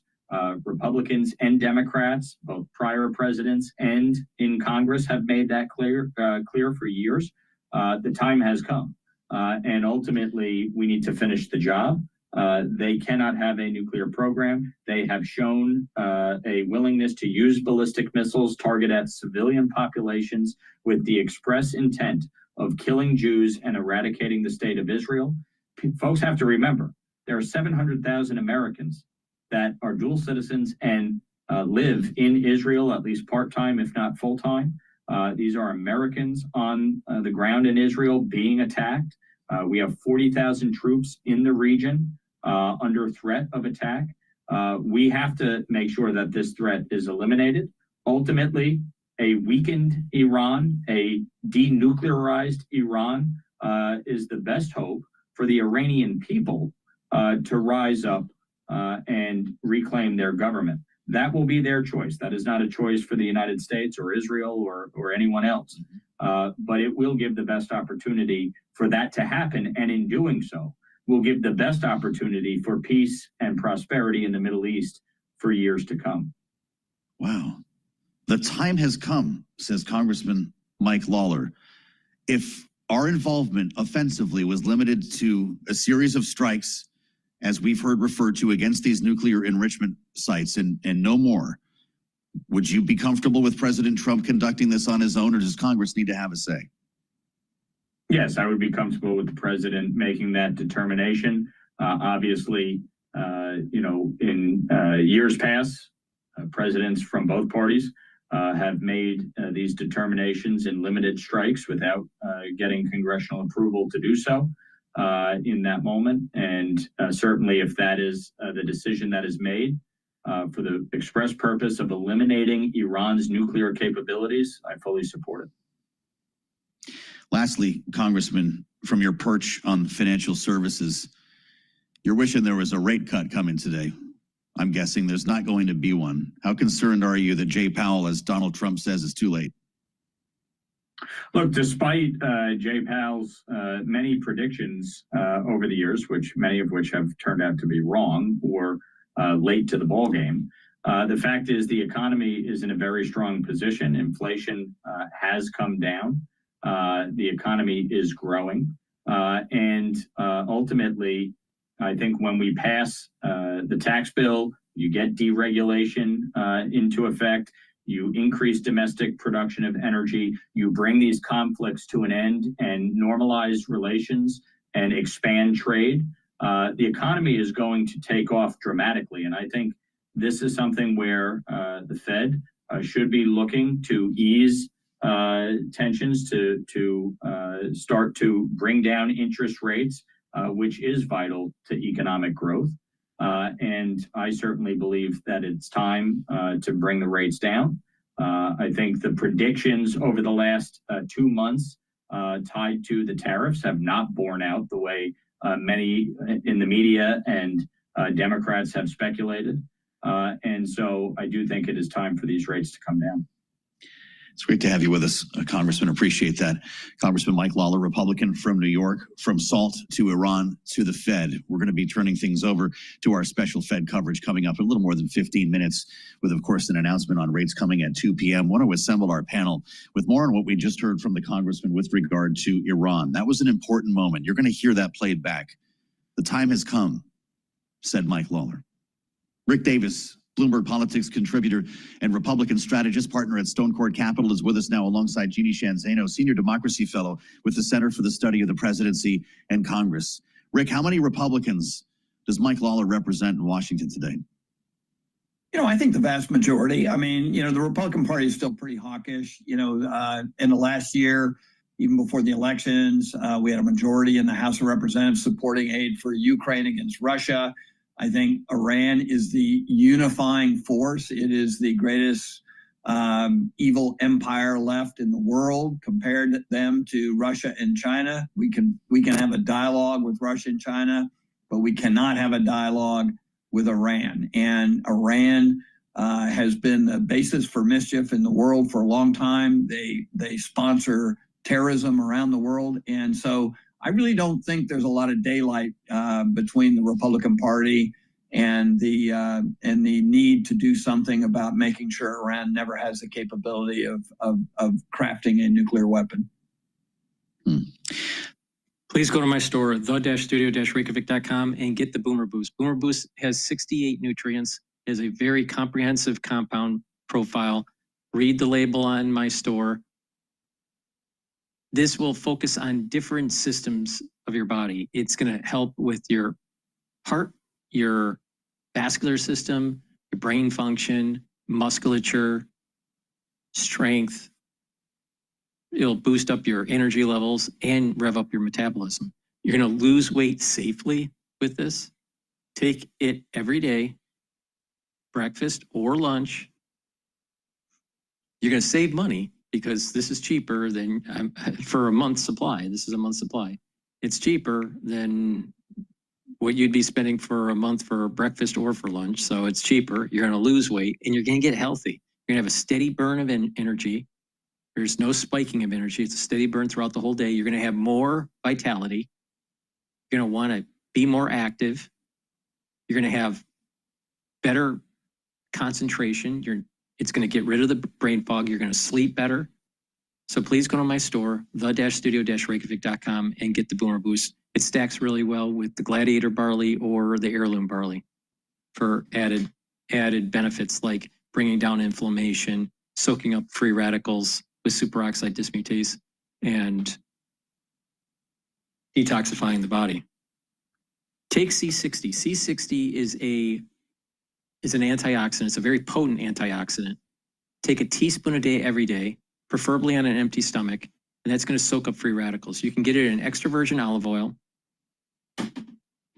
avocado oil, or MCT coconut oil. And C60 has to be in an oil for best absorption, but take it every day. And by taking the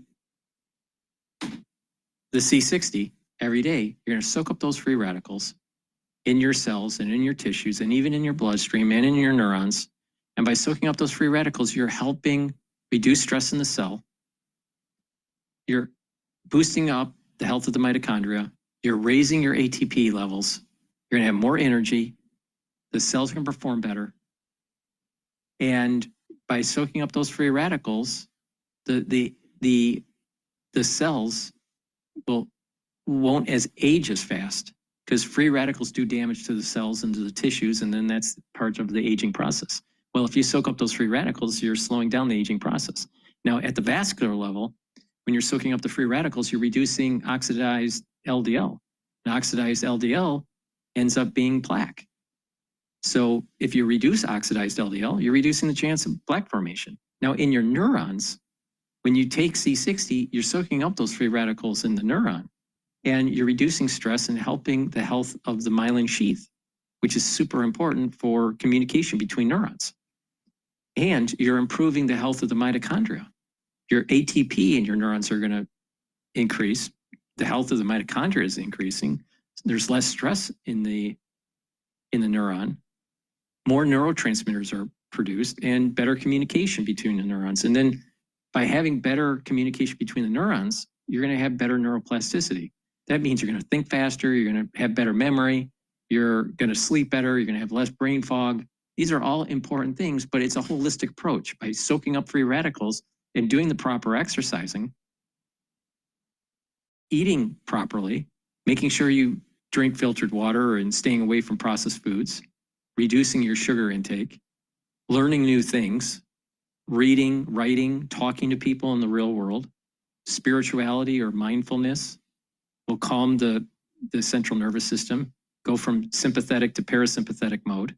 These are all positive modalities holistically that will help slow down the aging process. So please go to my store, the-studio-reykjavik.com, get the Boomer Boost, get the C60. I've been taking C60 since 2016, all right, every day, teaspoon a day, every day, all right? Please go to my store, the-studio-reykjavik.com. You get $5 off with discount 5. And if you spend $150 or more on an order, you get a free gift until supplies last. Please go to my store, the-studio-reykjavik.com. The link is in the description of this video and all my videos.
So right now we're waiting on the Federal Reserve to make their announcement, and then we'll take a look at what's going on with the markets. Right now, the S&P 500 is trading at 5,998. VIX is trading at 20.49. Euro is trading at 115. Oil futures for the August contract is trading at 73.38. BITO is trading at 20.86, and the Japanese yen is trading at 144.68. Got 39 minutes to go ahead of the FOMC decision, 2 o'clock Wall Street time. Our coverage on Bloomberg Television and Radio kicks off 9 minutes from now. We have got the Dow, the S&P, and NASDAQ all higher ahead of that decision. The S&P 500 index now below 6,000. 10-year, 4.36%. The S&P up 15, up 0.3. The Dow up 100, up by 0.2%. NASDAQ up 73. That is a gain of 0.4%. Cannot ignore the Russell 2000 index of small cap shares today. It is surging now by 1%. Ahead of the FOMC decision, 3.92%, and spot gold, little changed, up less than 0.1%, 33.89 the ounce. West Texas Intermediate crude, 74.99 a barrel, up by 0.2%. Bitcoin just about flat on the day at 104,250 on Bitcoin. New U.S. residential construction declined in May to the slowest pace since the onset of the pandemic. Home builders trading mixed. KB Home right now up 1.1%. Lennar down 0.5%. And luxury home builder Toll, it is up by 0.6%.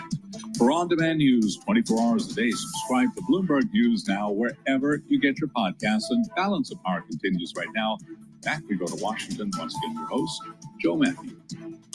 Okay, Charlie Pellet, thank you so much. A perfect setup here for what is about to happen. The S&P 500 up 15 points as we prepare for special Fed coverage here on Bloomberg TV and Radio. We'll hand the keys over to Tom Keene, Lisa Abramowitz in a little bit less than 10 minutes, so stay right here. Of course, the Fed decision at 2 p.m. And well, Donald Trump knew that when he woke up this morning.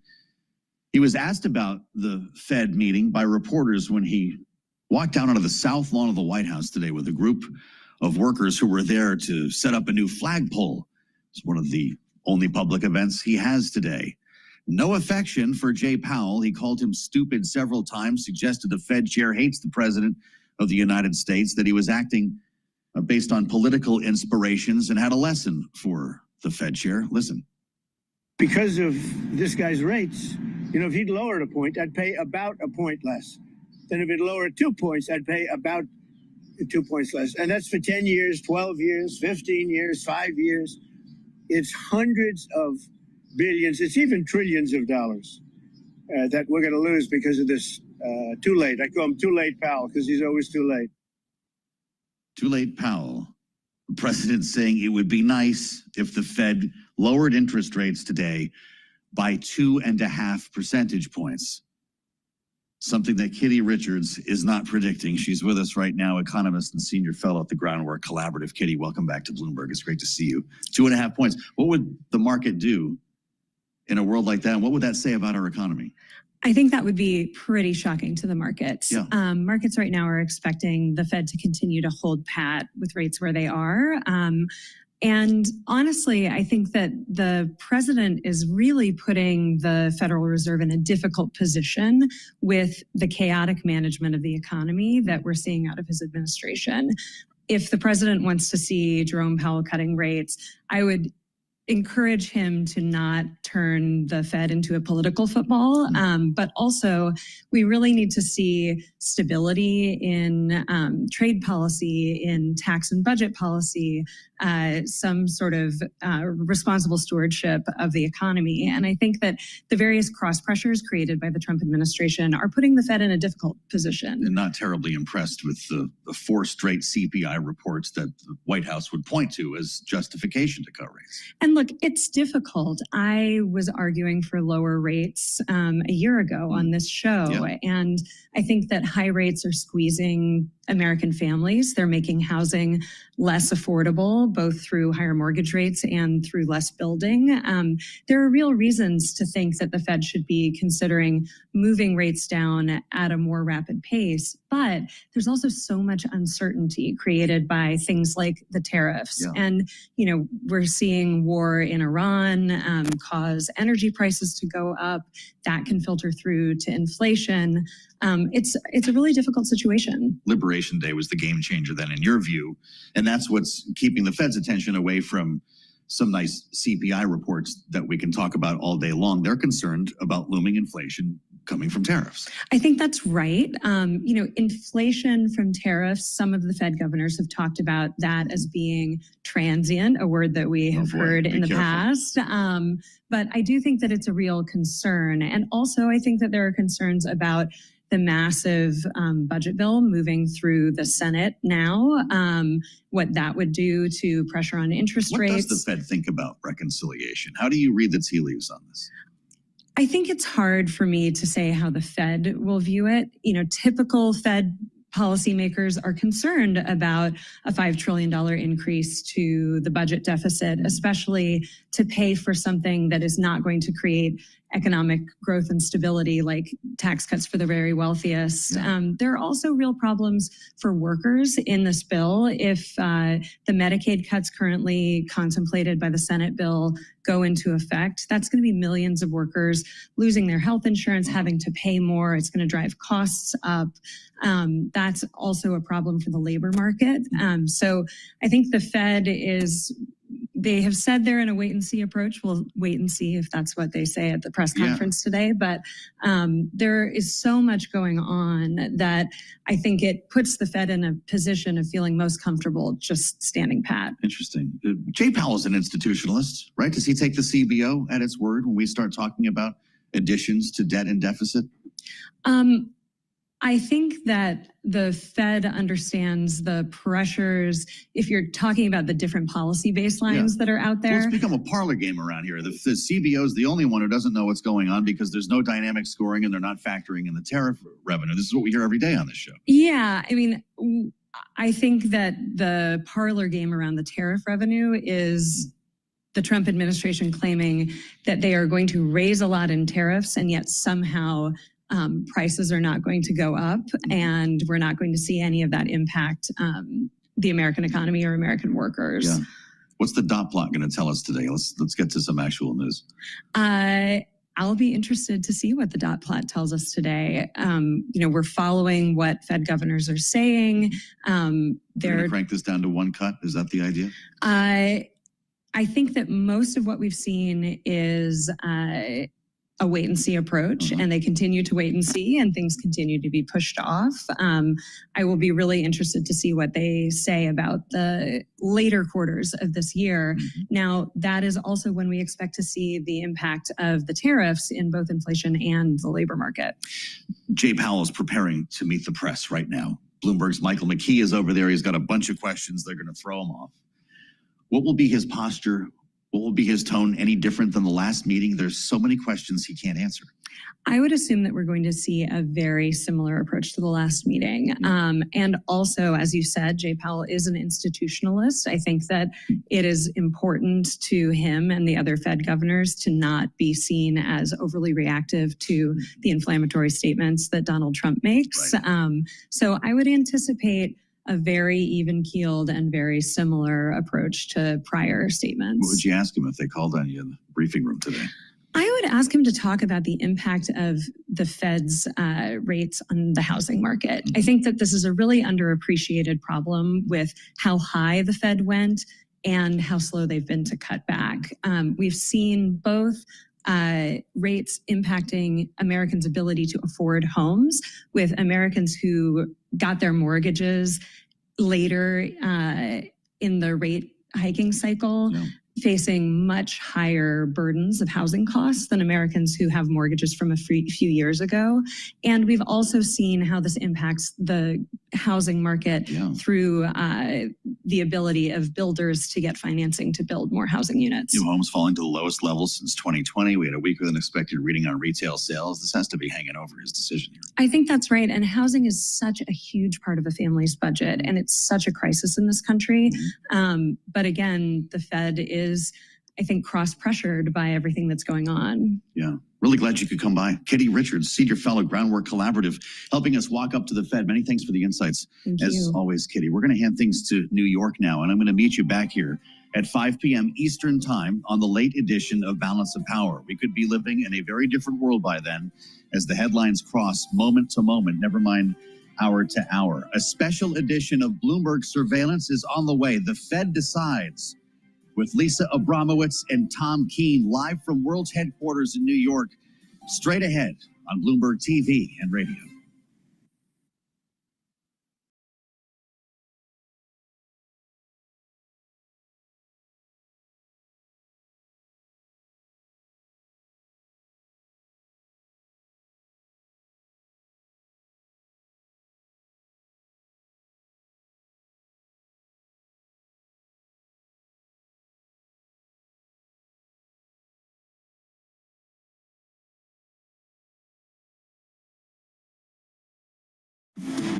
Live from New York City for our audience worldwide, Bloomberg's The Fed Decides starts right now. This is a special edition of Bloomberg Surveillance with Jonathan Farrow, Lisa Abramowitz, and Tom Keene. Bloomberg Surveillance, The Fed Decides. Live on Bloomberg Television and radio. Good afternoon. Counting down to another Fed rate decision and Chair Powell news conference. Alongside Tom Keene, I'm Lisa Abramowitz. Someone is missing. Tom, I believe. I just got a message from the Bank d'Italia, and he's 24 miles south of one of their branches. I think it's an island. Yeah, well, somewhere beautiful. And unfortunately, he is missing the most riveting Fed meeting since the last one. Certainly most political. And My word, the comments this morning. How about it from President Trump coming out and saying he should be the head of the Federal Reserve? Honestly, quite a time for him to be coming out. It's going to be a long show. The press conference, he's got to rebut the comments today. He's got to say something. There's that. There's also this question of how much uncertainty can you possibly have at a time where not only do you have tariffs, do you have changes in policies in Washington, D.C., but now you have what's going on with Iran and Israel threatening to disrupt oil supplies at a time when that will only add to some of the inflationary questions. I think over $80. We're not there yet, but over $80 a barrel, things change. Yeah, and this is why we're watching the Statement of Economic Projections as well as what we might end up getting from the forecasts in the dot plot. Right now in markets, you could see a bit of calm. You've got equities that are rallying despite some of that uncertainty. Just to give you a perspective, since the last meeting on May 7th, S&P is up almost 7%. When you take a look at yields, they are up materially, about 10 basis points on the 10-year, up from on May 7th, the last time the Fed met, 4.36%. And crude lower, but still up materially since that last meeting. Coming up shortly, JP Morgan's Bob Michael, Kathy Jones of Charles Schwab, and Greg Peters of PG will be taking us up to the Fed rate decision at 2 p.m. We'll get immediate reaction from former Fed Vice Chair Rich Clarida, Diane Swonk of KPMG, and Deutsche Bank's Matt Lazzetti. And finally, breaking down Chair Powell's news conference, Stephanie Roth of Wolf's Research, Apollo's Torsten Slok, Subhadra Rajappa of SocGen, and BlackRock's Jeff Rosenberg. Joining us now, we are so pleased to say, is JP Morgan's Bob Michael. This is actually a big deal because they're going to release their quarterly summary of economic projections at a time where things haven't exactly gotten clearer. Yeah, I don't think this is a boring Fed meeting. I think this is a historic Fed meeting. You've got the Fed dealing with a lot of things. Tariff policy could be something we haven't seen in a century. You could have a potential major conflict in the Middle East. And of course, when you look at the One Big Beautiful Bill Act, if that passes, you've got the extension of one of the biggest tax breaks in history. If it doesn't, you're going to have one of the biggest tax hikes in history. How does the Fed? All right.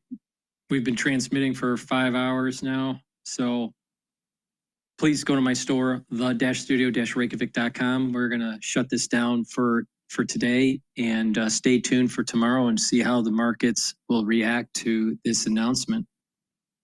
And the two big risks are, definitely Iran risk. Will the United States get more involved?